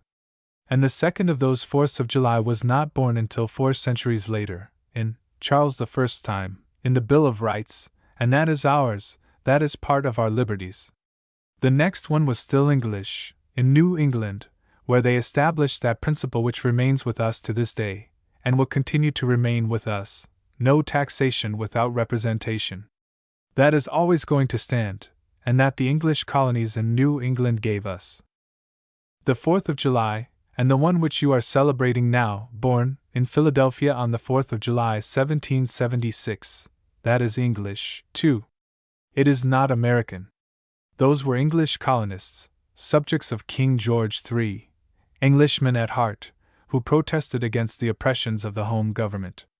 Though they proposed to cure those oppressions and remove them, still remaining under the crown, they were not intending a revolution. The revolution was brought about by circumstances which they could not control. The Declaration of Independence was written by a British subject. Every name signed to it was the name of a British subject. There was not the name of a single American attached to the Declaration of Independence. In fact, there was not an American in the country in that day except the Indians out on the plains. They were Englishmen, all Englishmen. Americans did not begin until 7 years later, when that 4th of July had become 7 years old, and then the American Republic was established. Since then, there have been Americans. So you see what we owe to England in the matter of liberties. We have, however, one 4th of July which is absolutely our own, and that is that great proclamation issued 40 years ago by that great American to whom Sir Mortimer Durand paid that just and beautiful tribute, Abraham Lincoln. Lincoln's proclamation, which not only set the black slaves free, but set the white man free also. The owner was set free from the burden and offense, that sad condition of things where he was in so many instances a master and owner of slaves when he did not want to be. That proclamation set them all free. But even in this matter England suggested it, for England had set her slaves free 30 years before, and we followed her example. We always followed her example, whether it was good or bad. And it was an English judge that issued that other great proclamation, and established that great principle that, when a slave, let him belong to whom he may, and let him come whence he may, sets his foot upon English soil, his fetters by that act fall away and he is a free man before the world. We followed the example of 1833, and we freed our slaves as I have said.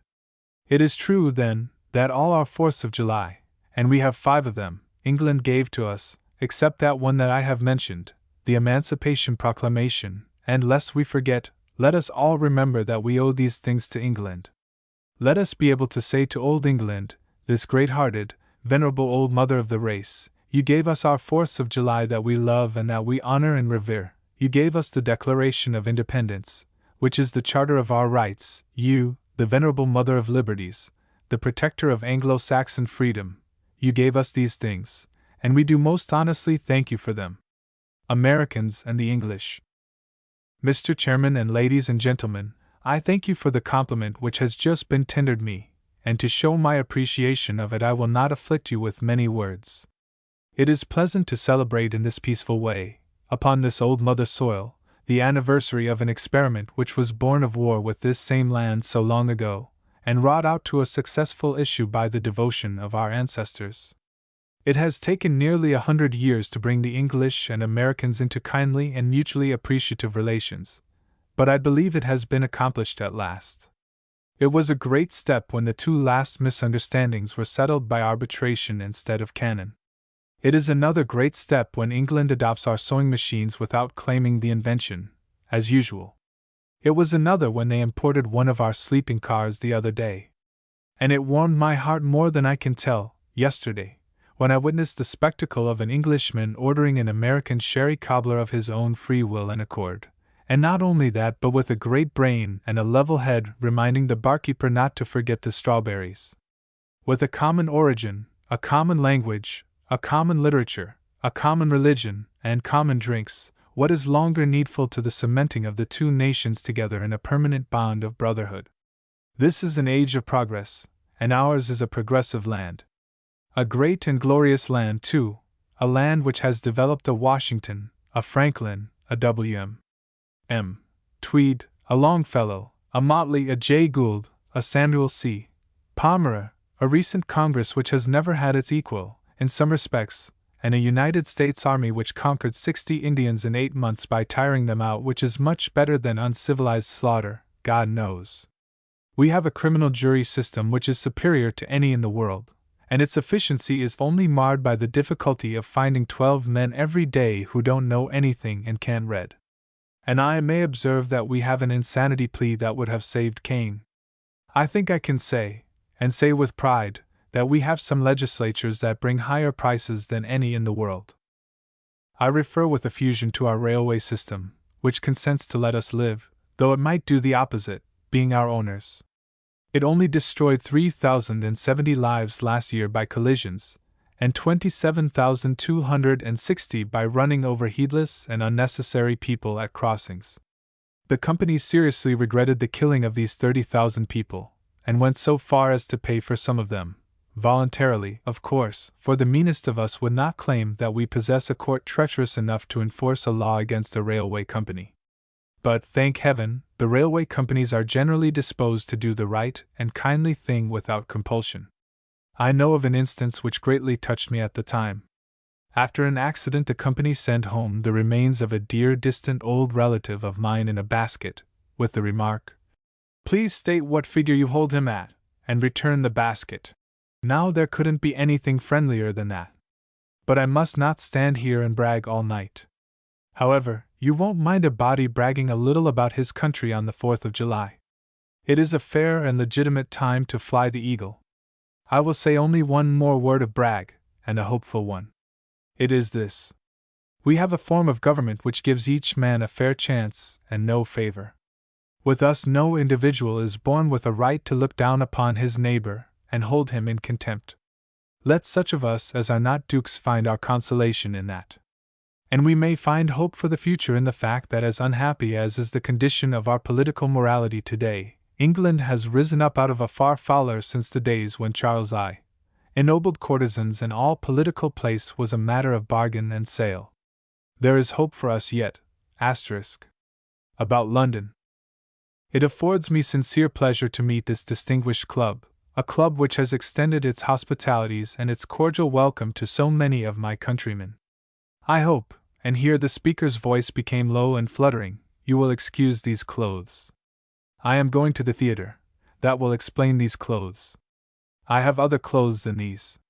Judging human nature by what I have seen of it, I suppose that the customary thing for a stranger to do when he stands here is to make a pun on the name of this club, under the impression, of course, that he is the first man that idea has occurred to.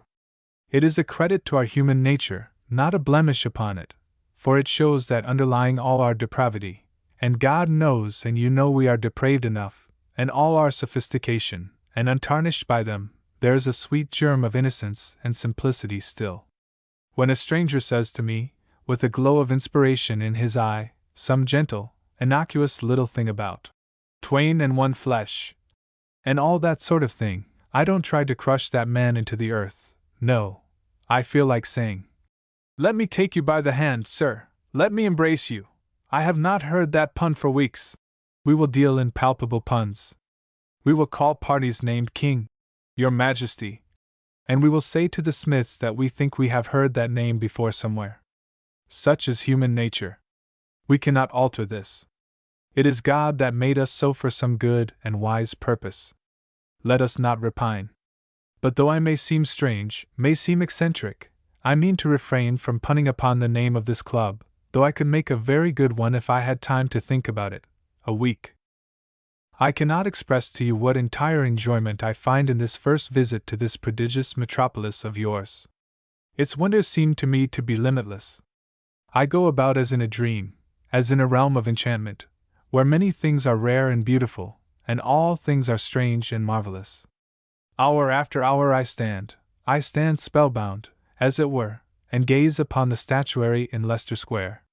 Leicester Square being a horrible chaos, with the relic of an equestrian statue in the center, the king being headless and limbless, and the horse in little better condition. I visit the mortuary effigies of noble old Henry VIII, and Judge Jeffreys, and the preserved gorilla, and try to make up my mind which of my ancestors I admire the most. I go to that matchless Hyde Park and drive all around it, and then I start to enter it at the Marble Arch, and am induced to change my mind. Cabs are not permitted in Hyde Park, nothing less aristocratic than a private carriage. It is a great benefaction, is Hyde Park.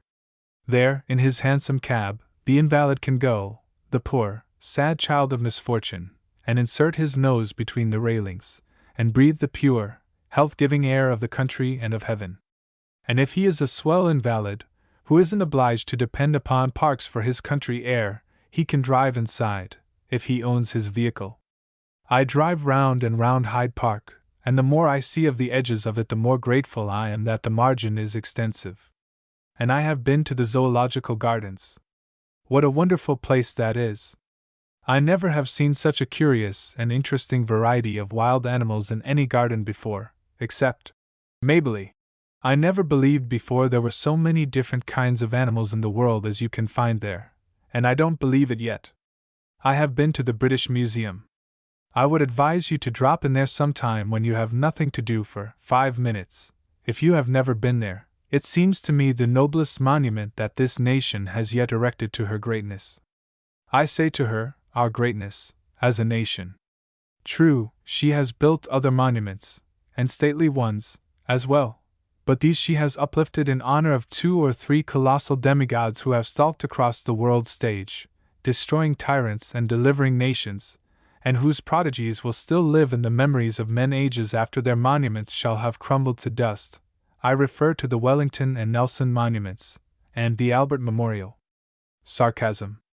The Albert Memorial is the finest monument in the world, and celebrates the existence of as commonplace a person as good luck ever lifted out of obscurity. The library at the British Museum I find particularly astounding. I have read there hours together, and hardly made an impression on it. I revere that library. It is the author's friend. I don't care how mean a book is, it always takes one copy. A copy of every book printed in Great Britain must by law be sent to the British Museum, a law much complained of by publishers, and then every day that author goes there to gaze at that book, and is encouraged to go on in the good work. And what a touching sight it is of a Saturday afternoon to see the poor, careworn clergymen gathered together in that vast reading room cabbaging sermons for Sunday. You will pardon my referring to these things. Everything in this monster city interests me, and I cannot keep from talking, even at the risk of being instructive. People here seem always to express distances by parables. To a stranger it is just a little confusing to be so parabolic, so to speak. I call her a citizen, and I think I am going to get some valuable information out of him. I asked him how far it is to Birmingham, and he says it is 21 shillings and 6 pence. Now we know that doesn't help a man who is trying to learn. I find myself downtown somewhere, and I want to get some sort of idea where I am, being usually lost when alone, and I stop a citizen and say, "How far is it to Charing Cross?" "Shilling fare in a cab." And off he goes. I suppose if I were to ask a Londoner how far it is from the sublime to the ridiculous, he would try to express it in coin. But I am trespassing upon your time with these geological statistics and historical reflections. I will not longer keep you from your orgies. 'Tis a real pleasure for me to be here, and I thank you for it. The name of the Savage Club is associated in my mind with the kindly interest and the friendly offices which you lavished upon an old friend of mine who came among you a stranger, and you opened your English hearts to him and gave him welcome and a home, Artemus Ward. Asking that you will join me, I give you his memory. Princeton. I feel exceedingly surreptitious in coming down here without an announcement of any kind. I do not want to see any advertisements around, for the reason that I'm not a lecturer any longer. I reformed long ago, and I break over and commit this sin only just one time this year, and that is moderate, I think, for a person of my disposition. It is not my purpose to lecture any more as long as I live. I never intend to stand up on a platform any more, unless by the request of a sheriff or something like that. The St. Louis Harbor Boat, Mark Twain. First of all, no, second of all, I wish to offer my thanks for the honor done me by naming this last rose of summer of the Mississippi Valley for me, this boat which represents a perished interest, which I fortified long ago, but did not save its life. And in the first place, I wish to thank the Countess de Rochambeau for the honor she has done me in presiding at this christening. I believe that it is peculiarly appropriate that I should be allowed the privilege of joining my voice with the general voice of St. Louis and Missouri in welcoming to the Mississippi Valley and this part of the continent these illustrious visitors from France. When La Salle came down this river a century and a quarter ago there was nothing on its banks but savages. He opened up this great river, and by his simple act was gathered in this great Louisiana territory. I would have done it myself for half the money. 70th birthday. Well, if I made that joke, it is the best one I ever made, and it is in the prettiest language, too. I never can get quite to that height. But I appreciate that joke, and I shall remember it, and I shall use it when occasion requires. I have had a great many birthdays in my time. I remember the first one very well, and I always think of it with indignation. Everything was so crude, unesthetic, primeval. Nothing like this at all. No proper appreciative preparation made, nothing really ready. Now, for a person born with high and delicate instincts, why, even the cradle wasn't whitewashed, nothing ready at all. I hadn't any hair, I hadn't any teeth, I hadn't any clothes. I had to go to my first banquet just like that. Well, everybody came swarming in. It was the merest little bit of a village, hardly that, just a little hamlet, in the backwoods of Missouri, where nothing ever happened, and the people were all interested, and they all came. They looked me over to see if there was anything fresh in my line. Why, nothing ever happened in that village. I was the only thing that had really happened there for months and months and months, and although I say it myself that shouldn't, I came the nearest to being a real event that had happened in that village in more than 2 years. Well, those people came. They came with that curiosity which is so provincial, with that frankness which also is so provincial, and they examined me all around and gave their opinion. Nobody asked them, and I shouldn't have minded if anybody had paid me a compliment, but nobody did. Their opinions were all just green with prejudice, and I feel those opinions to this day. Well, I stood that as long as, well, you know, I was born courteous, and I stood it to the limit. I stood it an hour, and then the worm turned. I was the worm. It was my turn to turn, and I turned. I knew very well the strength of my position. I knew that I was the only spotlessly pure and innocent person in that whole town, and I came out and said so, and they could not say a word. It was so true, they blushed, they were embarrassed. Well, that was the first after-dinner speech I ever made. I think it was after dinner. It's a long stretch between that first birthday speech and this one. That was my cradle song, and this is my swan song, I suppose. I am used to swan songs. I have sung them several times. This is my 70th birthday, and I wonder if you all rise to the size of that proposition, realizing all the significance of that phrase, 70th birthday. The 70th birthday. It is the time of life when you arrive at a new and awful dignity, when you may throw aside the decent reserves which have oppressed you for a generation and stand unafraid and unabashed upon your 70th summit and look down and teach, unrebuked. You can tell the world how you got there. It is what they all do. You shall never get tired of telling by what delicate arts and deep moralities you climbed up to that great place. You will explain the process and dwell on the particulars with senile rapture. I have been anxious to explain my own system this long time, and now at last I have the right. I have achieved my 70 years in the usual way, by sticking strictly to a scheme of life which would kill anybody else. It sounds like an exaggeration, but that is really the common rule for attaining to old age. When we examine the program of any of these garrulous old people, we always find that the habits which have preserved them would have decayed us, that the way of life which enabled them to live upon the property of their heirs so long, as Mr. Choate says, would have put us out of commission ahead of time. I will offer here, as a sound maxim, this, that we can't reach old age by another man's road. I will now teach, offering my way of life to whomsoever desires to commit suicide by the scheme which has enabled me to beat the doctor and the hangman for 70 years. Some of the details may sound untrue, but they are not. I am not here to deceive. I am here to teach. We have no permanent habits until we are 40. Then they begin to harden, presently they petrify, then business begins. Since 40 I have been regular about going to bed and getting up, and that is one of the main things. I have made it a rule to go to bed when there wasn't anybody left to sit up with, and I have made it a rule to get up when I had to. This has resulted in an unswerving regularity of irregularity. It has saved me sound, but it would injure another person. In the matter of diet, which is another main thing, I have been persistently strict in sticking to the things which didn't agree with me until one or the other of us got the best of it. Until lately I got the best of it myself. But last spring I stopped frolicking with mince pie after midnight. Up to then I had always believed it wasn't loaded.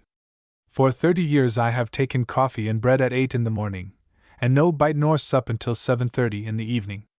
11 hours. That is all right for me, and is wholesome, because I have never had a headache in my life. But headachy people would not reach 70 comfortably by that road, and they would be foolish to try it.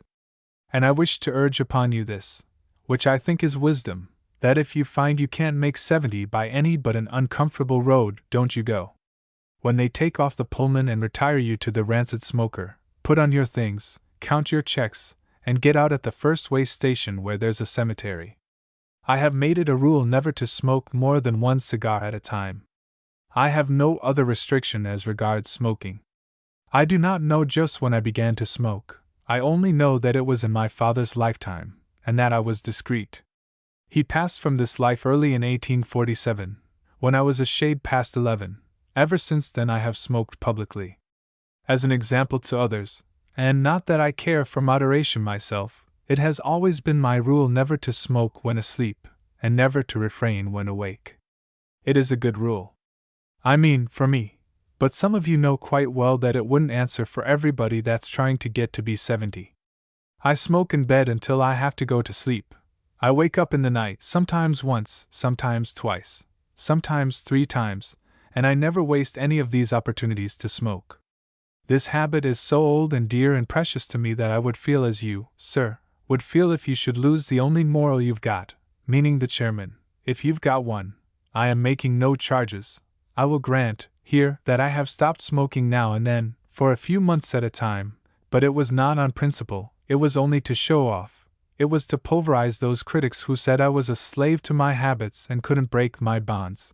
Today it is all of 60 years since I began to smoke the limit. I have never bought cigars with life belts around them. I early found that those were too expensive for me. I have always bought cheap cigars, reasonably cheap, at any rate. 60 years ago they cost me $4 a barrel, but my taste has improved, latterly, and I pay 7 now. 6 or 7? 7, I think. Yes, it's 7. But that includes the barrel. I often have smoking parties at my house, but the people that come have always just taken the pledge. I wonder why that is. As for drinking, I have no rule about that. When the others drink I like to help, otherwise I remain dry, by habit and preference. This dryness does not hurt me, but it could easily hurt you, because you are different. You let it alone. Since I was 7 years old I have seldom taken a dose of medicine, and have still seldomer needed one. But up to 7 I lived exclusively on allopathic medicines.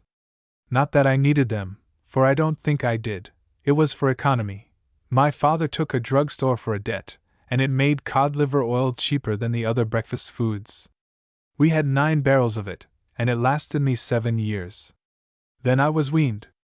The rest of the family had to get along with rhubarb and ipecac and such things, because I was the pet.